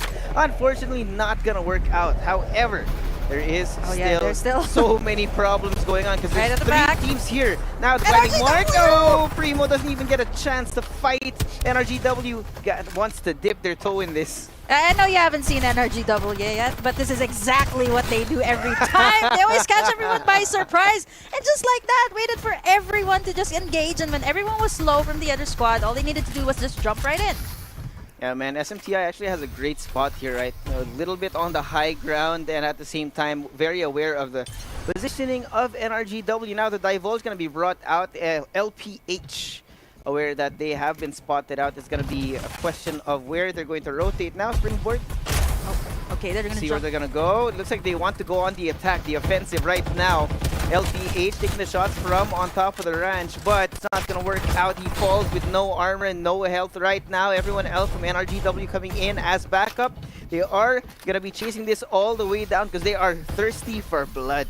Well, can you imagine this is just like the early stages of the game, and SMTI, I mean, this is not someone you wouldn't want to face in the early stages. And as of the moment, I think he's the only one in the area, and it's not very good as NRGW is just right behind him. Look at that. War Spiders and everything coming his way, or her way, I don't know. Yep, Sheena's fallen. And it looks like NRGW gets a little bit more frag points in their department. 6 frags already as early as now, so that's going to be a little bit of a boost in the point system when it does come to that. Oh, Meanwhile, they are going to be rotating away. I don't know what the attempt is here, but they're going to go onto the bridge. Unbeknownst to them, squad number 6 right there as well. Oh, here on the flip side, though, we see Vagabonds always on the move. Oh, very, very close, very tight. And Hasbula. Yep. Yeah, he was caught alone. Nothing much he could do there. Stuck between all these players as well. You know, sometimes you just gotta put your hands up. The FBI has you surrounded. Hold up, I got nowhere to go. And as Vagabonds is very known to, be party crashers as well. And you've seen it. They're the last ones to the party, pretty much like NRGW. So I'm kind of wondering who's gonna be first if ever they do face off in the latter stages of the game. And we see VB2 picking up the shields here, and this is one of my favorite drop spots, by the way, because there's a lot of shields and a lot of good resources, plus a number of getaway vehicles. Yeah, you got the War Spiders here. Today is War Spider Day, as you guys can see on the screen right now. VB2, after having taken that fight, are taking the pick of the litter when it comes to that. Meanwhile, Oasis playing around on the outside of the zone, waiting to see any stragglers as it is closing in. I think Rami hiding inside this vehicle, not willing to show that he's actually alive there. But this is a usual tactic, right? Sit inside the vehicle without it moving, and then you wait for somebody to turn their back, then you attack, right? Because since this is the first zone, it doesn't really hurt that much. I think, if I'm not mistaken, the math is 1 HP per tick. Yeah, teams are pretty much willing to go in the circle to take anyone down before they could even reach the sanctuary, which is the inner circle. And as of the moment, it's actually starting out very nice and slow once again for this group. And again, DVAP. Not this side though. The MP. Nah, poor guy. In a 1v2, nothing much he could do there with VGD1 closing in. And actually, you know, when you're not careful of the spacing between you and your teammates, you actually open yourself up to that kind of violence. Now, I think we're seeing a lot of people bunching up towards the north of our safe zone, which means we're gonna see a lot more violence as things close in. Yeah, that's Riverview Park, if I'm not mistaken, right? Like, such an open area. And the squads that will be coming in the circle, they might either get greeted by the ones who are already in. And speaking of, taking a look at this X team, it's Tan. That is all alone here. I'm not so sure where his other squad mates are. Oh, but this is the guy. I made a very, very funny joke. You want to hear it? Okay, Because he always attacks from up top, right? Uh-huh. And you know why he's called Tan? Why is he called Because Tan? every time he appears... I'm gonna let you get away with that one. Yeah, well, come on, it's good. It is. It's fair. It's fair. I'm not gonna contest that. Meanwhile, 8 squads still alive, and actually quite a lot of space here. It's only the second safe zone that has yet to close right now. So VB2 having the shelter here, waiting for somebody to walk into their spawn. Now, Tan, Tan is all alone. On the outside, he knows that the War Spiders are going to be going in towards VGT1. Vagabonds are going to be trying to make an attempt on the lives of the enemy clan, but I don't see any shots being fired just yet. I don't think they have information because they didn't put out the scan yet. Even Tan was all alone. Like, nobody knew he was there. Wait, what? They were able to get out of that situation? Okay, no. Okay, there you go. We just jinxed it. We just called it. And they were, taking in pop shots. VGD1 doesn't even know. They're going to walk right into it. Tamayo, there goes the absolute gravity and the EMP now inside of the building. It is one hell of a hot spot right now because everyone is burning to death on the floor. The incendiary grenades, everything that you could even ask for now. Some more divulges coming in. Tamayo down for the count, even if he brought out his hologram guide now. And there it goes, another absolute gravity combo. How decipher the Lucian because it's not going to end anytime soon. Fine. On the outside, trying to find some information, trying to get Oasis down, but no. Another shot coming from Xiaolong Bay, bringing them up from the steamer, and it's nice and clean. Oh, cleanup work from Vagabonds there from the back, and that was Xiaolong Bay. And the rest of Oasis, and speaking of Vagabonds, that's going to be 2 going up against each other here. They do have the War Spiders. They got a better vantage point up here on top. Pagoro? But VBS, they're taking shots already before they could come in, wasting in their shields before Vagabonds could actually crash the party. And look at the damage coming through. Yeah, that's a lot of damage, even with just an invader. They're trying to chase down the zone because it's a little bit more painful now. But now Pogoro, of course, aware that he's a little bit alone. So to speak. He has to be very careful about the fights that he does take because he's out in the open. And if you take a 1v4 fight out in the open with no cover, then you are a goner. Yeah. Meanwhile, going to be rotating away now with the War Spiders. I think they're trying to catch people off of the rotations here. NRGW has already level 5 shields. And this is going to be very, very good for them as they have a much better spot there on the other side. But VBS, they know that as well. They just have this hill blocking them before they go in for the engage. And as of the moment, right, NRGW, one of the stellar teams here in FPC. But what are you going to do? There's a lot of War Spiders on the other side. So I'm not so sure how Vagabonds will surprise NRGW. Yeah, that's a very tight spot. You imagine on one side you have long-range shots coming in from squad number 1. On the other as well, you have Vagabonds. So NRGW is going to have to move out of there sometime soon. I mean, look at that. The red zone just finished. For some reason, they're still alive, but now it comes a divulge as well. Not sure who brought that out, but I think VB2 is making an attempt on their lives to try and keep them out of the circle right now. Vagabonds, though, already making their way into Kinanplex. Yeah. Vagabonds always on the move, actually. This is their signature style, and knowing them, they always pop in at the right time. And see, so far, they've done pretty well. And as of the moment, right, NRGW is just thinking of how to actually go in here as Calix, once again, our hitman that has been the defender again all the time. Classic Calix, I think. And this is the best thing that they can do as of the moment, right? NRGW, knowing their performance last week, winning in 2 maps. Can you imagine that? And I mean, a lot of people were surprised. Well, we were pretty surprised here. And knowing that NRGW is still up, They got one of the best shields here. They can actually choose to go Yeah, for the opening engage. it up. Look at the NRGW now. Opening it up. Has Bullet trying to take a fight, but it's not going to work out. There's way too many people, way too much manpower coming his way. Hartman on the inside They're in an for the attempt to chase. try and run out of the way because NRGW is chasing him down like a bunch of hungry wolves, and he's not going to be able to fight any time longer. He's gone. 2v1 situation, and I think that was the best thing to do, right? Run! And there's also the zone to consider here at this point, and man, we're down to our last 4 squads here. 4 squads already. Yeah, we started out very slow. There weren't a lot of engages, but now I think this is on. We still have Vagabonds here, and yeah, NRGW is still up as How well. are they still alive at this point? I don't even know, right? They're so far away. Probably have a stockpile of med kits on the way. Probably. I mean, you can only store so much, right? I think, if I'm not mistaken, only 6. 6, yeah. Oh man. They can't not move unless, here. not unless Knights doesn't have anything on him. What's going on? Yeah, I think Knights eventually has to move out He of has that to move situation. now, but no, on the inside though, Obnoxious on the divulge coming in from BBS. Pogoro spotted. Scotty has a great spot, but also he's exposed himself to gunfire. Now it's a little bit dangerous because you have Calyx on the defender over in the distance, so he has to worry about so many different angles that he could be shot from.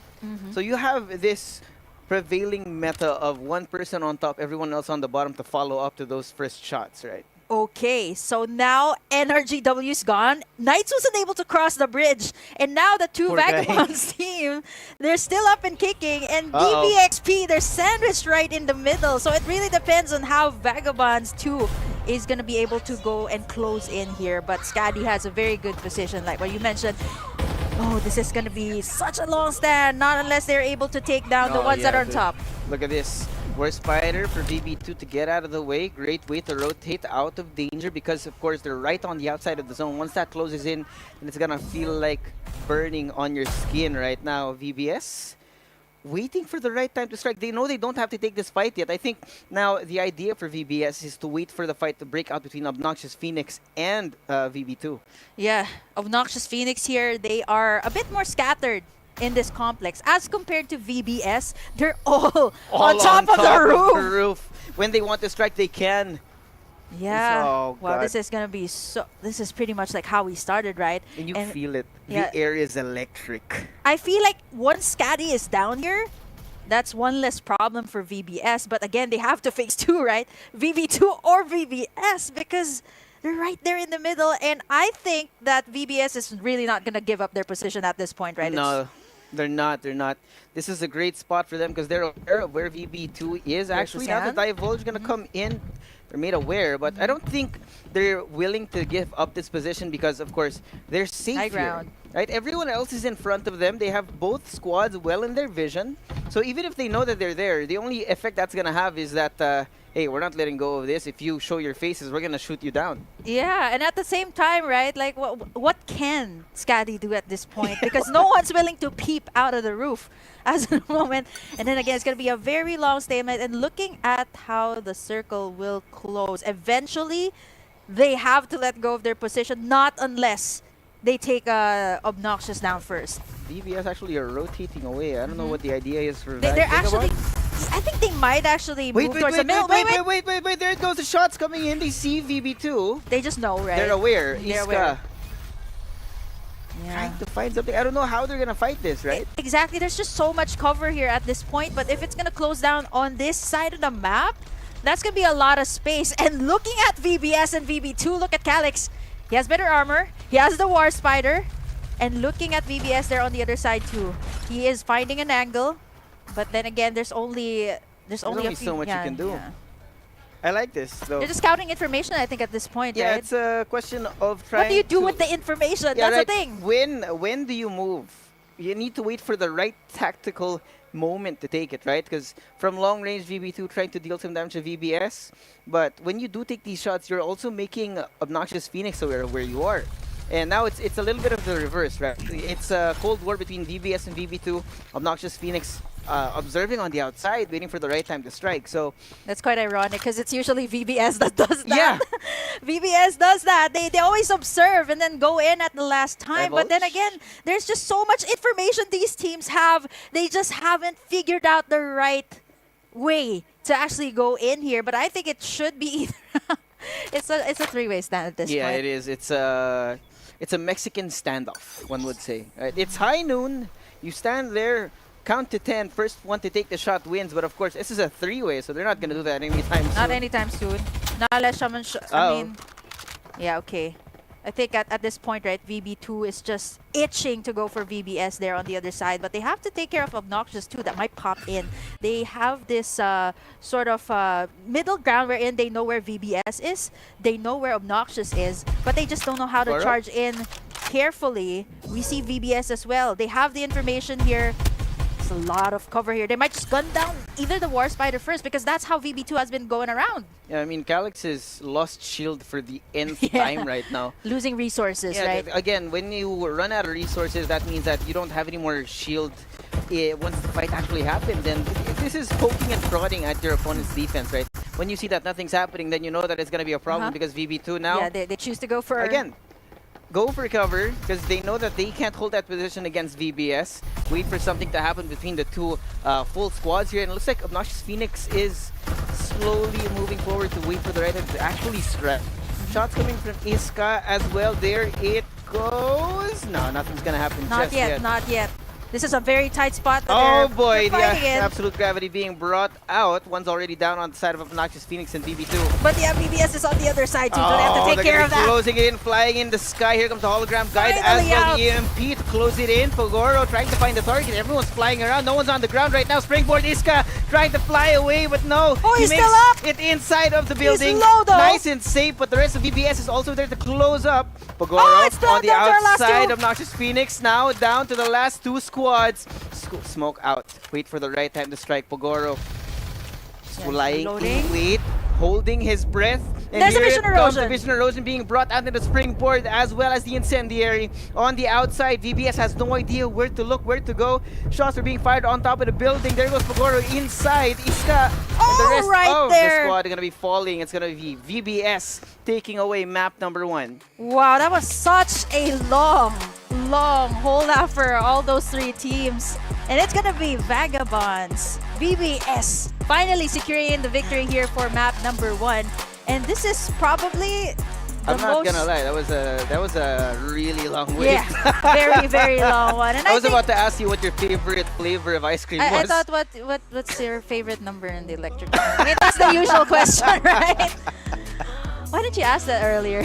I don't know. I mean, yeah, when I was about to ask it, everything happened. Yeah, because you know, at that point, right, you don't know who's gonna strike first because they pretty much have everything already. They have all the information. They have all of the armors that they need, right, to go in for the kill. But definitely, Vagabonds this time proved to be the one on top here for map number 1, and I think it's a big factor too that the NRGW was taken down before that final circle closed in. Yeah, I think point of attention, of course, NRGW being one of the most high-performing teams in the lobby, having been taken down, changed the entire landscape when the fights actually broke out. And as you can see, despite those rankings, we do see that a lot of the squads still got a number of frags that will raise their points actually when it does come down to the math.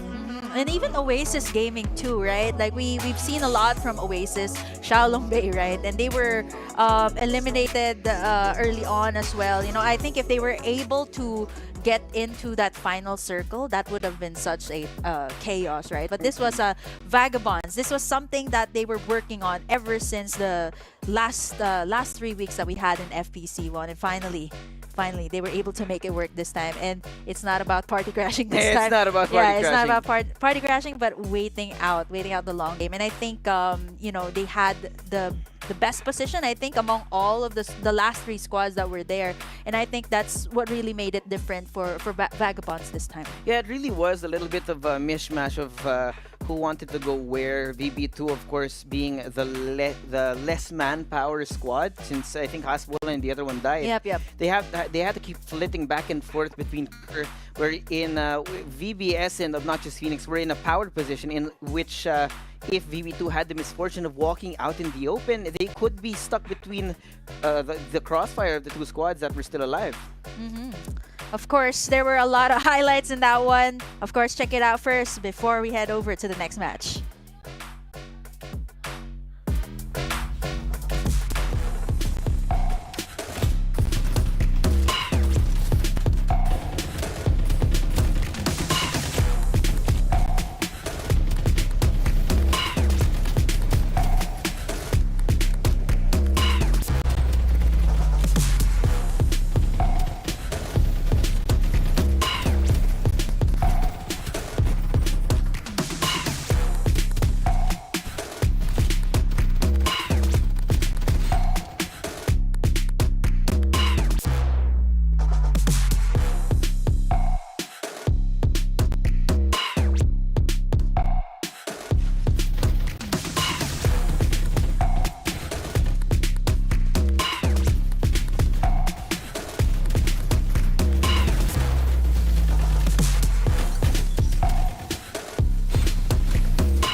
A lot of highlights in that reel, but I think the most important ones are there, obviously. Of course. Because I think there were a lot of things that, we didn't really get to see up close. And I was like, oh yeah, that's where Oasis was eliminated, right? Like, if I think they were also playing with new names as well today. Yeah, I think The Oasis, rotation, right? they had their roster announcement the other day and they had 5 players. So maybe it's a little bit of a difference in chemistry right now. But the MVP, meanwhile, for this would be Yato coming in with a total kill of 3 and a whopping 1,226 total damage. Yeah, we were waiting for that ultimate 'Cause we to be couldn't pop, tell. right? Yeah, we couldn't could tell for Vagabonds who was the one, standing on top, or who was the one, leading in terms of the kills. Because it was so even their position in the last. It was almost all the same, right? And for Vagabonds, I think what made them secure this map was their position, their information, and of course, like VB2 was caught in a situation wherein they just had to keep using those shield regions, and eventually you'd run out of resources, and of course the other teams or the other squads will capitalize on that. And good job, Vagabonds, this time they get in map number 1, but of course we still have. Two more maps. We got 2 more maps since this is a best of 3. So there is now the problem with being the first team out on the first map. That means you have a target on your back. So everyone's going to be looking out for Vagabonds to try and drop them as early as possible. Lower the point so that when it does come down to the math in the end, they might not have the best position. And I think we do have a little bit of a possibility there. We had NRGW, we had Oasis, who unfortunately got caught in a really bad place. VB2 as well. Yeah. Wherein they did survive for so long, but they didn't have Hasbulla. And Hasbulla is usually the one, calling the shots, making the plays, right? So I think that was also a vital thing, because VB2, they were pretty, I wouldn't say they were lost, but they were really scurrying for what to do next, right? Because they were just going back and forth, even though they had a lot of good shields. But, speaking of a lot of good resources, of course, you guys can grab this one as well. Go ahead and type it in your Farlight accounts. FPC Jetpack, ladies and gents. Don't forget to click on CD key inside your Farlight game to get the R Jetpack Blitz. Of course, you better be quick, because that's only for the first 1,000 viewers. Yeah, I actually thought there was a code earlier. I was gonna, type it in already. But of course, that's for you guys. You guys. Be sure to send it over to your friends Or actually, better yet, make them watch FPC because we're going to be dropping more of these. So keep your eyes peeled, keep your eyes open until the very end of today's matches. So this is still Group C, by the way, if you just tuned in. And we're going to be heading over to map number 2 shortly. So let's see what type of adjustments that the teams will make. And even what sort of like maybe new stuff that we can see here in map number 2. Yeah, what kind of reaction happens when you have a team like VB2 caught in a bad place, then you also have the more powerful named teams, so to speak, falling off early in that lobby, right?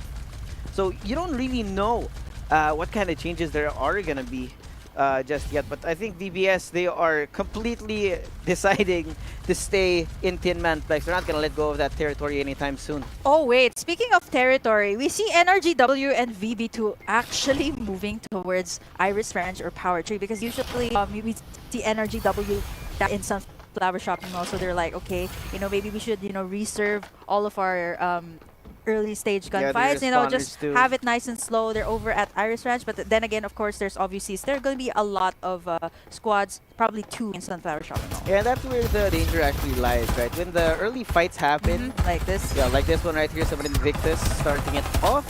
Oh, Shots man. being gotten on to squad. Well, without having any kind of shield, there's not much that you can do here when you're caught between a rock and a hard place here in Sunflower Shopping Mall. Sometimes the sale is just not there, right? Yeah, it's like probably 10%. Wait it out until, For clearance. Clear 50% off, 99, 11, 11, which is coming soon, by the way. So, yeah, just make sure to wait out for so hard to drop in these hots. There's as well, right? There's a lot. But then again, you risk being, you risk using your respawn pod too early. Yeah, you got your high risk, high reward phase, but of course, this is Farlight 84, and people love the chaos. There goes the EMP and the springboard being brought out to reposition. X team aware of the presence inside of this building. One SRN in a search of what's going on. They're trying to look for where those are coming from, and of course we have this this volley of missiles coming in from a Rocket Tarantula over in the distance, which nobody is actually aware of where it's happening because right now we have 2 squads in this building. And no one knows what's going on. Divulge are going to be brought out as well. Now they should know that one SRN is right here. Right there on top of the building. And this is the thing, right? There's no elevator at this point. So you're going to have to find your way to get to the top. And we see one SRN. Okay, Squad 5 actually managed to get out of there. That was pretty fast. Not without losing one man. Yeah. Primo's so good with the defender at this point that you have to take shots really from afar, careful, right? Man. Some shots coming in. And because of all this noise being made by one SRN on top, they're also opening themselves up to be a target from other vehicles because X Team's on the way out, Squad 11's on the way in. Yes, I think it's also wise for X Team, right? Okay, let's not go in for the early engage, knowing that there's also squad number 11 who dropped in Sanctuary Tower. And as we know, speaking of Sanctuary Tower, here it goes. The Dash gonna take the shot. There goes the Apple Family and EMP combo.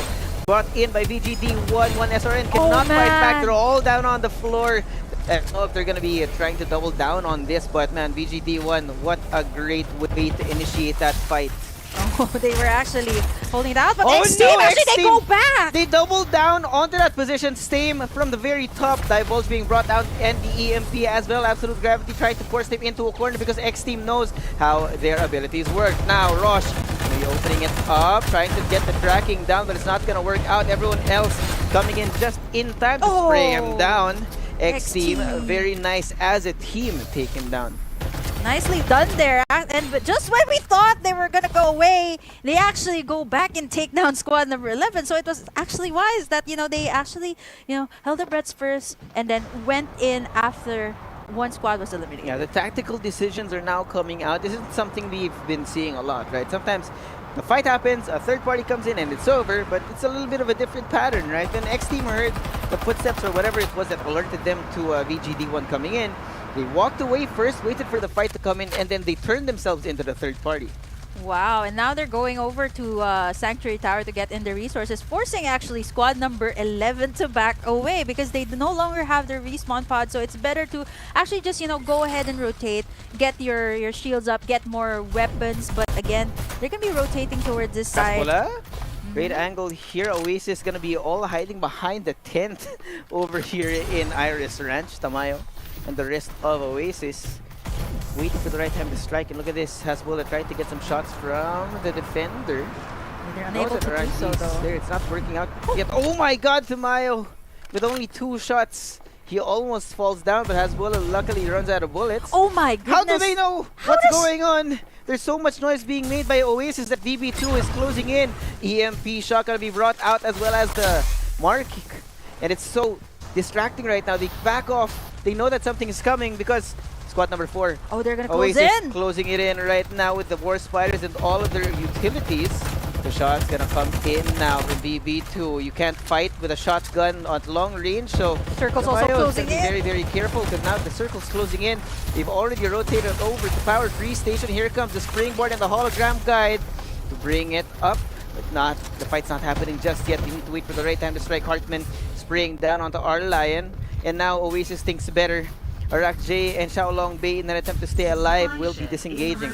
Oh man, that's so tight. And can you imagine? No one was actually down at that moment. But again, they have to eventually go out of the situation. The circle, again, it doesn't really matter at this point in the early stages. But then again, you know, you have to consider when it's going to start to hurt. But look at Oasis. They still haven't taken down BB2 just yet. There goes the absolute gravity to try and catch him. Oh, Calix is now down. No fight with the War Spider. You can't run away, good sir. I have arachnophobia. Well, at this point, right, it's Oasis Gaming. Finally, they were able to take down BB2. Not entirely just yet, but not yet. Wait, another fight breaking out. Oasis making themselves targets to Obnoxious Phoenix. Xiaolong Bei and Arlion against the world as they try to run for cover because they're still reeling from the wounds of that fight. And Obnoxious Phoenix, of course, are more armed for this. Look, this Psycho. Oh, they're gonna jump in their face. There goes the EMP to deactivate all of the utility as well as the Vision Erosion. There goes the smoke. Obnoxious.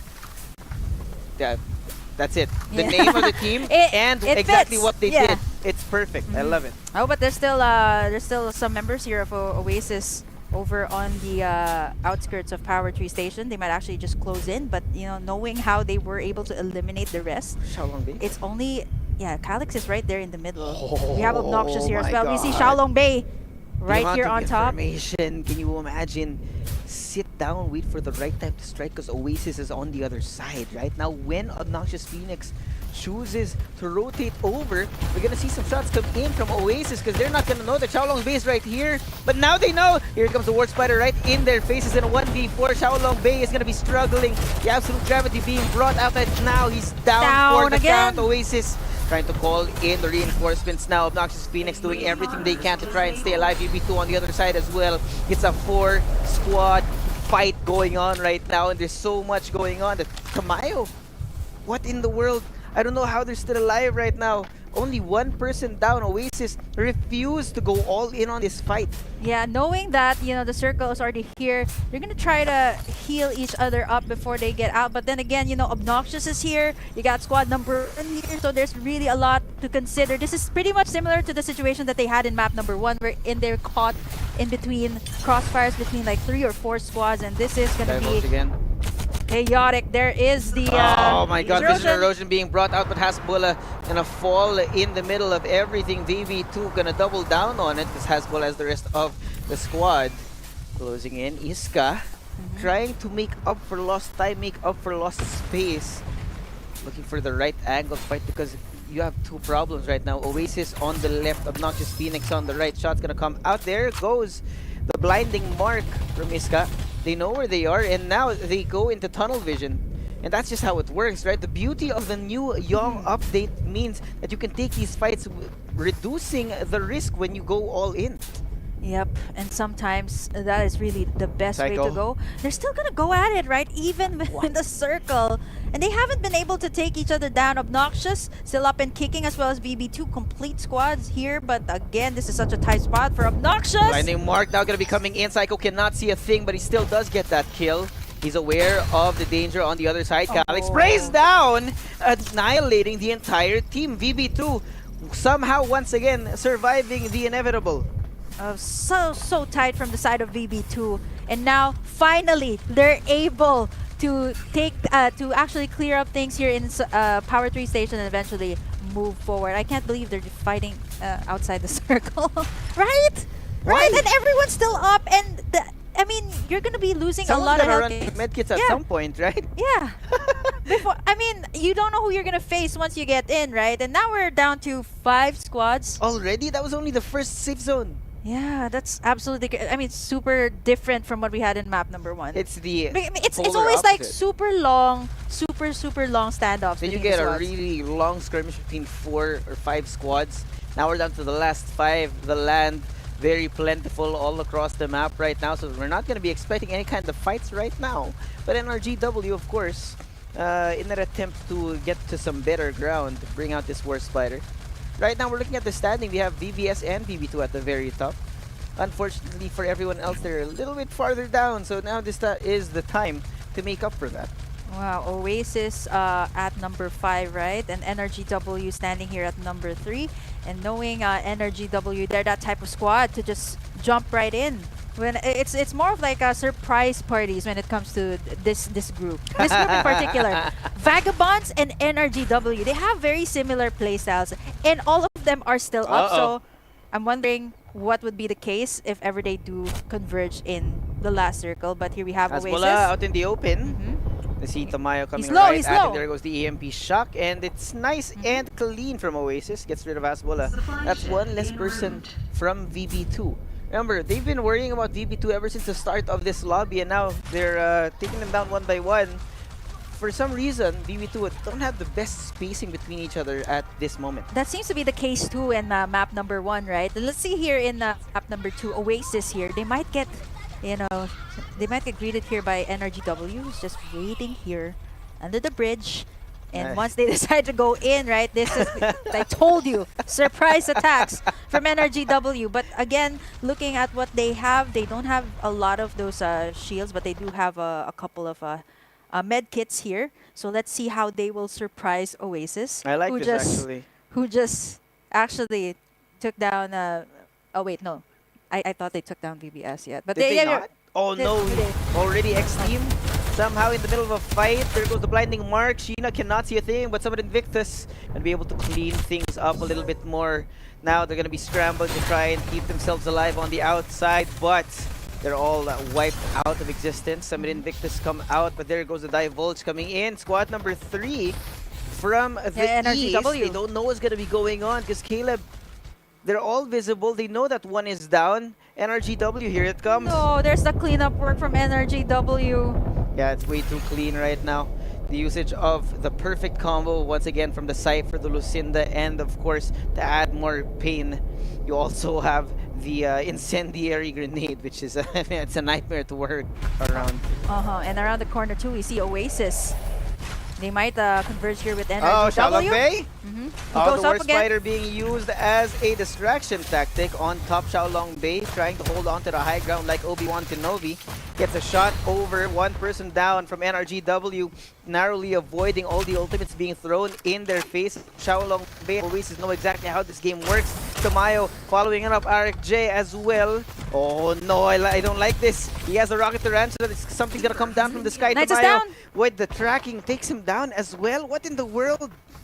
Man, Oasis this time, right? I think Xiaolong Bay was a bit more careful, tossing out the War Spider for diversion, and he always gets caught in shot in the back, right? It always happens. So far, like in map number 1, that was twice I think that happened to him. So he's a bit more careful now, and Oasis was able to secure in this area. It's good too that SMTI was able to, move away from that situation, knowing that that was Oasis and VB in that area. And looking at this, we have 3 squads remaining, and Oasis is still up at this point. Yeah, we got 2 full squads, and then squad number 3 with 1 singular player. It's gonna be a little bit of a nightmare. Actually, I think everyone is down to a limited number of players, other than Oasis, who is, of course, a full roster still at the moment. Full shields too. Full shields, they all have their own War vehicles. Spiders? It's a little bit of a nightmare. NRGW, there goes Oh, no, Sister that's Irene. They're the only closing one in. left. They know where he is.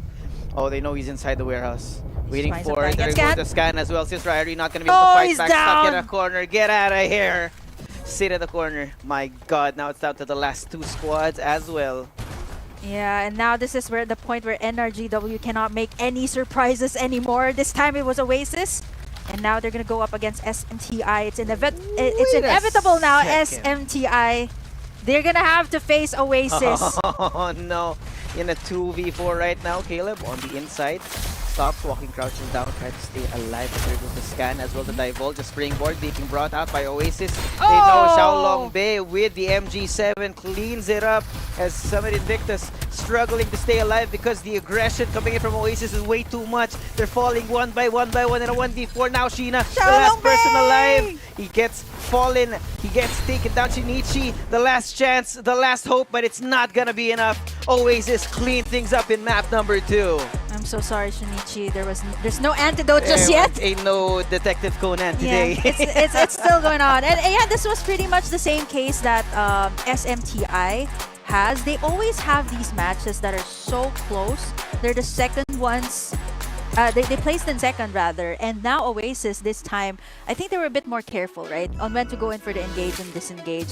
And Xiaolong Bei, I think Oasis just made sure that he is up because in the previous map, it was Xiaolong Bei getting taken down, and it was much difficult at that point, right? Yeah. Because Xiaolong Bei was the one making the plays. Yeah, when the role is not taken up by Xiaolong Bei, then it seems that that's the solution to getting rid of Oasis, right? But of course, Oasis get out victorious right now with a staggering, I think it was more than 10 kills. There were so many frags on the board for Oasis here, so there is no question of whether they're going to be dominating the rest of the lobby, at least here in map number 2. Their first end with probably the most frags.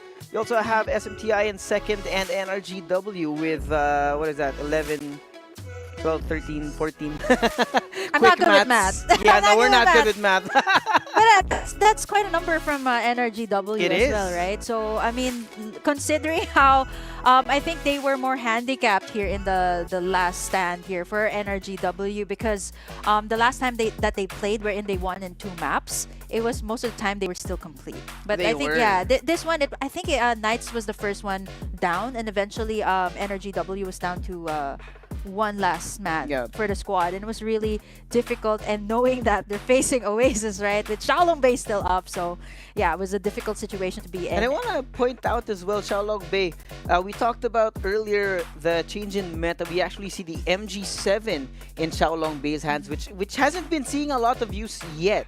But this might be the meta changer, right? When you have it in the hands of a person of the likes of Xiaolong Bei, then you can very well be expecting some pain coming your way. Yeah, I think they were also so quick to get in that last Mom's Fridge drop from Sunset City. Mom's Spaghetti. Yeah, they were able. They were able to get the loot there, and I think that was super vital for Oasis going into the final clash because when the rest of the squads were trying to go up against each other, eventually like Oasis was like, okay, they grabbed the chance. Okay, you guys are fighting against each other.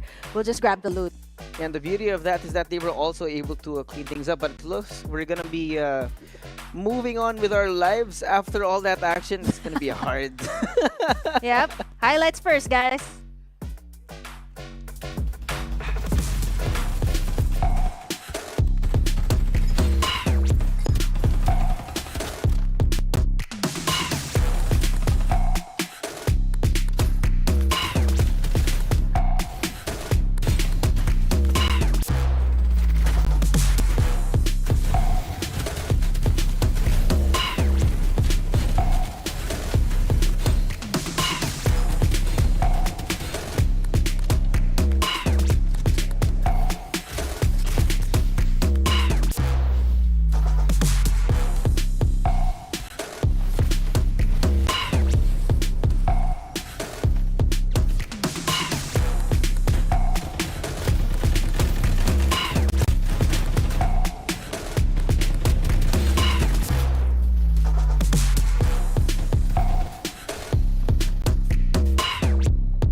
Yeah, that's it for map number 2. Oasis taking the cake on the back of Xiaolong Bei, who unfortunately was not available in map number 1. So I think for some of you guys who consider Oasis as your competition, it seems that or inspiration. Exactly. If Xiaolong Bei is alive, then you win. So for everyone else out there, I think the goal would be to get rid of Xiaolong Bei and then make things a little bit easier. But of course, we're going to be taking a look at the MVP. I wouldn't be surprised if it was him himself. Yep. And it is! Yeah, I think for this game, right, Xiaolong Bei, you talked a little bit about it when they were flashing in the highlights. Like, Xiaolong Bei is that type of player that, that doesn't need, isn't the one who's supposed to take the risk. Yeah, right? he's Isn't not the one to engage first. But this time, I think Oasis was a bit more careful, right? Giving more, space for Xiaolong Bei to work around. Yeah, and I really like how Oasis played this map in particular, right? The game plan for them is to identify who their target is and then isolate them before actually taking that fight. And you could see that actually in the last fight between them and Shinichi and the rest of the company, right? Wherein they took out who was outside, then they moved on to the next target, until it became a 1v4 where Shinichi couldn't even do anything. Poor guy got stabbed in the back for some reason. So I like the game plan. I like the vision. Yeah, the thing about Oasis too, what made it different from their playstyle in map number 1 was because I think they had more information. In map number 1, it's just that they went full engage first, without having any information, leaving Xiaolong Bei open. I think that was the main thing, right? When Xiaolong Bei was down, it was so hard for or it was a little bit more difficult for Oasis to position themselves on what they want to do next, because Xiaolong Bei, as you can see, right, the one making in the plays. And you did mention that Xiaolong Bei used to play a lot of Maggies. Yeah, right? Back in ACC, Xiaolong Bei was mainly playing Maggie, so I think you can see the tendencies in his... he feels like the Lucinda's still Maggie. Yeah, he feels like Lucinda's still Maggie, when in fact it should be a slightly different gameplay to start out the initiation. But speaking of initiations, we're gonna initiate map number 3 going in right now, ladies and gentlemen. This is the last chance for Group C to get as many points as possible to qualify. Wow, I love how NRGW this time, well, I think for the squads here, they're like, okay, you can't make those surprise plays anymore, because, yeah, I mean, can you imagine? They were able to do that twice in the group stages last week, so that was absolutely crazy. And this time, I think they were, the players or the squads here know what who they're dealing with and know what type of playstyle they go for, right? Mostly like the cleanup work. Looking at Howard's squads, Rob, NRGW choosing to go for Iris Ranch once again, and now SMTI has the whole Sunflower Shopping Mall to themselves. The entire shopping Finally. mall. This is like when you have a celebrity go into your favorite mall and they close everything down for private shopping. I wish I could achieve that type of... I can't afford that. I can't do that as a moment, right? Also, but I think these squads can't do that as the moment because, again, the respawn pods, they're very, very crucial. I mean, NRGW, I think, have had the respawn already. Yeah, speaking of the respawn. No. So early. Yeah. That's a problem now, because it looks like they're doubling down on their position here, in Iris Ranch and VVAP are not going to be letting go. And the fact that they did win that initial fight means that they have the guns, they have the armor, and you can see it right now. NRGW really struggling to even connect these shots, man. Man, they're just taking in shots from afar. And now, I think VVAP... this Poor time... Tokyo. Yeah, this time, NRGW, they bite back. I think it wouldn't be wise to, just go in because they don't have a lot of armors as compared to VVAP, who has been here. But I think they're just... Oh, Knights. This is very risky for Knights. Yeah, he doesn't have any shields. Yeah, I mean, I think it's... I get it. Like, you want to have that revenge, right? You took my respawn pod out, but at this point, it's not going to be wise for NRGW. Oh my god! The sprayed out command from Yesha. This is going to be the start of something new. EMP being brought out in RGW. Oh my goodness. Sprayed down, beamed down out of nowhere. VVAP annihilate NRGW, and now suddenly they're the bottom of the bunch. Oh my god, that's something we didn't expect. VB2 is here as well. Another follow-up now coming in from VV2. But now VVAP Tokyo, the last person standing here, going to be dropped down on the outside just because they were not able to fight inside of the EMP shot. Coming in, Hartman taking the shots onto Chronica, who is trying to run away like a little bunny. But the problem with the bunnies are they are actually the usual prey that you see out on the field. I was gonna say kangaroo, but he's all alone at that. Have you actually seen a kangaroo? If I haven't. If you're in Australia and you're on a highway, you'll see kangaroos following you Oh, on the really? highway. I Yeah. haven't seen a kangaroo. I think that should be on my bucket list. I mean, A I've road seen the Big trip Five. in Australia? Yeah. Yeah, I would you love should. that someday. But you know, let's take a road trip first to Sunset City because looking at how the squads are playing here, right? They're a bit more aggressive this time. Like you can see Energy W. There's that factor they want to get that revenge, but then again, you know, here's the thing. If you don't have any more of those respawn pods, VVAP just has much better resources. And you know, the thing about Vagabonds, right? Jumping into the party when everyone's low, and Classic taking them down and just doing the cleanup work. Yeah, your basic party crashers now. On the outside X team. I like this spot, the rotation from VVAP now that they've actually gotten out of that fight. I actually don't They're know able to why they're not breathe. going back for their partner Because in crime here. VV2. Oh, right, Yeah, VV2 who took came from up Power that 3, right? inventory.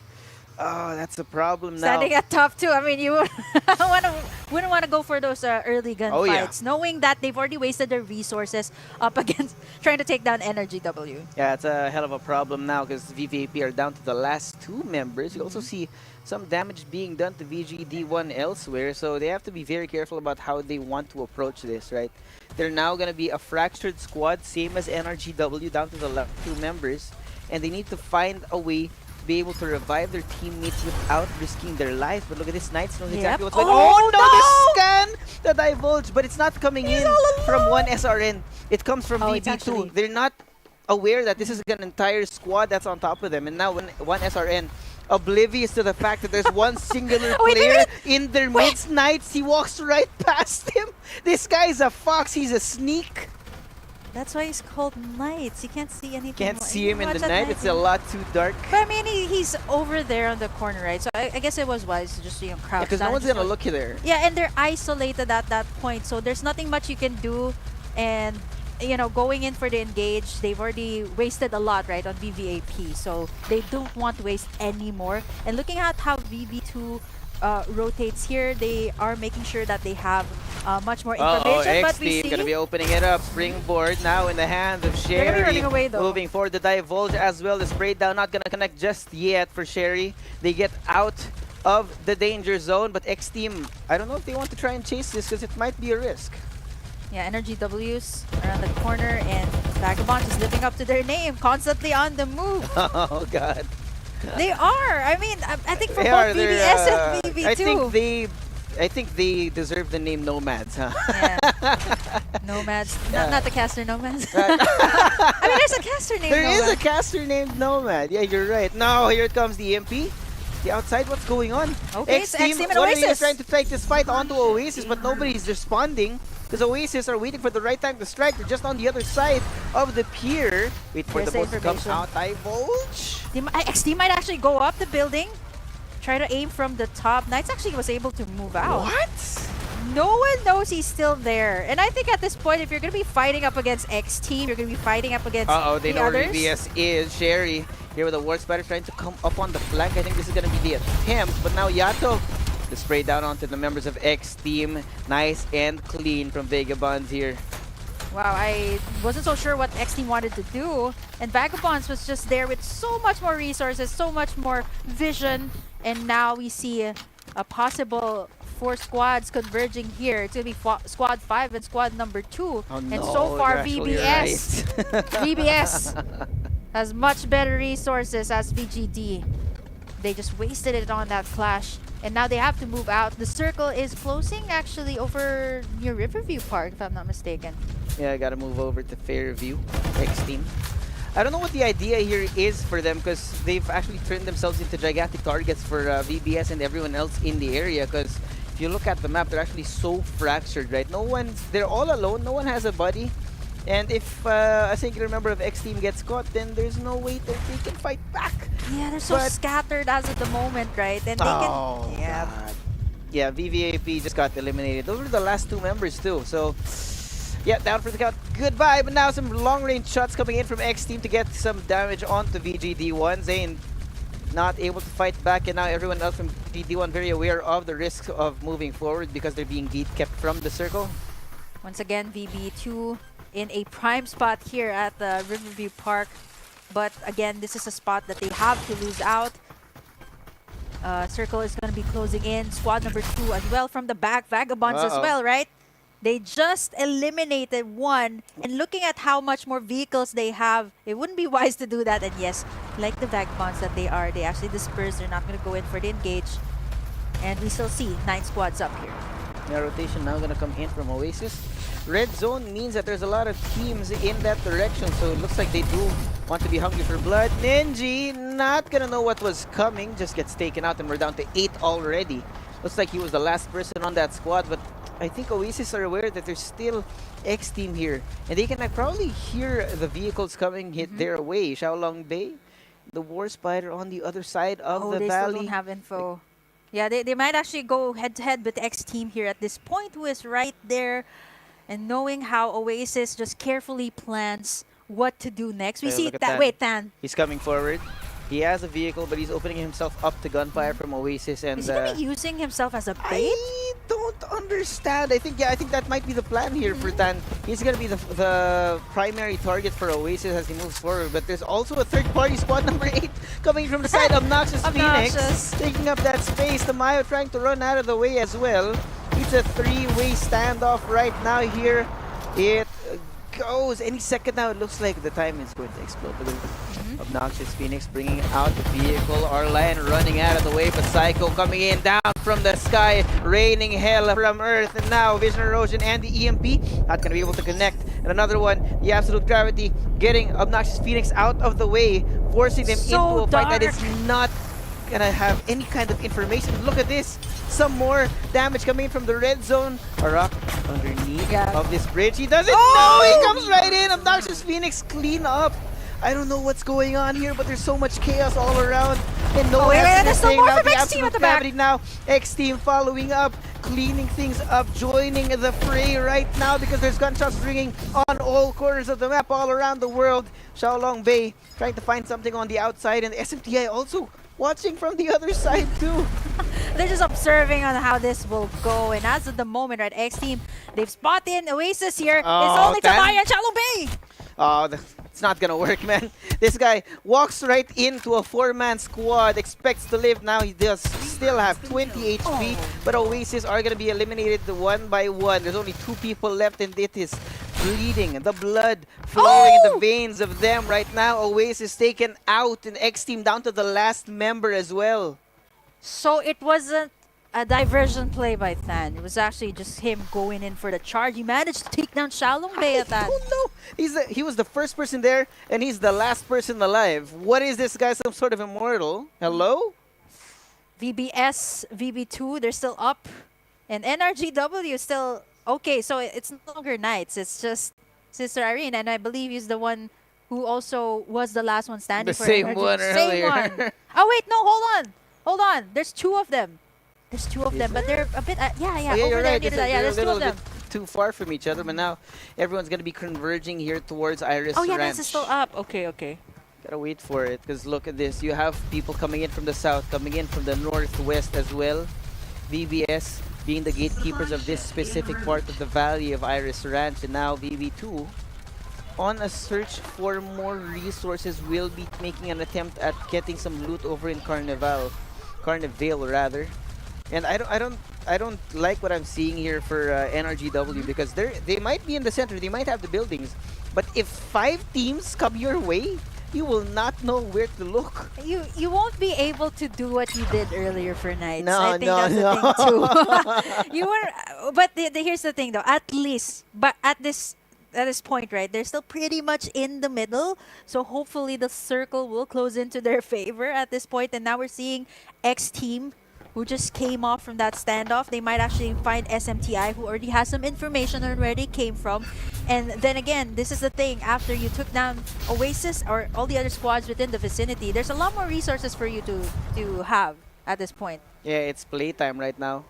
I like this. They're going to be the gatekeepers to the inside of the zone. Caleb on top of the bridge knows that X Team is going to be coming.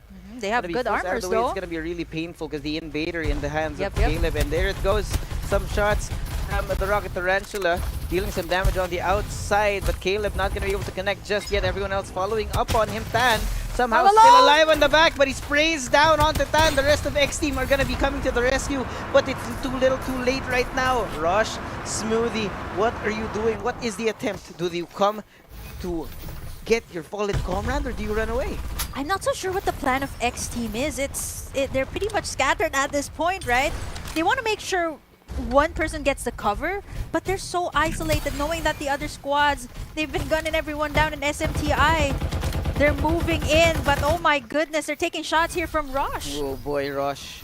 One of the last two members of X Team still alive is very aware that the damage has been done and he's trying to get as much damage in as well. But look at this. He's getting rockets falling down from the heavens on his body. The rest of the team not even there. I don't know what Smoothie's doing, just chilling in the car. He's the getaway vehicle. He's like, I'm a bit tired from the chase. Yeah, give me so some time to chill. You can do this. I believe in you. Yeah, they were wasting a lot of the resources there of SMTI, and they actually choose to move out, knowing that there's much better resources, numbers advantage as well from SMTI.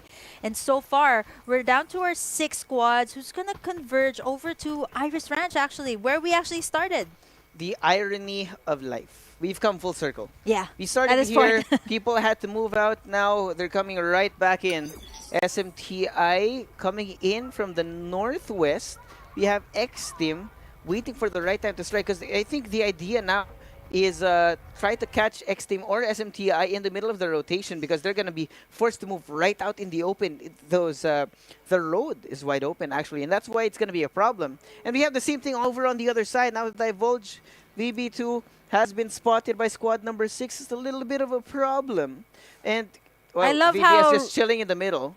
Yeah, and I love how, again, there is Mom's Fridge right there in the middle between our 2 Vagabonds teams. So go ahead, pick it up, whoever wants to do that. But I think knowing Vagabonds, they're not going to let go of their position. Same thing. And it wouldn't be so wise, too, because there's not a lot of health kits for VB2, right? So we wouldn't want to go in for the engage first, knowing that there's still 6 squads up here. Yeah, with 6 squads, there's so many people that can catch you off guard. And one SRN, though, I like this rotation. They go just on the edge. Make sure that they're still inside, but they do need to make sure that they do have cover. Because the problem here is if you choose the wrong spot and people walk in, you're making yourself a gigantic target. But now, there. X Team and the VB2 going right at it. Oh, they spot Smoothie the on the outside, NRGW. trying to get the shots in, but it's not going to connect just yet. Smoothie gets himself out of the EMP, but everyone else is following up. Calix and the rest of VB2 trying to stay alive, but at the same time trying to deal damage. Back and forth we go.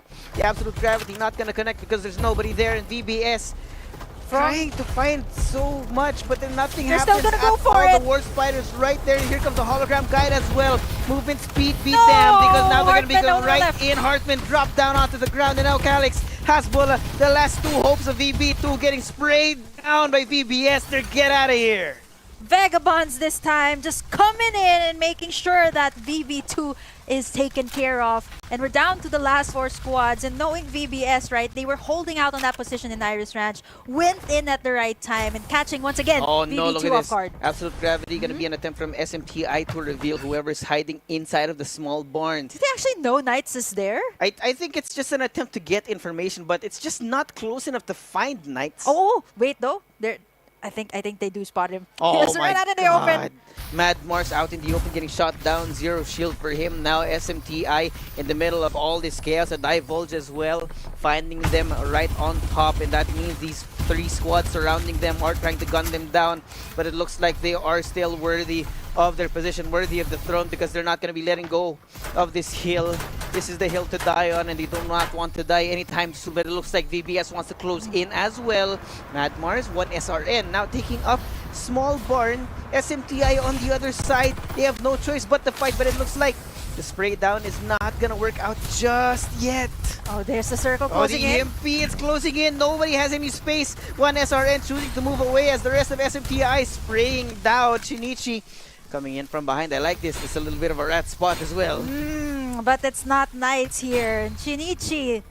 Well, okay, there. Yeah, he's the only one left here at this point. There's 2 of you guys. So down to the... Okay, it's just gonna be the Rat Exterminators once again. Oh, good lord, Yep. there it goes. Matt BB2 Morris, comes in. 1 SRN closing in. Nash trying to fight. He does get one. He's still alive. Shinichi Very again. little life, 10 HP.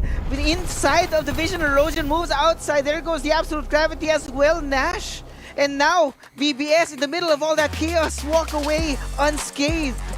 And this is why VBS was like, we were here first in Iris Raj and we will be the last one standing. And can you imagine, you get yourself in a favorable situation that is only the last two Raj, which is SMTI and NRGW, who managed to camp out this long. Don't know how Knight stayed alive for so long. He had to rotate so many times, and it's a miracle now that you think of it that he was able to stay alive. But man, look at this. The KDAs on VBS with a whopping yeah, I'm not that. I'm bad at math. That's 9 kills. That's 9 kills. High five. High five, high five. You guys can't see it, but we just did it. Well, looking at how Yato has the most HP restored here as well, knowing that he was the one who dished out the most damage, making him the one who did a lot of the engages, right? Yeah, I think the prevalent combo for them, it's the same all throughout here. And no real changes in the heroes that have been used in this It's pretty group much in the same. particular. Oh man, and looking at how our Energy W and VB2, I'm so surprised that Energy W actually had a much better spot than VB2, and it all boiled down to like VBS and VB2 in close proximity with each other, and you can kind of see how VBS wants to contest all the time for a good spot right in the middle of the circle. Yeah, sometimes you just have to respect the land that you have, right? VBS had Iris Ranch all to themselves very early in the game, and they did not let go, right? They made sure that they went around, got their shield XP, got the equipment that they needed, but they went right back, right? And sometimes you just need to hold on to your home base and wait for things to happen, because that's exactly what they did, right? They let go of Big Barn, everyone else rotated in, the fight started, then they swooped in to clean things up, and well, that's Vagabonds right there. And then the high ground too was such a big contest for the other squads. But then again, the circle closed in that area of Iris Ranch, right there in the middle where there was no cover at all. So I think for the ones who wanted high ground, I mean, it is good sometimes. Really depends on where it closes out. But then Vagabonds, right? I actually saw them, go in right into the middle. They actually avoided a lot of the skirmishes there. They just went I don't know for how. them. They managed to pull it off, and I still don't understand how NRGW managed to camp out that long. But maybe a better way to understand it is to take a look at the highlights that are going to be going Good on idea. your screen just about now.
Welcome back to FPC 1. You just saw the highlights for that last map of Group C, and I honestly cannot tell. With everything that was going on in that last, I can't tell who was the MVP, right? I can't tell, man. Yeah, Vagabonds just works as a team. Yeah, they were really good as a team. I think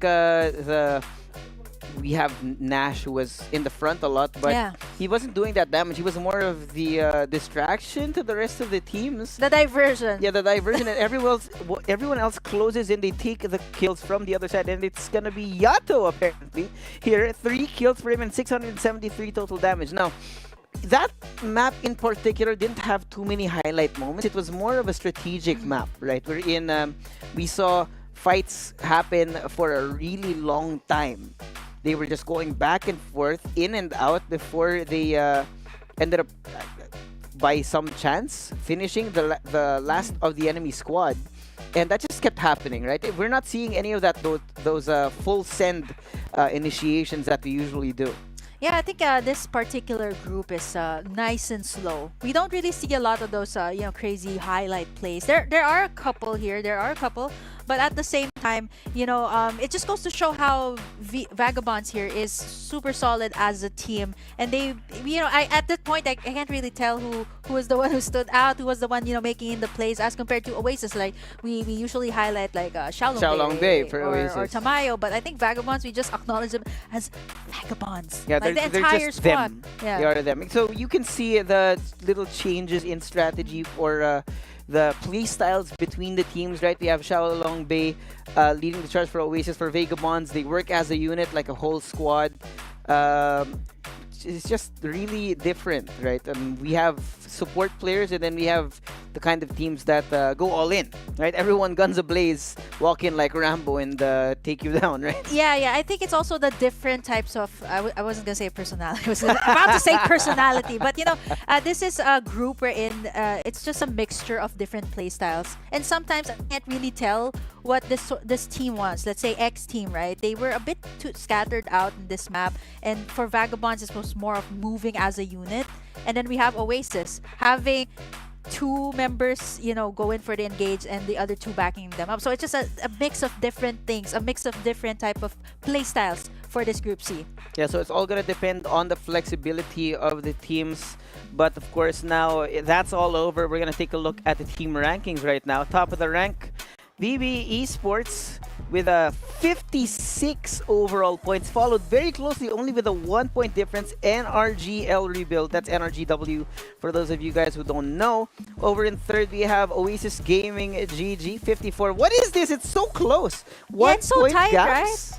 Yeah, for both VB Nomads and Oasis Gaming, I do have to point out though, with the way that Xiaolongbei was playing, look at the total damage that Oasis dished out, 9,500, even more than VBS. And yeah, again, it goes back to the fact that different playstyles will get you different rewards, right? And at the end of the day, you need to worry about all the different points, the different ways of getting points to get yourself to move forward, to advance to the next stage of the tournament.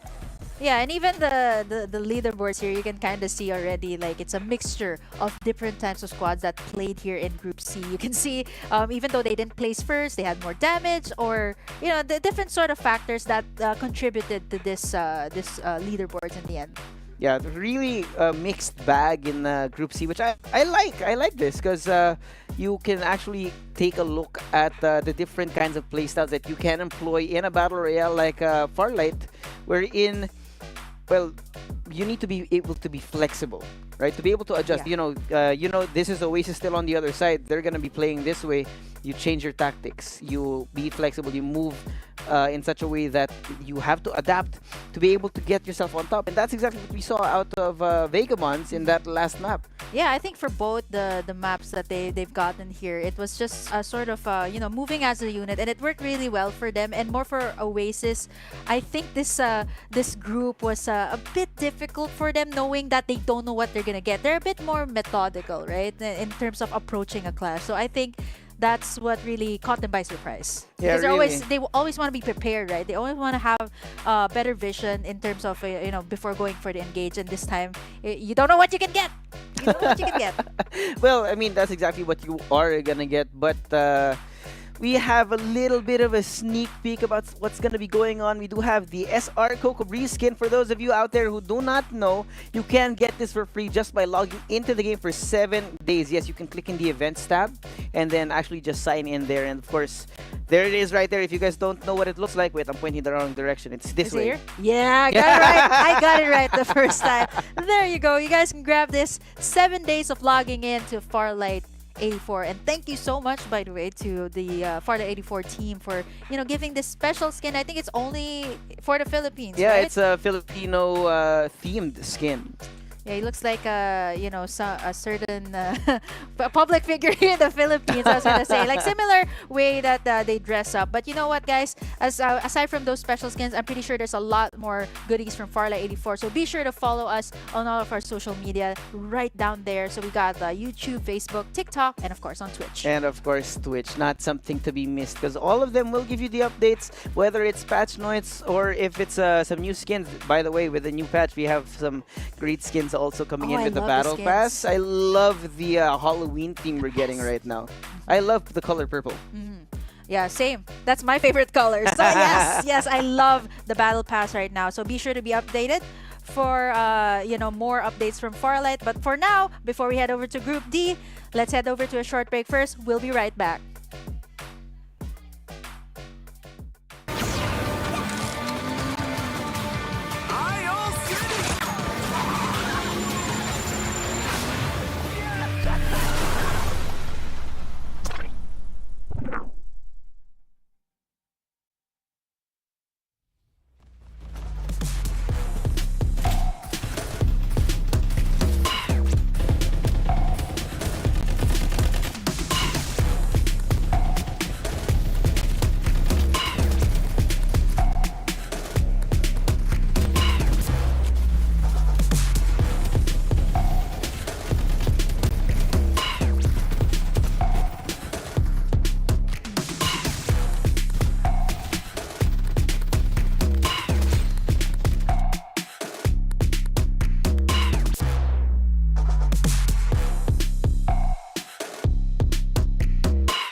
Time passes, but the clairvoyant power from the Oracle will protect us forever.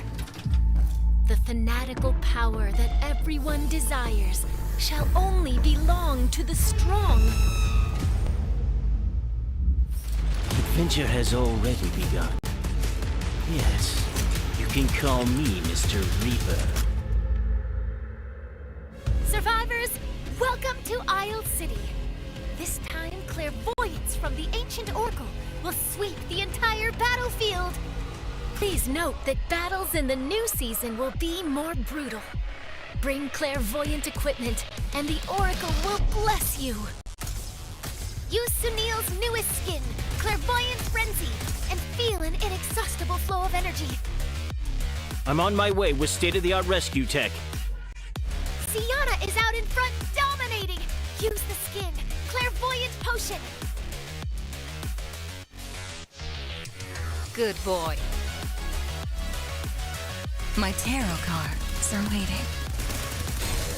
Stellar Wind can automatically lock onto target that's within range and attack. The Gale of the Stars is fatal and ubiquitous. White Dwarf SMG, a pinnacle product with both stability and lethality. May your opponents rest in peace. These guns and skins are all included in the Battle Pass. Unlock your pass to level 90 and get all the rewards. The most precious things on the battlefield are resources bestowed by a higher power. With the guidance of clairvoyant abilities, new hero skills will be unlocked this season. The battlefield is about to get even more interesting.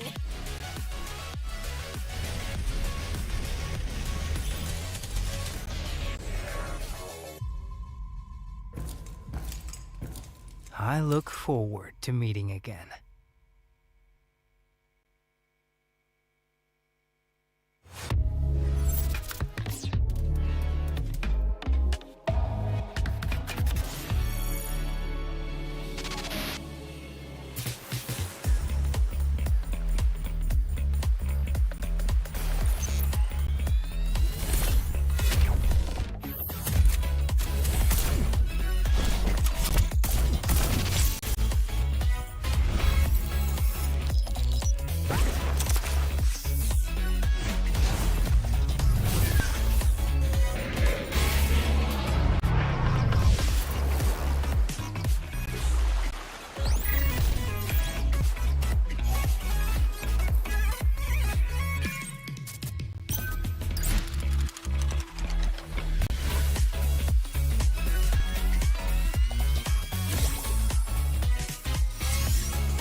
Fight for your desire. Let's go. Never back down, and I never run. Coming last place, that was never fun. Time to elevate. Looks like we gotta make it harder. Let me see who's the lucky one. I'ma let it go. Let them taste the power of new vehicles. Time to control. Time to fly. I never Time to miss. start the show. 5, 4, 3, 2, we gon' run it up. No days off. Precision bombing. One shot, so you better not miss. Night, sweetheart. One shot, so you better not miss. Fire hazard. Emergency team, go! Love doesn't just explode once.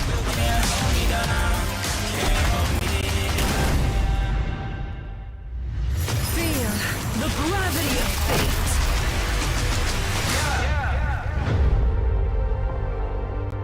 One shot, so you better not miss.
Terrifying power awakens in the dark.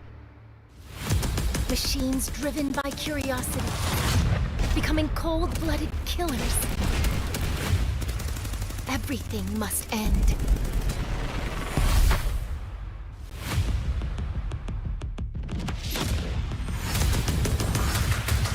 Even with new technology upgrades making us faster, stronger, we're still no match for the bloodthirsty machines. But the story isn't over yet. A genius engineer just came onto the scene.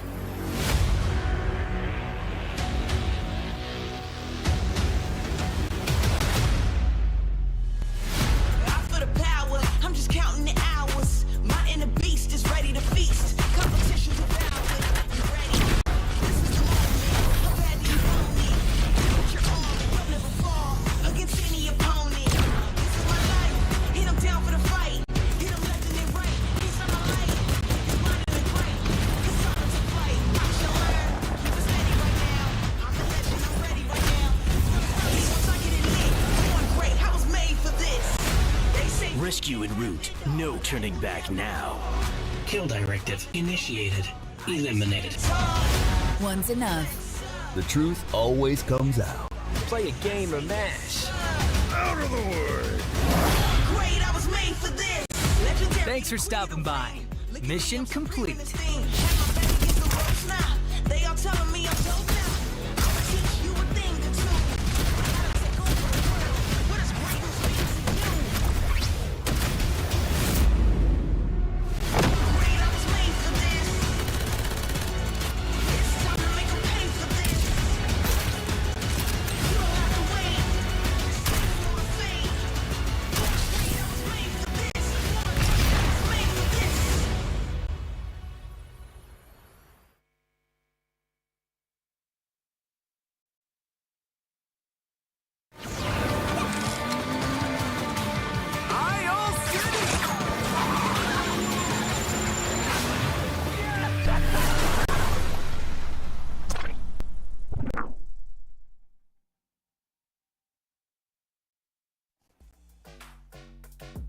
And welcome back, ladies and gents. Here we are back. It's me, Joswavi, here with Burger Kim. And in case you guys are wondering why I am no longer wearing my coat, man, it's getting hot in here. What was that? It's getting hot. I'm pretty sure you know that one. I'm not gonna lie about sure my danced to age. it. Yes. Yeah. I think we all have at some point in our lives. Don't lie. Still do. You don't lie. A bit. But you know what? You just took off your coat. Yes, it's getting hot here because we're down to our last group. And I think it's very vital to point out that this is the last weeklies already. Last. Yeah, because it's going to be the knockouts already. Knockouts next week, meaning it's so fast. It's the last chance for all these teams to actually qualify, to get themselves into the knockouts, meaning no new teams have the chance to move forward. This is your last chance, and this is it right now. The last series that we could ever ask for in this stage of the tournament. So the pressure is on. Well, I mean, I think for Group C, right, there was a mixture of different things, like, Powerpuff Girls, like Professor Expo, and like different things. And that's exactly what Group C is. But we're not talking about Group C. We're going to be talking about Group D here and who are qualified here. And I'm actually seeing a number of organizations, well-known organizations who are playing here in Group D. AP Bren, Minana Evos. Evos. I haven't seen them in... So I think this is a tryout teams according to Yeah, Osiris for the Tagalog I cast. think this is the first time I'm seeing Minana Evos in a new esport here. Yeah. And I think we're getting a lot of new names here. We got Playbook Tyrant. Wait, is this Is this Tyrant? Is this Tyrant Yeah. and Playbook? Yeah, so they... Oh, so it was more... They merged together. They merged yes, together? Yes, it is. Yes, Okay. what? Thank you, Osiris. That is huge. This is why it's so important to talk about the esport, because right now we got all these new orgs backed by... Well, the team's backed by orgs, Playbook, Tyrant. We have also away from the orgs, we have Feet Picks. We're coming back after it's the third week that they've been showing up. I want to point something out for Feet Picks because... The left and the right. Yeah, Back left and when right. we were in Week week 2, they were together. There's only just two of and them. Ember and the captain, and they were the left and the right foot.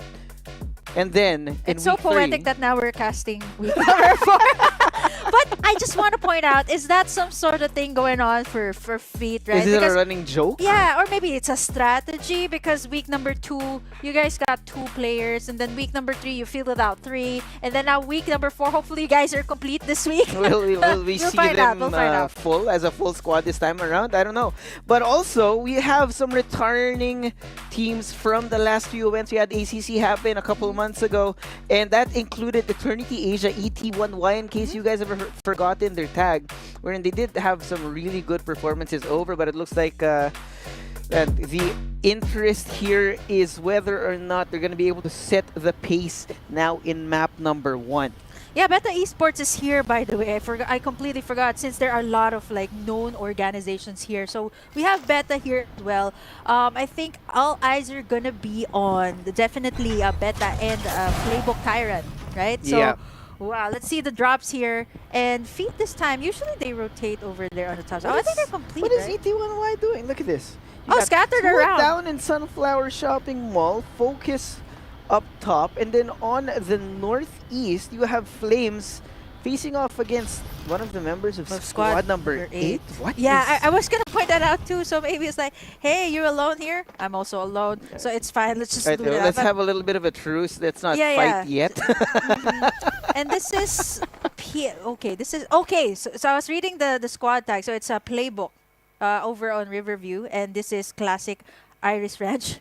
We see squad 3 and squad number 1. Vici on the top. I think they are aware. Mac knows that Jesus Yeah, is there right you behind them. Yeah, there you go.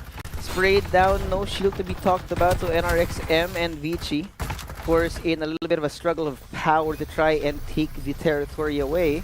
There goes the blinding mark. It's narrowly missing Van Loo, and Mac will fall, punished for his sins. Vici gonna try to make an attempt on the inside. Incendiary grenade brought out.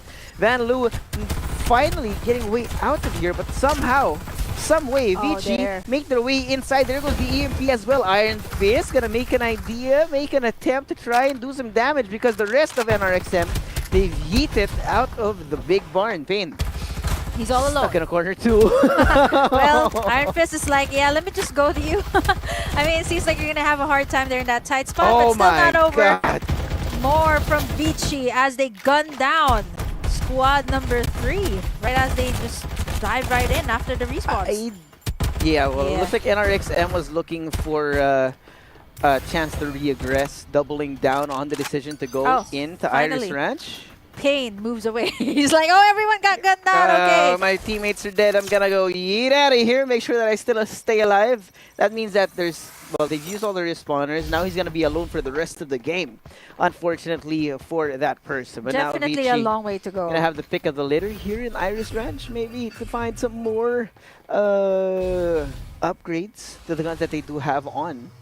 Oh, Pain. Find himself a hover car. At least he can stealth. It's perfect. It's perfect for him. He needs to camp it out real long. I think it's good too that he's rotating over to spaces where there's not a lot of people. He definitely needs a lot of shields. And looking up here at Sanctuary Tower, we have, of course, Divulge. 02 and 09 going up against each other. They have the information. Yeah, look at that spray down. Now the blinding mark getting Caron beyond. Not going to be able to see anything as the rest of the squad of NBNM all going to be on the outside. Kizzy. Springboard out. There goes the EMP to start off the fight right now. We're going straight into it. Spray down the beam. Coming in from Tizzy. Gonna be shot from behind. Unbeknownst to him that Daizu was gonna be right there as well. He's gone. He's dead. Get him out of here. And now the rest of NBNM are trying to clean up whatever is left. Hey, it's a duck side. Wait, I've seen Rod sometime recently. And now he's gonna be coming in. This is the first time we're seeing the duck side today here on in our series, our right? series, yeah. We saw but them I've earlier. seen it. Second time I've seen it, and I'm so happy to see this, right? Being able to utilize a duck side in your composition, but it's still not over here. For squad number 9 here at Sanctuary Tower, they're still gonna go at it. Well, you can definitely charge in. From the skies, beams down, Kyle and Azzy. They're gonna be coming in as backup, not gonna know that Hale is right above them. And it does get that one drop onto Daizu. But now the heal gonna be coming in as well. Good for them to bring back their fallen comrade. Try to stay alive as everything else is going on. Hale trying to circle around like a vulture. The divulge being brought out as well, but it's not gonna be anything there. Hale gonna fall down from the sky like his namesake.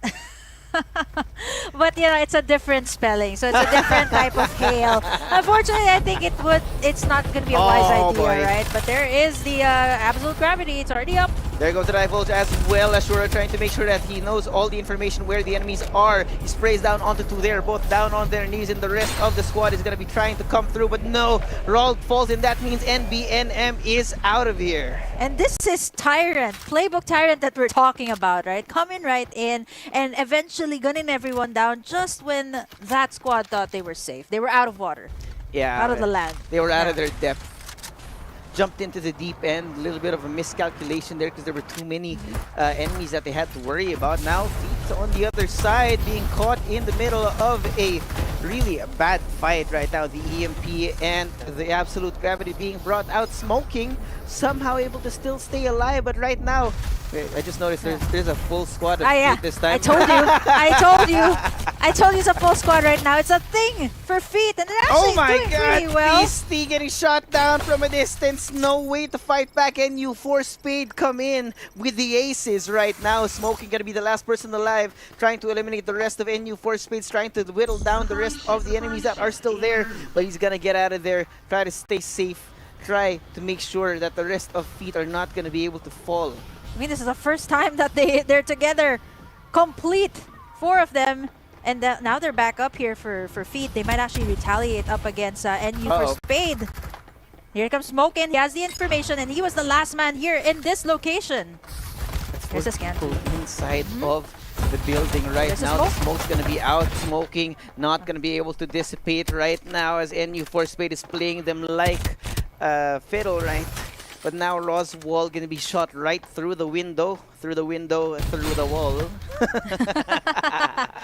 Nice. I see what you did there. I see what you did there.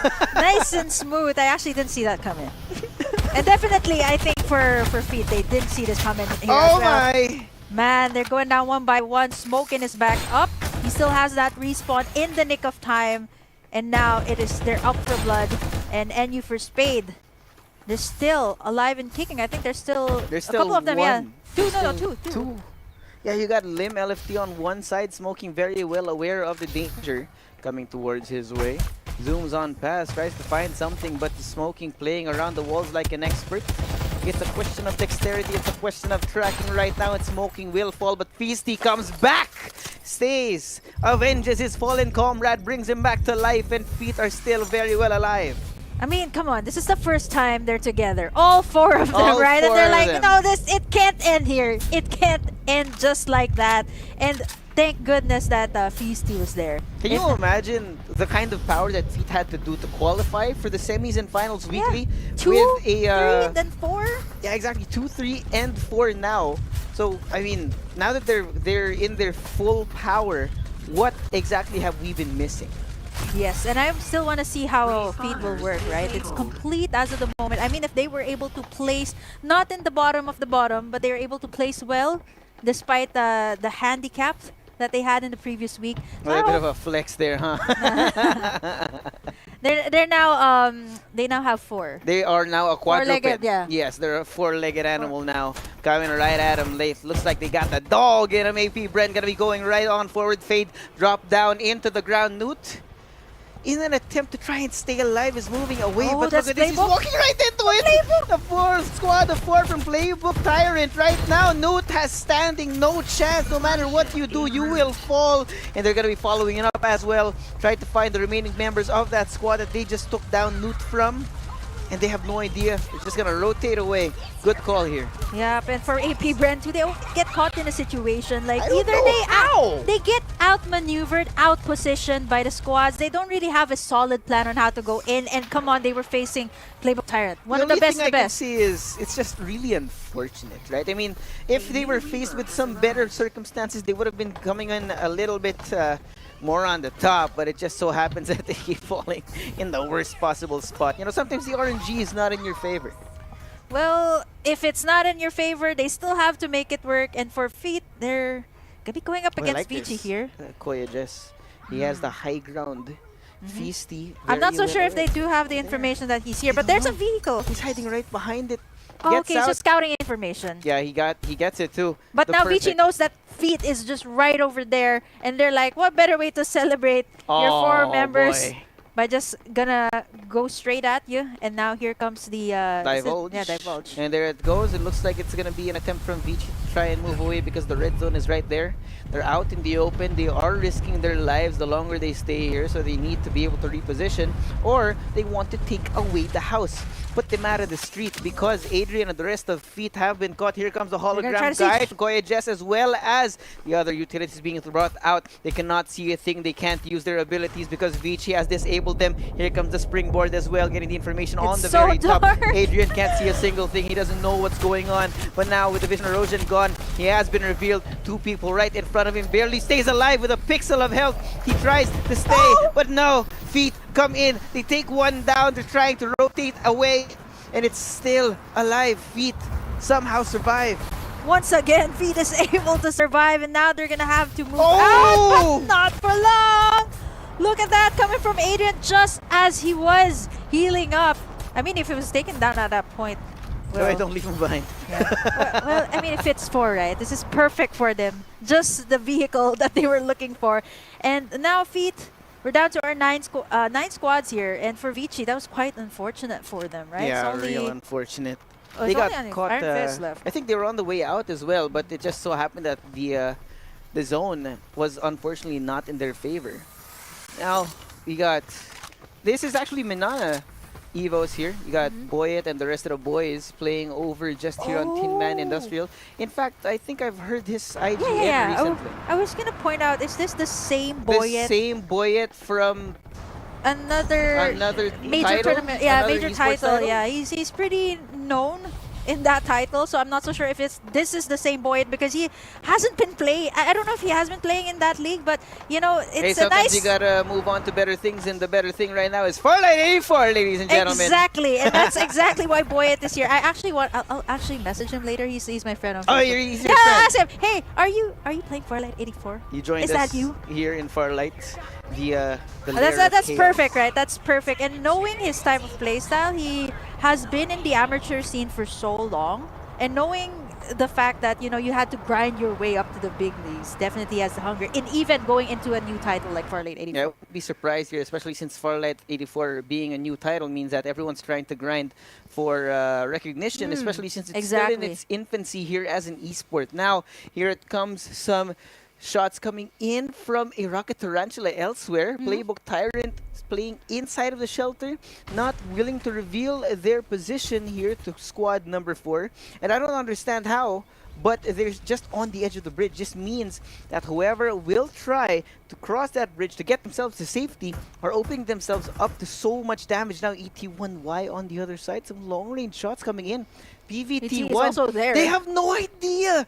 Playbook Tyrant has all the information. They have all the cards in their hand, and PVT1 is unfortunately there in the worst spot possible. PVT1, I would say that squad number 12 has a much better position, and we see Feet closing in here as well. So again, this is a spot that that Playbook Tyrant has covered. Look at how they've dispersed in that that hideout, that lookout rather. They have so much information on where everyone was coming in, and now Feet, they might get greeted here by the tarantula here from 12. He knows he's gonna be throwing out all the missiles in their direction. They have to disperse, but now they know where he is. He's one gigantic target, but now it looks like the rest of Eternity Asia has his back. Some more rockets rain down onto the ground right now. Adrian and the rest of Feet struggling to find any kind of information to try even find some cover. I don't know how they're gonna fight this. And now, you know, you see the problem that Feet has here. Once they cross over, they have to face Playbook, and on the other hand, they're getting chased here by 12, so they have to make a move for it because the circle's gonna close in. We see Focus here as well on that hover car, trying to get in some information. He knows. I think he has his ultimate up, okay? He's just waiting for the right time to go in for the engage. There's the Poison smoke gas. first. Adrian has been spotted, tries to spray it down. Oh, he's down! Into the water, and he can't get back. Don't swim, because when you get killed there, you will sink.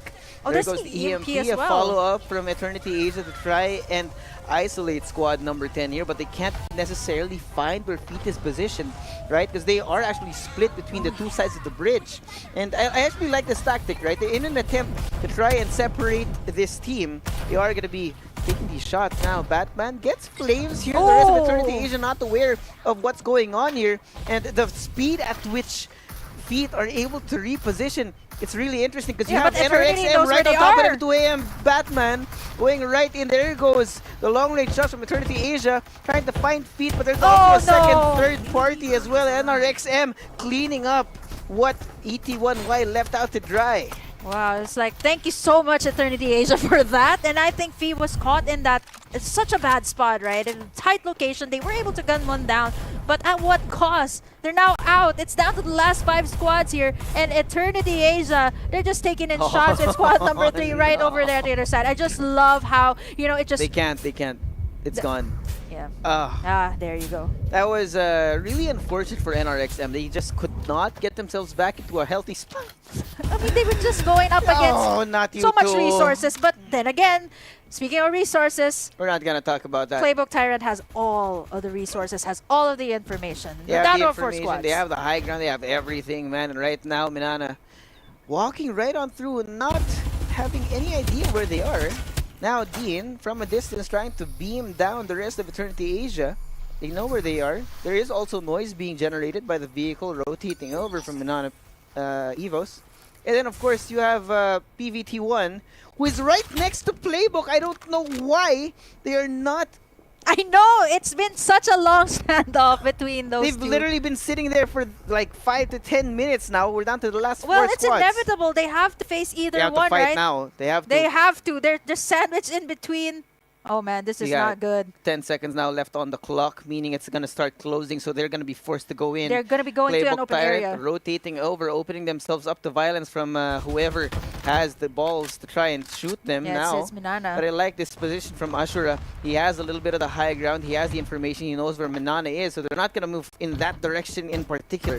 But now the danger is lying in the fact that Playbook Tyrant, they have the middle of the circle. Everyone else is going to be closing in. They're going to be having to converge into this one area. And now the shots coming in from MPH9. Boyet playing with the land, playing the tactics right now, doing the damage from a distance as Eternity Asia are not willing to camo. You see this focus, and the rest of Eternity Asia are determined to try and take this There fight goes over towards PVT1. the fight. But now PVT1's gone. Three They're squads left. ET1Y focus. Minana, they're all huddled in this Oh my spot. There's the stealth activated here as well for Defense Eternity bounce. Asia, and there's the vision erosion. Now Focus gets out just in time, but the rest of Eternity Asia have their hands full right now. Minana, PH getting them one by one, but they're still alive. 3 squads still remain. They're not giving up anytime soon. Playbook is right over there. They have all the information. And how do they close in on Minana? We're still down to the last 3 squads here. No one's gonna be giving up anytime soon, man. They have Playbook Tyrant, who is holding on to their stronghold for as long as possible. Minana on the edge of the cliff, trying to stay alive in Eternity Asia with only 2 members left, struggling to They've find a wasted so way much out. resources too. They wasted so much resources in that fight, and this is what we were saying. And now, look at that. Aero has full shields already. Information's gonna be important, but this is such an open area, Suave. We're seeing some gunshots coming in from Playbook Tyrant over there on top, knowing where Minana Boy, is. the Divulge comes out. They know exactly where Minana is, but they're not willing to take this fight just yet. Again, it's the Cold War going on the other side as well. If you noticed, Eternity Asia actually have another of their teammates up. They're bringing them back to life as the fight still goes on between these two. Oh, Ashura? Okay, Minana spots out Ashura, but they have to take care of Dollars and Dean, who's right there on top, taking shots at them. And at this point, Minana's just wasting so much shields, wasting so much health kits as well. I don't know about this. It's gonna come down to Their vehicle's also down, so I'm not so sure how they're gonna get out of there. It's gonna hurt so bad when the shots finally connect, because right now, with the position of Playbook Tyrant, they have everything they want. They don't need to take these fights. They don't need to take the shots. There's They're a gonna go in, springboard They're gonna coming go in. for it. Blinding Mark not gonna work out, and here comes the EMP. Right Dollars in right in the front time! of them, getting down. Right on one time! by one. Boy, it is gone. It's still hunting them down. Playbook Tyrant determined to get rid of the team. But look at that! Now we're down. Playbook Tyrant against Eternity Asia in this 1v1, and it does not work out. Ashura and the rest of Playbook Tyrant come in as the kings, the tyrants of this lobby. It's still the same flavor of Tyrant Esports, and now it's gonna be Playbook Tyrant. Remember the name. That was probably the most beautiful EMP casted out there just in time, and that took out Minana, who's just camping right out there for so long, who has wasted so much resources. And once again, Playbook Tyrants, they come out on top, and it's gonna be... Didn't even know what hit them. Look at the damage from Dean. 19. I actually thought Ashura would have had more damage there. The amount of teamwork from Playbook Tyrant, really, it shows that the tyrannical playstyle, if you will, from Playbook Tyrant has actually come to its full fruition. Because we've seen some sparkles of brilliance in the last few weeks, but now we're seeing the full power of this squad. And looking at the other organizations that we pointed out, right, for AP Bren, we've been waiting for them so long, and they always get outmaneuvered and outpositioned by squads, so they were eliminated pretty early on. And looking at how Feet was able to make it to at least the top 6 spot here, and they're complete today, by the way. And looking at the rest for Playbook Tyrant, with the way they rotated as well, they were so careful, not giving up the high ground, not giving up, so much information, and eventually, they were able to get in the place that they wanted. You see how long that standoff was between Minana and them. Both of them didn't want spots. They all wanted to take the fight, and even it come down to that fight between I think it was Minana and PVT1 was rather Eternity Asia rather. Yeah, Eternity Asia. Unfortunately, only people. When that fight happened between Playbook Tyrant and PV Esports, it's just way too easy for Tyrant. That was such a beautiful combo, right? They got in the springboard. The springboard and the EMP. They jumped right in, and EMP right in the middle where Minana was all clustered together, right? And this beautiful timing. I can't stress it out. I think it was the combination, and I think for Playbook, they played it out really well because they know they have the information, and they have all the things that they needed to do to actually take on Minana. And eventually, whoever they were gonna face, either Minana or Asia, they were pretty much prepared for it. Yeah, they were so prepared, and I think they had the perfect strategy to just explode to the enemy team, because as you can see, Minana didn't even know what hit them. But the EMP there and the rest of the squad following suit after, I think it was Dean here, no one had a chance to try and even take that fight, because in the blink of an eye, they all got gunned down. Yeah, but then you can't really move with the EMP shock, right? Completely catching them off guard. And for Minana Esports, definitely great start.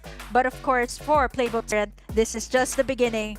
Let's take a look at the highlights for that map.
There's definitely a lot of highlights in that game. Probably a bit more faster than Group C this time. And I think for some of the new names, thinking of like organizations who have invested in Farlight, right? And now we have a newcomer, Minana Evos. Minana Evos, yeah, yes. so surprisingly, they placed well here. It's just, I guess, you know, they're going up against Playbook Tyrant. Has been consistent so far in all the weeks of FPC. Yeah, they've been in the top 3 at the very least of all 4 weeks so far. But of course, we're gonna talk about the final MVP of that map, which will be Dean here.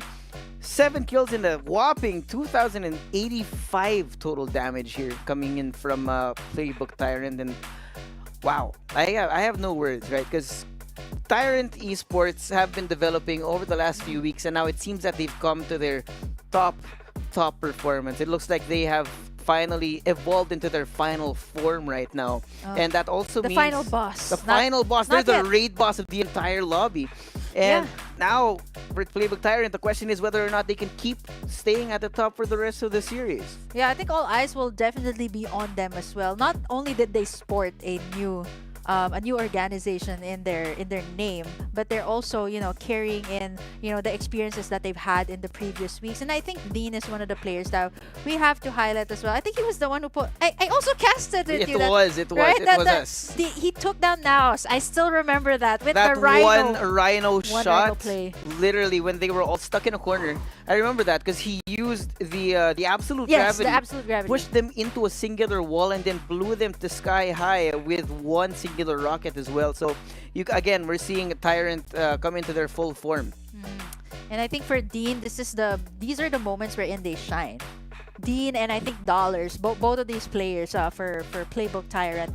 And honestly, I think it just comes to show that, you know, with 4 weeks that we've had in FPC, right? I mean, there's just so much action you can do. And these players, not only do they play every weekend, right? Of course, there's going to be a lot of practice as well on how they are able to make it here to FPC. Lots of scrims, lots of plays, I guess, all during the week. So yeah, I mean, I wouldn't be surprised on how they were able to make it this far. Yeah, I mean, we do have a lot of scrims happen online. If you guys want to take a look at the other orgs that do have those scrims, and you might see some true insights into the way that they play. But of course, talking about playing, we're going to be going straight into map number 2, ladies and gentlemen. And a little bit different of a look. NRXM are looking to avoid any kind of conflict unless Vici is right there. I don't understand why it's always these two teams. Yeah, I mean, they've been... it's the same situation. It's the same... Okay, I don't think... And at this point, I haven't seen anyone drop in Carnival because everyone loves playing over on the outskirts of the map. So I think that's a thing that happens weekly in FPC. So no one has landed in Carnival. Maybe in PC. I see like Easy Sweep loving to drop there. But looking over, at our top side of the map, we see, again, squad number 3 and Vici. They might go up against each other, but we see Iron Fist actually came from the outskirts of Carnival before going in to Iris France. So we might actually see a surprise play coming in from Vici there. Let's see how they'll manage this time to go up against squad number 3. But this is still the same drop that that Playbook Tyrant has over on the outskirts of Riverview Park. Yeah, you gotta have some sort of constant things happening to you, right? Because when you are in the top of the lobby, you want to make sure that everything kind of stays the same most of the time. So in that, I mean, we've seen it in NCG, right? They keep dropping over in Nova Planetarium. And maybe for Playbook Tyrant, for them, it's the outskirts of Riverview Park. Yeah, even Vici and NRXM, they've been dropping here They right? Ever since the last to one. change. And they're still gonna go for it, right? Like going in for the revenge. And this is just... Oh my goodness, I'm not so sure if it's a wise call to do this because I've seen other squads, they just choose to move to another location as compared to, trying to face that same squad for the same time. And this is exactly what's happening again. They're going to waste so much of those respawn pods. I'm not so sure who's going to be able to make it at first as we're seeing gunshots coming through and Iron Fist going to get gunned from the back. Yeah, unfortunate for him, he got stuck between the 4 members of NRXM who were somehow distributed across the map and they had no idea now. Just run for your life, good sir! That's 4 people trying to run you down out of town. And he does walk away, but somehow Vici... They're not letting up. They don't wanna let him leave. He's trying to stay behind. Oh my gosh! Oh, there it goes. The incendiary grenade now. Supremo chasing him down, spraying down on the Queen just and he's out of here. Down to the last 11 squads. This is the same thing for Vici. They're that type of squad that's a bit more, gathering in their resources in the previous weeks. And this time, I'm not so sure what happened to their strategy. They're more, okay, let's go for it. Let's go up against NRXM here. I don't care who's in front of me. I will shoot you down. That's the yeah, they're just gonna go for internal monologue. Yeah, I mean, you can't. It's the good angel or bad angel. And I think at that point it was more of like a bad. Yeah, just go for it. Go for the risk. But looking at current status, of course, it's gonna be Playbook Tyrant up there on the top spot. Yep, gonna be holding on to the throne after round number 1. And it looks like they're not looking for any untoward violence this time around, right? Maybe change it up a little bit. And this time, the choice of moving more towards the north, towards Sanctuary Tower, I think for PBE is an idea in which they can get as many loot as possible because not a lot of people go here. Unfortunately. Yep. Unfortunately. Yeah, there is a bit of esports right over there, and you can kind of see dollars Yeah, like, nope, we're not going there. Yeah, no. It's like, you're gonna show your big brother with his big muscles. You flex in front of him. Okay, yeah, no. I'm not gonna fight you yet. Yeah, because I can't take you on as of the moment, right? And it's more of like, I think for Playbook Tyrant, they really need the time and the space. Yeah, they're better with those 1v1. The full 4v4 and when they have all their equipment up, right? The magazines, all the attachments that you could ask for in the guns, then that's the most... This is so different from what happened in Iris Ranch. It is. With Vici. That was so... Wow, they didn't even let up, right? They were chasing Kuya Jess. He was the last one down. And now I think it's wiser for these squads to just save in what they have. And now it's going to be very crucial too on the positioning. I was going to point out that AP Bren was right around the corner, but they actually didn't choose to go for an engagement from the back. Wow. Poor guy. NBNM going to be the second squad to be wiped off of the map right now. And the Narosa and the rest of Beta Esports have been scanned out by a Divulge. They are going to have to try and be careful where they are. Yeah, we see Playbook Tyrant closing in here as well. Gonna be closing in with the War Spider right in the front. The Rosa not gonna know what hit him because everyone is falling down from the sky. Roll gonna try and come in, try and come back with the Wrecking Duck Ball, blow them away, but they're staying inside of the house. They can't take the shots here. The Absolute Gravity and the EMP right now by Playbook Tyrant. Everything to try and just deactivate whoever's outside, but they're gonna take the fight to them. Dollars in the front, instantly regretting his decision there. Gonna be the first person to fall in the Playbook Tyrant, but Gavin right in front of him gets dizzy. The rest of Beta Esports trying to follow up. Gavin now finally down. Ashura as well. Gonna be one of the last two still alive. They're gonna be going right in and he falls at the hands of Hale right now. Beta Esports making a name for themselves in an attempt to take down the Kings of the Lobby. Just when we thought that Playbook Tyrant, but wait, hold up, Dean is still there. Oh, he's still there. He finds Ralph. The tracking is amazing. Narosa will fall, but Dollars goes down first. Here it comes right now. Narosa bringing back his teammate as the rest of Playbook Tyrant. They're trying to find the good formation out of here, but that's just on the outside. Narosa falls, and Playbook Tyrant struggling to keep themselves alive with the clock ticking down on their life. Everyone seems to smell blood. Oh no, there's NRXM. They're here to join the party too. And like what I mentioned, all eyes are on Playbook Tyrant. So much pressure, and even Beta Esports as well, who is in the vicinity. They're gonna have to face them. And here it goes. The Absolute Gravity and the scans are coming through. It's coming through right now. Van Loo on the outside as well as the EMP. Dean is Playbook down. Tyrant bleeding still. The Feeding Frenzy comes in. NRXM looking to eliminate the Kings. It looks like they have gotten out of there barely alive because AP Bren, look at this. Another team's gonna be coming in from the south. The man in purple, here comes the EMP, the War Spider, Iwa opening it up, and here comes the Dive Vault. They know where they are. Bren looking to look for another target, another person to shoot down. The Absolute Gravity distracting them, not knowing where to look because NRXM Van Loo falls down. Supremo is on the ground as well. The rest of NRXM Pain gone as well, and it's now Jesus, the last person alive, gone. The respawners are gonna come in now. Man, thankfully they do have that one, and Bren just came out of nowhere, knowing for a fact that those squads just went up against each other, and this area is starting to look like a cemetery already. So much squads that just... what is with this area? I don't know, I guess... I don't know, right? You see an initial fight, another team comes in, another team comes in, then another team comes in. It's some sort of feeding frenzy here. Yep. Speaking of blood another in the team, water. Here is Beta Esports once again back in this area. I'm not so sure if AP Bren knows. They might actually pull off some sort of surprise here, but there's only two of them left here. I think they're going to try and go for the revives here, but AP Bren is just around the corner. They have to leave first before they try to go in and get the revives. Yeah, they don't want to leave it alone because they're also opening themselves it's up to the risk of people to come back. I don't know, man. It's the first... no, it's actually the second right now. It's a little bit more painful with 3 HP per tick. But AP Bren seem very keen on getting the most that they can out of the loot here. Of course, including the Shield XP devices. Wow, I guess, you know, it's just telling everyone to back off from this area, knowing that people are going to go for the revives here. So again, we're going to be seeing a lot of these Playbook plays. Tyrant. Yep, there goes the blinding mark coming in. Playbook Tyrant narrowly missing it. No, tunnel vision now for Dean. He cannot see a single thing. Bren had them surrounded and the Kings have fallen from Olympus. Wow, AP Bren, just when we always said that they're always outmaneuvered and out position. And speaking of that, from the back, we see Hale.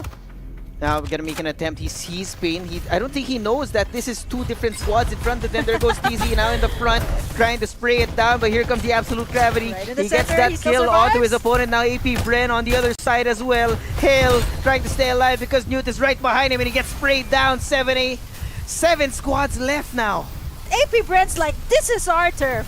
Whoever comes in, we're just gonna try to gun them down, and this is looking so good for them. They're getting in a lot of these loots, they're getting in a lot of these resources before they go out. And hold on, we've been stuck in this area, and this is... How?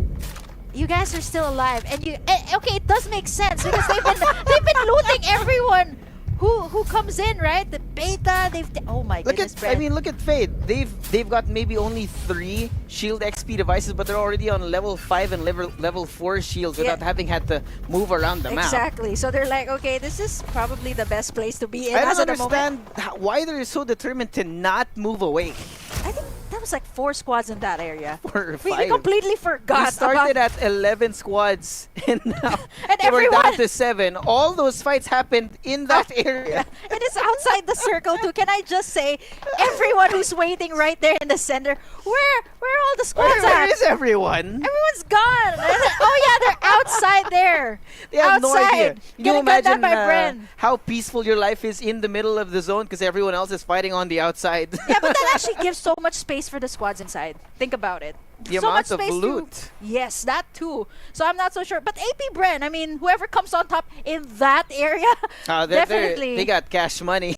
Yeah, man, that's like Beta and Playbook Tyrant that you guys eliminated. Come on. And he had NBNM as well.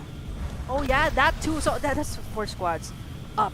And now we see NRX Blackfire. I haven't seen them so much in the last map. And they're I mean, this is good too that they didn't get to run into AP Bren, Beta Esports, and Playbook Tyrant at that. A little bit dangerous for Feet here, because Blackfire, of course, has all the vehicles. They have the high ground right now. They have a vision of the entire area, right? So depending on how NU4 Spades decides to rotate away, and of course, anyone else who's in that general area, their lives will depend on in what direction they choose to travel. Yep, NRX is just scouting. NRX Blackfire rather is just scouting for information at this point, and I think for NU for Spades, they know that someone is right up there on the hillside, and knowing that they came from Carnival, they're gonna have a lot of resources to loot as well. But we see Feet here. NRX Blackfire again having the much better position, but wow, look at the damage coming from Feet. Oh, I see. There goes the Bar 95 in the hands of Smoking. The smoking gun, if you will. The only reason why you would have that much damage on a singular player with 1 shot, and now Blackfire kind of double thinking whether or not this is the right decision, whether or not they want to be the guardian, right? Literally king of the hill right now. Oh, they actually moved away. So because they have the airdrop right now. They are the I guess they're the first ones in the area. So either that, because the other squad, squad number 10 hasn't budged from where they're at. So now they're gonna get this loot as well. So this is gonna be good for Blackfire. They're gonna actually have a much better position as well in Iris Ranch, which by the way, no one has no one has there touched yet. it. Yeah, no one has touched this area. It's pristine. And speaking of touching the area, we just have AP Bren who came off from that standoff, and now they have the best of the best. They find in Eternity Asia here. Focus the only one left, and is he the only one left? Yeah. Yeah. Oh yeah. That's it for Eternity Asia. I think there was an attempt for him to try and get away in that vehicle, his hover bike, but unfortunately for him, he wasn't able to go into stealth mode fast enough. And well, they just cleaned it up. So 6 squads now left in our map number 2 right now. AP Bren, no! From the top, NRX! Evil doesn't know what's coming because NRX has the high ground literally right now. And the rest of AP Bren, I don't know how they're going to rotate away from this because the zone hurts so much. They have to constantly keep healing themselves in an attempt to keep themselves alive. You know, AP Bren is that type of team that they are really willing to go for risks. And you see how they were able to play outside the zone, but now you can't play outside the zone because it hurts a lot. And now you're going to get gunned by NRX Blackfire, and I think that's... Yeah, was that it for... It's not fun. It's not fun. Yeah, AP Bren is out. Looking at... Yeah. Minana is actually still alive. Very well aware of the presence of PVT1 on top of Power Tree Station. So I like this. Now that they have this information over here, they're gonna either try and double down on getting that space or wait as a gatekeeper to them, because they're just on the outside of the zone. So if they don't move from Power Tree Station anytime soon, Minana Evos are gonna be the first people, the first contact to them. They have a number of vehicles here, 2 good shields for Minana, and I think based on on how they played actually in the previous map, they're that type of team who's just a bit more willing to hold out until the end, waiting for someone to make the first move. They're always caught in a tight situation. We see Feet as well, unable to move in. You show your face, the entirety of PVT1 is looking at you. Like, I mean, you saw the attempt from, I think it was Arrow, who walked out in the open. You had 4 people looking down their barrels, shooting you down. So you do not want to be in that position. Yeah, I think anyone at this point, right, for PVT1, they see that Minana's coming on from the other side. They see Feet as well, not knowing what to do next. They're unable to get in that spot, but they also got the loot here. But they might actually have to. They might have to face NU for spades. I think first. they don't know. Scan going to be coming out to Divulge, being used very, as very well. Here dangerous. comes the Here goes. absolute gravity. Batman knows that somebody is coming, flying around in the air, and they do take one down. Feet still alive for the battle. Oh, it looks no, like it's down. Way too fast right now. NU for space didn't have the ace this time around. Feet is like, this is the first. It's kind of like traveling with someone for the first time. It's we're all complete for the very first time, so we have to at least make it. And now we're down to our last 4 squads, and we see NRX Blackfire still hasn't let go of their spot. PVT1 probably has the best one as of the moment, right? But again, the circle will close in that in open between area.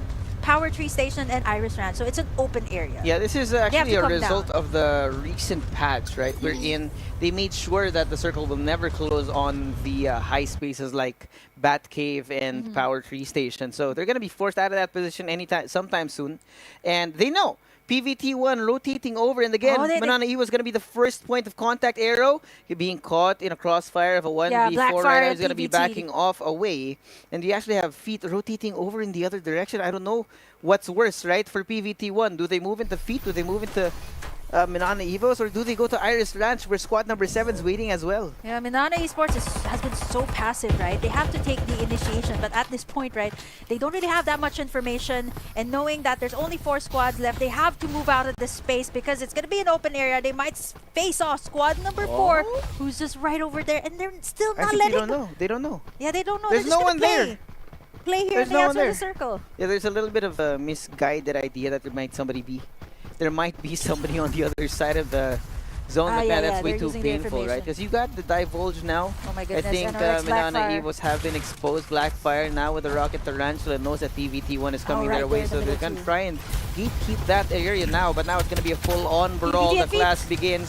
Feet versus PVT1 as the EMP has been brought out, and Smoking somehow getting these shots in, but no, PVT1 come in clutch and take them down. Just when we thought that it was going to be Feet making it out of there, it is actually going to be PVT right there from the top of Power Tree Station. They go down here on the ground, and now we're down to our last 3. Squad number 7, Blackfire, is still up, and they got all the heavy artillery at this point, all the vehicles. Minana has to move out. They have to face Blackfire. They have to face the music right now because it's one or the other. If they don't move forward, it's the zone. If they don't move either, it's also the Rocket Tarantula. They need to get out of here. But now they're just getting rained down flames from the heavens. Flame Godlike getting shot down by Pau. Narrowly missing, narrowly staying alive right now, MPH. But now Blackfire, after all of that noise, PVT1 have spotted them. Down goes the Tarantula. It's going to be a full-on 3-way fight between these 3 squads. I just finished saying 3. I don't know what's going on.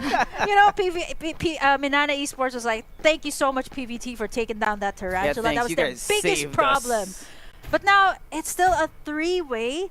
And it's going to be so hard, right? It's so hard to face this situation. It's an open area. No one's willing to go out. And now all of the vehicles of Blackfire is down. It's starting to close. Divulge is going to be brought out. There's some trees for cover, though. Down as well. Now the rotation from PVT1 as the rest of Minana Evos are going to be going in. It's going to be 2 squads against Blackfire, who unfortunately do not have the space. Here comes the EMP in the hands of the enemy team. Beltran here as well, getting sprayed down. The beams coming in left and right now. We're down to the last 2 squads. PVT1 versus Blackfire. Everyone reeling from the damage right now, but the War Spider being brought out and the EMP. Zane the Devil, there is no king in hell. The new one is here. PVT1 taking the throne.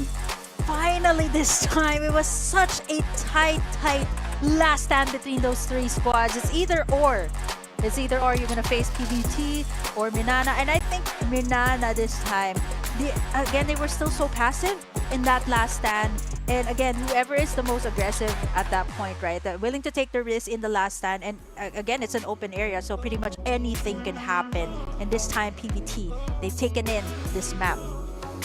I really don't know what to think of this entire map, right? We saw a three-way power struggle towards the end, wherein it could have honestly gone in any direction. Blackfire were stuck between Minana and PVT1, and then also PVT1 swooping in at the last moment. So it really did come down to the last few seconds of who could survive the longest, because bullets were flying everywhere. Yeah, and the thing too about that last stand was the Tarantula. That was the biggest problem for Minana, and thankfully they got PVT to take that one out. But you know, if you think about it, PVT had to consider too that there was so much artillery from the side of NRX Blackfire. Yep. So they had to take it down first, which actually paved the way and made it more easier for them to go in. And for Minana, I guess when it comes to situations like this, it's so difficult to be passive. It really is. When you have that amount of open space in front of you, you have no choice but to take the initiative to get the cover. And as you can see, it just didn't work out for Minana because they were a little bit too passive in the end. Yeah, even up until they're that type of teams. They're super similar to this team that plays in PC. I can't remember if it was Bryn or another team in the PC. You know, they were more.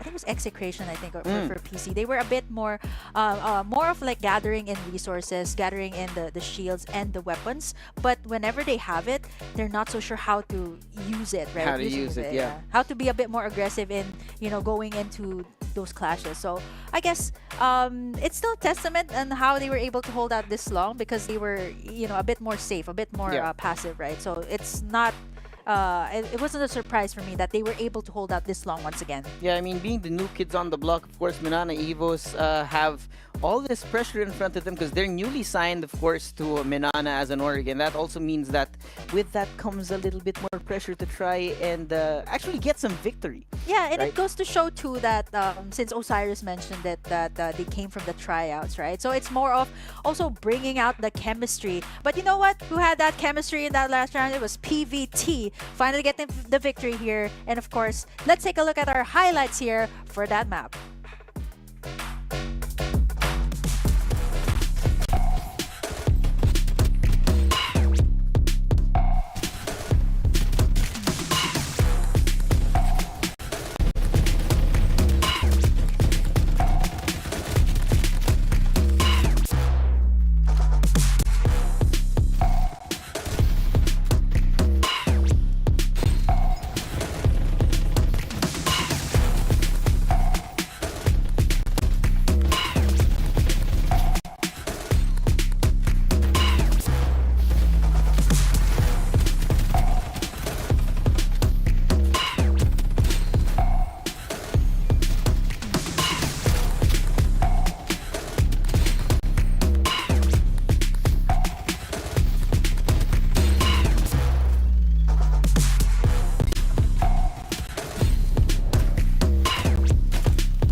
And we're I'm completely speechless from that last class because honestly, if I were NRX, I actually thought NRX would have gotten that I thought one. they were too. Yeah, because they had everything. I mean, okay, yeah, the Rocket Tarantula was down for a while, but they had more resources, they had more information, but I guess they really put their focus on Minana. They did. Because they were the first ones closing in, and they completely forgot there was PVT. Yeah, and the problem there was when it was two entire squads looking down their crosshairs into Blackfire, wherein Blackfire was able to do some damage to both, but because both were looking down on Blackfire, they were the first to fall.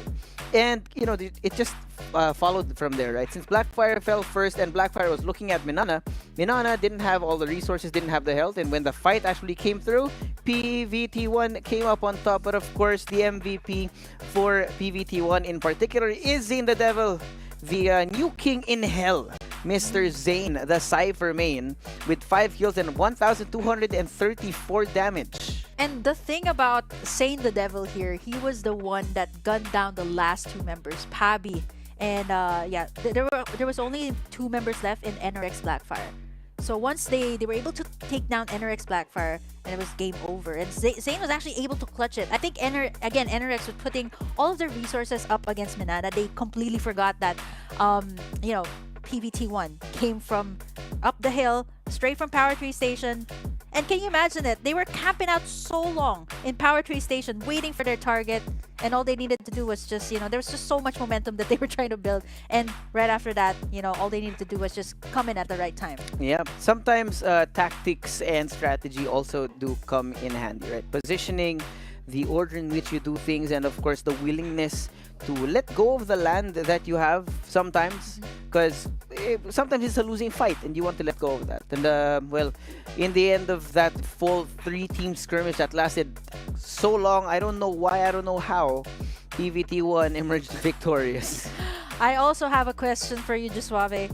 How is AP Bren, Beta Esports, and Playbook Tyrant, and there was one more team that went in that area that, oh my goodness, they were fighting outside the circle. It was probably 10 minutes outside the circle. It was an unlimited skirmish, right? Like, fight all you want.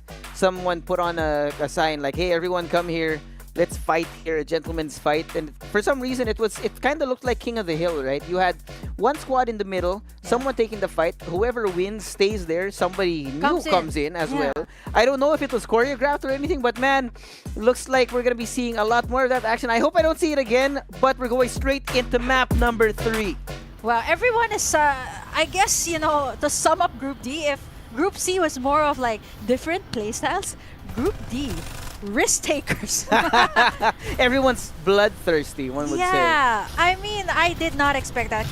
10 minutes outside the circle, that was crazy. I mean, even though that was like the second circle, it went all the way up to the 3rd zone as well, I think. Yeah, I think AP Bren was just willing to take that, and even up until the last moment, right? AP Bren was willing to take the risk and to ensure that they got the kill. But wow, we have some early takedowns already as of the moment. We got some people fighting over Nova Planetarium. Also in Iris Ranch, we got NRXM and I didn't see what number it was, but there was already a skirmish happening over there. So there's a little bit more contention for points of interest on the map this time around, instead of the usual everyone pick your spot and then let's fight later.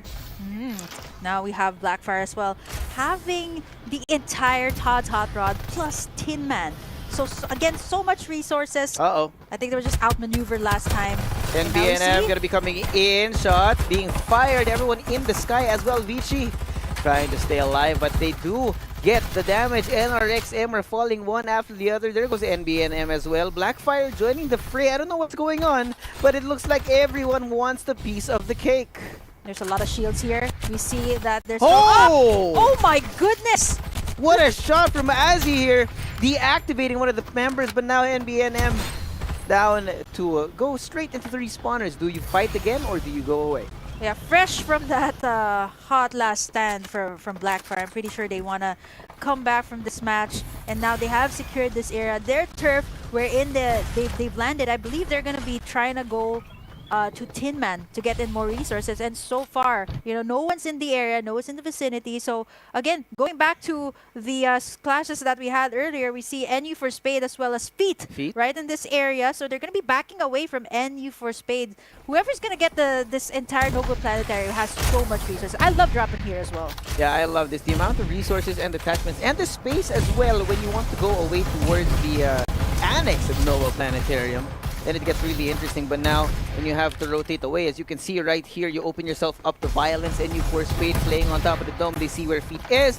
They drop one down. Feisty, barely alive with only a level 1 shield, trying to run for the hills right now because the rest of Feet are trying to provide cover fire as their fallen comrade is gone, and the other one's trying to stay alive. Now Feet here is like, look, you guys can have Planetarium, we'll just get the Annex here. We'll just get the Annex, we'll deal with you later, because they don't really have a lot of resources as of the moment. Like what you mentioned, not a lot of shields there. They might get chased, but again, you know, for Squad 8, they just want to have that area all to themselves, and Feet is going to have to look for another location.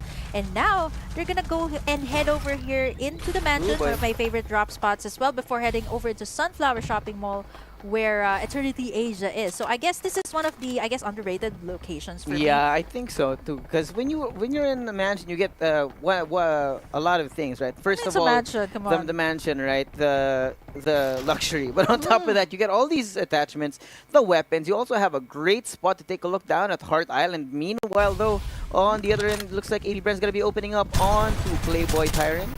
Wait, boy, what? Let's move on from that. Let's complete for Excuse me. But they're all so far boys playing in for Playbook yes, Tyrant. Indeed. Now AB Brent gonna be opening it up. Here comes the scan. Not gonna be able to fight back because he's all alone. But right now, the rest of the team struggling to stay alive because the scan is here. EMP being brought out. Newt not gonna be able to fight back because everyone in the Playbook Tyrant team is going to be following up, and here comes the EMP being brought out by Evil in an attempt to deactivate his opponent. The tracking's not working, they're so down low. Dean from on top. Here comes the follow-up. AB Bren doubling down on the fight with Playbook Tyrant. Oh my god, they're just willing to take down Playbook Tyrant at this point, and now the respawn pods are gonna be used. So we see once again Playbook Tyrant and Bren, they're still not letting go of playing outside the zone. Why? Well, why are you so determined to take There's more these fights? thrill that way, I guess. Oh man, they make it out today, barely out alive. And on the other side of the map, though, we got PVT, Legend 1, the last map. They're going to be going up against this squad. And now, finally, Playbook Tyrant, they're able to take out AP. I don't know what it is, but AP Brent seems to be caught in a really bad spot. Yeah, more VG is here than too. VG with PVT1, Saint the Devil, the MVP in the last round, gonna be surrounded by his opponents. There is no King in Hell right now because you do not have your demons. No. They find you right now, and they're gonna be, looks like they're determined to come back in. PVT1 dropping in from the sky. You have Petsu. Oh, they're scattered. Sprayed down. They are very scattered because you got two people dropping down, and as they die, they know that they won't have backup, so they separate right now. Yeah, they're choosing to move to Power 3 Station. Instead, a comfort for them as Vici is going to be able to take the loots here. Quite unfortunate for PVT, knowing that they've just come down from their tower. And now looking at this 10 squads as of the moment. So we're starting to see more of a, not like 3-way, more of like 4v4 situation. Yeah, and when that happens, it's strange because you would usually see squads disengage after the first drop, but instead, since it's so early in the game, we're seeing teams double down on the fight, willing to spend the respawners instead of running away. Yeah, hold on. Just as we were saying that everyone was willing to take the risk, that was Playbook down out of this map already. Good lord. So early in the game too. Yeah. I mean, usually we'd see Playbook hold it out until at least maybe the second or maybe the third, second right? safe zone, yep.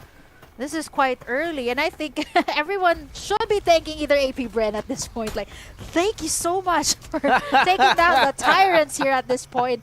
And they're out. Boy. We're out down to our last 8 squads, and Feet once again still unable to traverse to Sunflower Shopping Mall, knowing that Eternity Asia is there. So I think they have to thread carefully, knowing that there's so much more resources that Eternity Asia has. Yeah, they got to be a little bit more discreet though with their intentions, because the amount of noise and the visibility of them when they try and take some space, it actually opens them up to those kinds of shots. Like you got Feet walking out. I think it was Eternity Asia shooting them from behind as well, which forced them out. But now, boy, and the rest of Milano Evos, they know the NU Force Base is on the outside. Some attempted shots from the Invader, not gonna connect just yet. And we see that NRX Blackfire also is around the corner. And now Minana Esports a bit scattered here in the infrastructures. They have information from Boyet. And now let's see how NRX Blackfire will try to... Oh, they're like gonna back away once again. They get spotted out there by Minana. Oh. Just gatekeeping this area. Look at the shots coming through. Yeah, beautiful. Flame Godlike looking for a perfect time to take the shot, because even though they are in stealth mode, they have been scanned out. They're really doing a great job of keeping Blackfire out of the lead. Look at this horse fighter. Here it comes. Flame Godlike brings out his hologram guide. I think he's very determined to take this fight though. Springboard. He wants to take down the spider. Blackfire running for their lives right now as the spray down from Flame Godlike not exactly connecting. But since this is only the first zone, there's not much reason for them to avoid walking away. Minana Esports this time, they're the ones taking the initiative to take down Blackfire. And now Blackfire has no choice but to rotate to the other side, knowing that Minana pretty much has this area completely surrounded. But over on the other side, though, we see Vici and NU4S going at each other. There goes the blinding mark. The amount of pain that does. And you can't see anything, and then you're unaware of where the shots are coming from. And just like that, he got deleted. Vici down to the last 2 members. Have to be very careful about where they want to rotate from now on, because, well, they don't exactly have access to the rest of their squad. Oh no, and looking at how the squads here, NRX actually forced out a location there. As we see Minana going over to the Heart Island, they may actually converge there with Eternity Asia eventually. So now there we see some sort of more of Minana Esports really taking in the initiative to go in for the clashes. But as of the moment, right, all of these squads, they're just trying to get into the center. And it seems like it is actually, or it might actually close out on Nova Planetarium. It's going to be really interesting, though, because right now we have Feet, right? One of the more passive teams. They still haven't left Nova their location yet. Yeah, that's exactly what the thing is about Feet, is when they hold onto a place, they hold onto it like it's their home. Man, I mean, this is... I guess this is the thing, right? I mean, if you were ratting out in the previous weeks, it still kind of shows. But Feet, now they have to face the problem here. Eternity Asia, fresh from Sunflower Shopping Mall. Flames, he knows. He knows he's in. Yeah, they have information. Got a little dizzy there, but yeah, don't scope up when you're gonna look at the ground, okay? Yeah, I mean it's such. I think it's an 8. That's an 8x, yeah. 8x scope, yeah. That's super close, and I think at this point, being a professional player, definitely you will be able to take that headshot, especially Feet that has been camping out here for so long, and Minana once again traversing across this terrain, trying to avoid any sort of engagement as of the moment. They have a number of vehicles here as well, but we see, okay, Aero gonna get gunned down first once again. They're over on the side. It is gonna be Beta Esports closing in on Minana. And again, they're gonna be camping out. They might actually have to face the other one, but on the other side, they still haven't gotten in there for Eternity Asia. Oh no, the vision erosion being brought out, but he is gonna get scanned out, which means that he has to be very careful because they know exactly where he is. Batman, he knows where the dark is. He has been born there. Here he comes. He's gonna be closing in onto Copper, the last person standing on Eternity Asia. Narrowly getting missed, and now Eternity Asia down for the count. Now they have to face Beta Esports, who's here with the vehicles. They're not over yet. The War Spiders, Arachnophobia, right in the face right now. They're gonna run for the hills, but there's only a few of them. Kizzy dropped down from the sky, and the rest of Beta Esports doubling down on this fight. Feisty down on his knees as well. Beta will hold off, get their teammate back up as Feet is struggling to stay alive. We only have, I think, only one last member of Feet still here. Yep, I think it's Batman. And he's gonna be. I think Batman's gonna have to stealth his way out of this one. I mean, it would definitely. I think this is one of the advantages of using Phantom. Yep. At least if you're the last one down, you have a little bit more leverage to, on your side. Yeah. Yeah, it's not gonna be wise to go up against Beta, who has full armor as of the moment. Hail. Look at that. Complete. Good lord. Oh wait, he was able to drive. They're still unable to spot him. Ooh. Quiet. Yeah. Oh, I mean, it's gone. The stuff's gone. He makes it through. He actually makes it through. No, guys. But the cooldown's 50 seconds. I think they're gonna go back to their comfort area. Oh, is he gonna try to go for the revive? Oh, no, I think it's not. No shot he does. Wow. Can you imagine the tarantulas hovering over you? Inside of Nova Annex, they can't see. They don't know. They don't know. The perfect. Oh no! He They gets do. scanned out. Here comes the blinding just mark, called and it. now there's no way he can get out. He's gone, and we're down to the last 4 squads. Man, Batman, just when he thought he could stealth his way in that, was that a... It was a container, yeah. yeah. Container. I There's thought it no was like space to run in there either. Definitely, like it's only one way in, only one way Divulge out as being well. brought out. Vici From trying the to top. chase down Blackfire here. Narrowly missing the shots, but Koya Jess. Oh, it looks like he is determined, Vici. But they let go. They let him go. Oh, the shots coming in from the sky. The Divulge as well. Vici has been revealed. Beta Esports from on top. They're definitely going to be very aggressive down here. Death from the heavens right now because TZ. Oh, they forced him over the cliff into the danger zone because right now that's 4 people spraying down the players of both Blackfire and Vici. You don't know exactly where to look, but they're not gonna let up anytime Every soon. single corner by Beta. And I think no, Hale's look at like, Hale. yeah. Nope. Gonna go straight for it. No! Oh, there goes the blinding mark to blind them out of their minds. Vici down for the count, and another squad has been wiped here. Vici is down, and can you imagine? I think it just fits so perfectly that they have a duck side. They can definitely scout for information once you have that wrecking duck ball up. Plus, I think they were definitely very much prepared for that clash. They got that high ground, and now Beta Esports just looted in a bunch of squads. They might face NRX Blackfire here, who's over on the end of Nova Planetarium. But then again, I have to point out that PVT1 is over on that side as well. Northeast of the map. No one looking in that direction because there's no loot, so this is a great spot for them because when they want to drop in, they will try and take the fights. But look at these Screamers on top of the dome.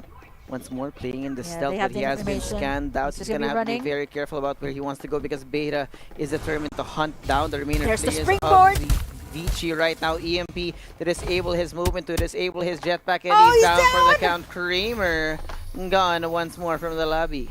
Yeah, but it's still Avicii still up. I think they still do have one more member remaining, and it wouldn't be wise to go up against Beta, who has complete armor, and now Blackfire. They have to face the inevitable, but first PVT is gonna be revealing themselves, gonna reposition actually, and they're not gonna be going up against Beta just yet, knowing that they have 3 War Spiders, not 4 War Spiders. That's not gonna be fun. No, The definitely not. Multiverse of Spider-Man coming right at you. Roll, and the rest of Beta Esports closing the distance from PVT1. It looks like they are not going to be taking the fight just yet over in the top of the barracks. And here comes the absolute gravity as well. Beta Esports playing this perfectly right now, eliminating them one by one in the EMP as well. But no, here it comes, trying to get some revenge for his fallen comrades, Hale and the rest of the squad. It's only Zane the trying Devil! to hunt him down, Zane the Devil. The only one left! Will he stay alive? No, he is gone, and we're down to the last 3.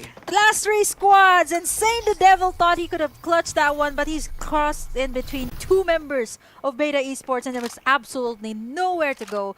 Beautifully executed there by Beta Esports. Oh no, not another divulge. Beta Esports know that they've been scanned out. Now it's a question of who is there, and it looks like it's Blackfire. They scanned it out. They go straight into stealth mode.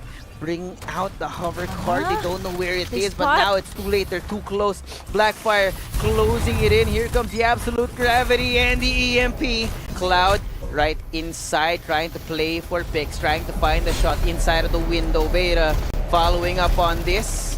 Try to keep their players alive, but Blackfire getting annihilated right now. Pow. The last person remaining inside of the building being hunted down. It's a 1v4 and he's gone. 2 squads remain. Now we only have Vici. Iron Fist was able. Oh, not the Air Beast. Yep, Kramers was able to they revive, know! but they get chased here. TZ's down though.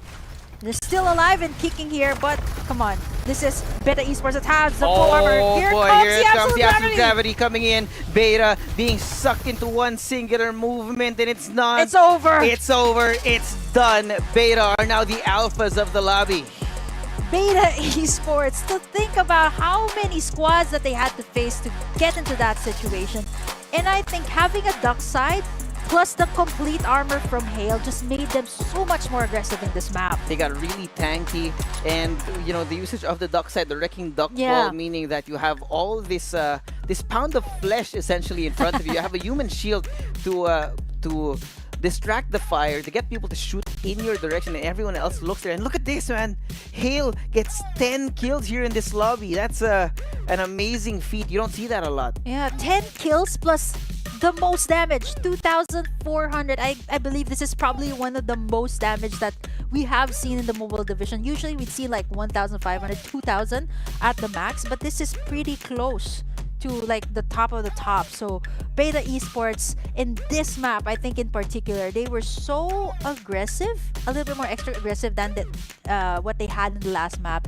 And again, the usage of some new heroes in this particular map, duck side, that we have been seeing, a recurring character that we have been seeing for week number 3 and even here in week number 4, and it has been used so well by our teams. I think the decision to use duck side as well, it stems from the new patch wherein your defender type heroes actually have a lot more health. And that buff to duck side, which I think it had a really long time coming, was very well deserved. As you can see right here in this lobby, I think that duck side specifically was an important factor in the victory here for Beta Esports. Yeah, I think it was Ral using the duck side. So as you can see next to Hale, he was the one that had the most kills. Because, you know, knowing that you're a duck side, you can definitely front for the team, as you would call it, like scout for information, or either, you know, just intimidate your opponent that, I have the wrecking duck ball with me, don't go at me. I have I mean, it will take so long for you guys to take me down. I think there was a clash wherein they went up against Feet. It took so much resources from Feet to actually take down Raul.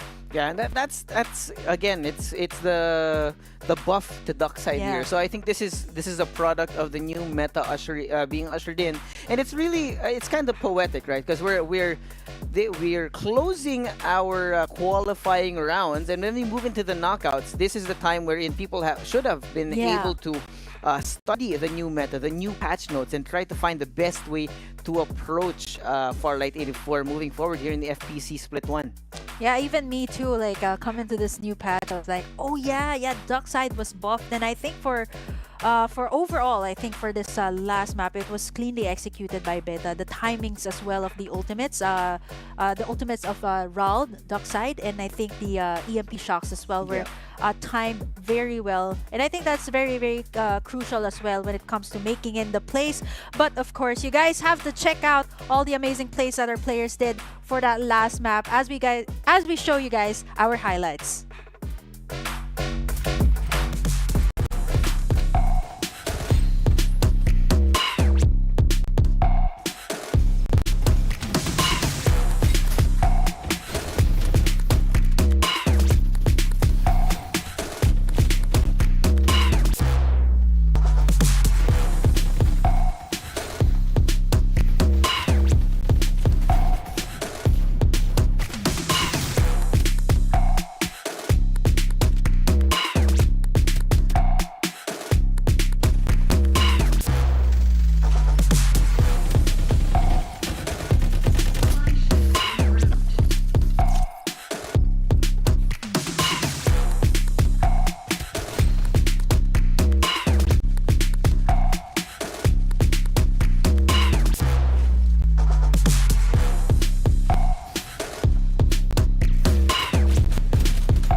Welcome back to FPC 1. I'm still adjusting my mic, making sure it's right there so you guys can hear me well. And now, wow, from Group C up until Group D, you were with us in week number 2, and now closing it up, wrapping it up here in week number 4 as we go into the knockouts. And like what you mentioned, right, the patch notes was really very vital as well to some of the teams here who wanted to execute some sort of different play style as well. And so slowly but surely, we're kind of seeing those types of meta coming out ever since last week. So I think it just carried over to this week that we're seeing a lot of new things here in Farlight 84. Yeah, the shift in meta, I think, was something long in the running, right? But of course, wouldn't have been very apparent if it wasn't for our lobby winners right now, Beta Esports, wherein Hale with the 10 kills here being the initiator for the team, throwing in the EMP to open it up for the rest of Beta Esports to clean up shop. Yeah, I think for Hale, he was able to enable everyone else in the team to actually do what they needed to do. And like what you mentioned too about Hale, 10 kills, that's not something you see. It's so not. I can't even reach 10. Probably half of that I can do, but not 10 in FPC at that. So that's absolutely insane from Hale. Yeah, definitely an insane showing. But of course, the team of Beta Esports really, I think they went into this qualifier with an idea, and that idea was to be using this dockside. And in fact, we had some scrims broadcasted yesterday. I saw Rald also using that dockside, so I think there was already experimentation from Beta Esports, and the fruit of their labor was being the winning team here in map number 3 for Group D. Yeah, I think even in week number 3, I dived a little bit into it with Kali about the duck side, right? And that was before the buff even. So can you imagine how crazy the duck side even is as of the moment, right? Having that wrecking duck ball, having that additional movement speed, if I'm not mistaken. So that's just that's super good for duck side mates. I mean, if you main the hero, and I think it just enabled the entire Beta Esports to play what they needed to do in that last map. And you know what else you guys need to do? Bring I out love this your one. phones, open up Farlight, because we have a new code. We're gonna get a weapon skin, SR weapon skin for the MF18. This is for the first 1,500 viewers. So go ahead and type in the code in CD key free weapons. Yes, that's it. Nice and simple. So I hope you guys have fast hands. Yeah, because I don't. It looks like it's a prank, right? Like free weapons. Like when people ask you, what's the code? Free weapons. Really? It's free weapons? Yeah, it's free weapons. So type it in right now. Type it in and make sure to grab it. It's only for the first 1,500 viewers. And speaking of that, we're going to be dropping more of that, of course, in the next few weeks. And as we're going to be heading over into the knockouts already. So be sure to tune into FPC 1 because we're going to have more of that. Not just gun skins. We have, I believe there was a young skin. You were also here. There was a young skin when that happened. Yeah. I like it. I think it was the Lone Wolf young skin, the purple one, See, if you I'm still not mistaken. remember. Yes, of course. I love the color purple. Me too. So it's meant to be that we're here in the caster stage of Farlight 84. But yeah, expect to see more of that. And once again, thank you so much to Farlight 84 for providing a platform for all of our players. And of course, nothing is going to be more important than the rankings here, which is of course where we're going to be finding out who's going to be moving forward into our knockout stages right on your screens right now. And wow, Tyrant coming out with 53 points after that grueling best of 3, followed closely by Beta Esports and PVT1. You know what? I just realized that all 3 maps we had a different top, in fact, a different top 3. Yeah, actually. No one was consistently up there. Yeah. So it was pretty much a very aggressive, to sum it all up, like pretty aggressive group, risk takers, which is kind of a fact that we see this team rankings. We still aren't sure who's the one on top. I was actually expecting Playbook Tyrant to be on top, considering their performance. I mean, they are. Last, yeah. Yeah. Okay, they are. Yeah. Sorry, it's the same. Yeah, I got confused for a while because it's Playbook. Yeah, because it says Tyrant, and now we gotta get used to it. Yeah. It's Playbook Tyrant on top with 53. So actually, it's a bit. No, not that. Actually, they're not that far from Beta Esports as well.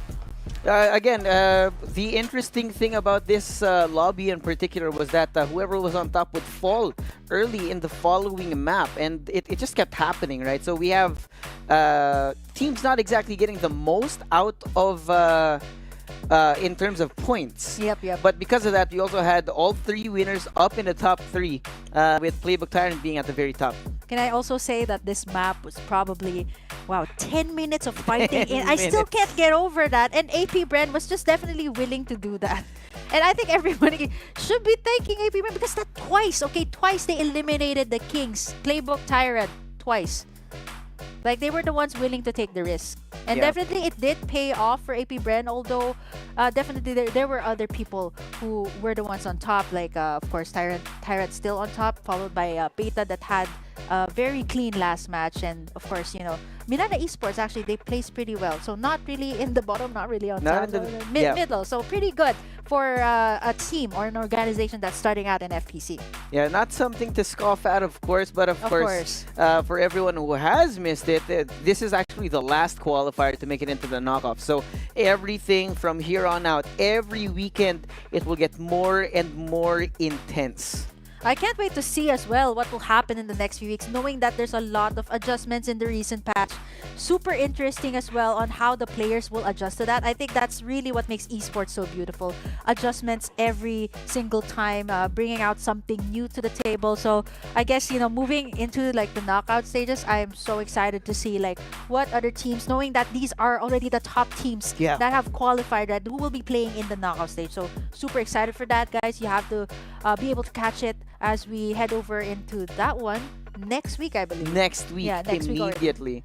Not gonna be stopping here, but of course, in case you guys are wondering, we do have to find out who's gonna be Of moving course. forward, and of course, Speaking we're gonna of- get the overall ranking here right now with SR Nakage, the uncrowned kings at the very top, followed closely by Execration and Vagabonds. Wow, Ghost Reborn as well, because for a long time it was like Nakage and Ghost Reborn in very close proximity too. So VB Nomads, Vici, we also have to point out some of the stellar performances coming out from Beta and Playbook Tyrant that will be playing in the next few weeks. Yeah, I like this. Actually, we're seeing Beta Esports on the little bit towards the lower end of our leaderboard, but that doesn't mean anything because as long as you move forward in the knockout stages, that means you do have a new chance. Because once you've made it into the knockouts, you're cemented there. But also that means it's your new chance to prove that you have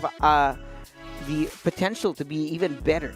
I think for FPC, what's really good about FPC is that everyone just has a chance to showcase what they got. And a lot of the teams also mentioned that, some of the top teams here, they were inspired by Nakage's play or maybe even Execration's play. That's why they joined. So definitely, I'm hoping for more as we, almost go into like midway through our FPC 1. Yeah, this is the first split, Yeah. so there's so much more coming. So if you guys want to, of course, join a pro team or make your own team, of course, it's not over. This is only the first split, so there's still a lot more coming. But of course, don't forget to tune in to FPC so you can learn a little bit more because, the grind doesn't stop at playing the game. It also has to include, being very current, Updated, yeah, very yeah. updated to what the current meta is, the play styles of your former or future adversaries when it does come to Farlight 84's Philippine Championship.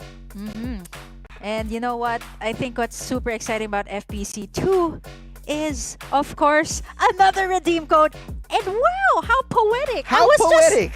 I was just talking about the young skin, This and it's same young poetic skin. too that you're right here in the caster's desk with me. So grab it. I think this time it's the date. Is this the date today? Yeah. I think Wolf. that is the day today, Wolf0923. So for the first 2,000 people out there who can type it into your CD key fields, do it right now. Don't miss the chance.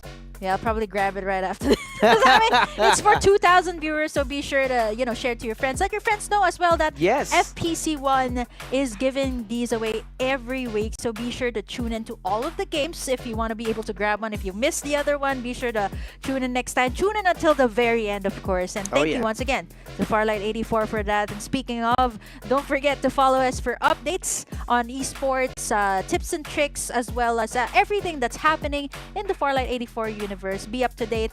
Follow us on YouTube, Facebook, TikTok, and Twitch. Yep. not something to miss, because from here on out, it just gets spicier and spicier. We're done with the qualifiers. We're moving on to the knockouts, and we're going to see who will last longest as we move forward. And to think about it too, these are the top teams overall. Like, can you imagine how chaotic that can get in the next few weeks? And I mean, it's already a premonition that you took out your jackets because things are about to get hot, definitely. It already is. It already is spicy already, and I really just can't wait for March Suave. Yeah, definitely not something to miss, of course. For all the people out there, don't forget to look out for the following weeks. But, well, I think it's this is my last time here on the stage here with you. It's me, Josuavi, here with Burger Kim. Don't forget to tune in next week for more Farlight 84 action. But we're going to say goodbye, at least for today. See you guys next time.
have serendipity. People just still fighting back. They're gonna move forward, and that's with a lot of the members here, and then a lot is gonna be giving.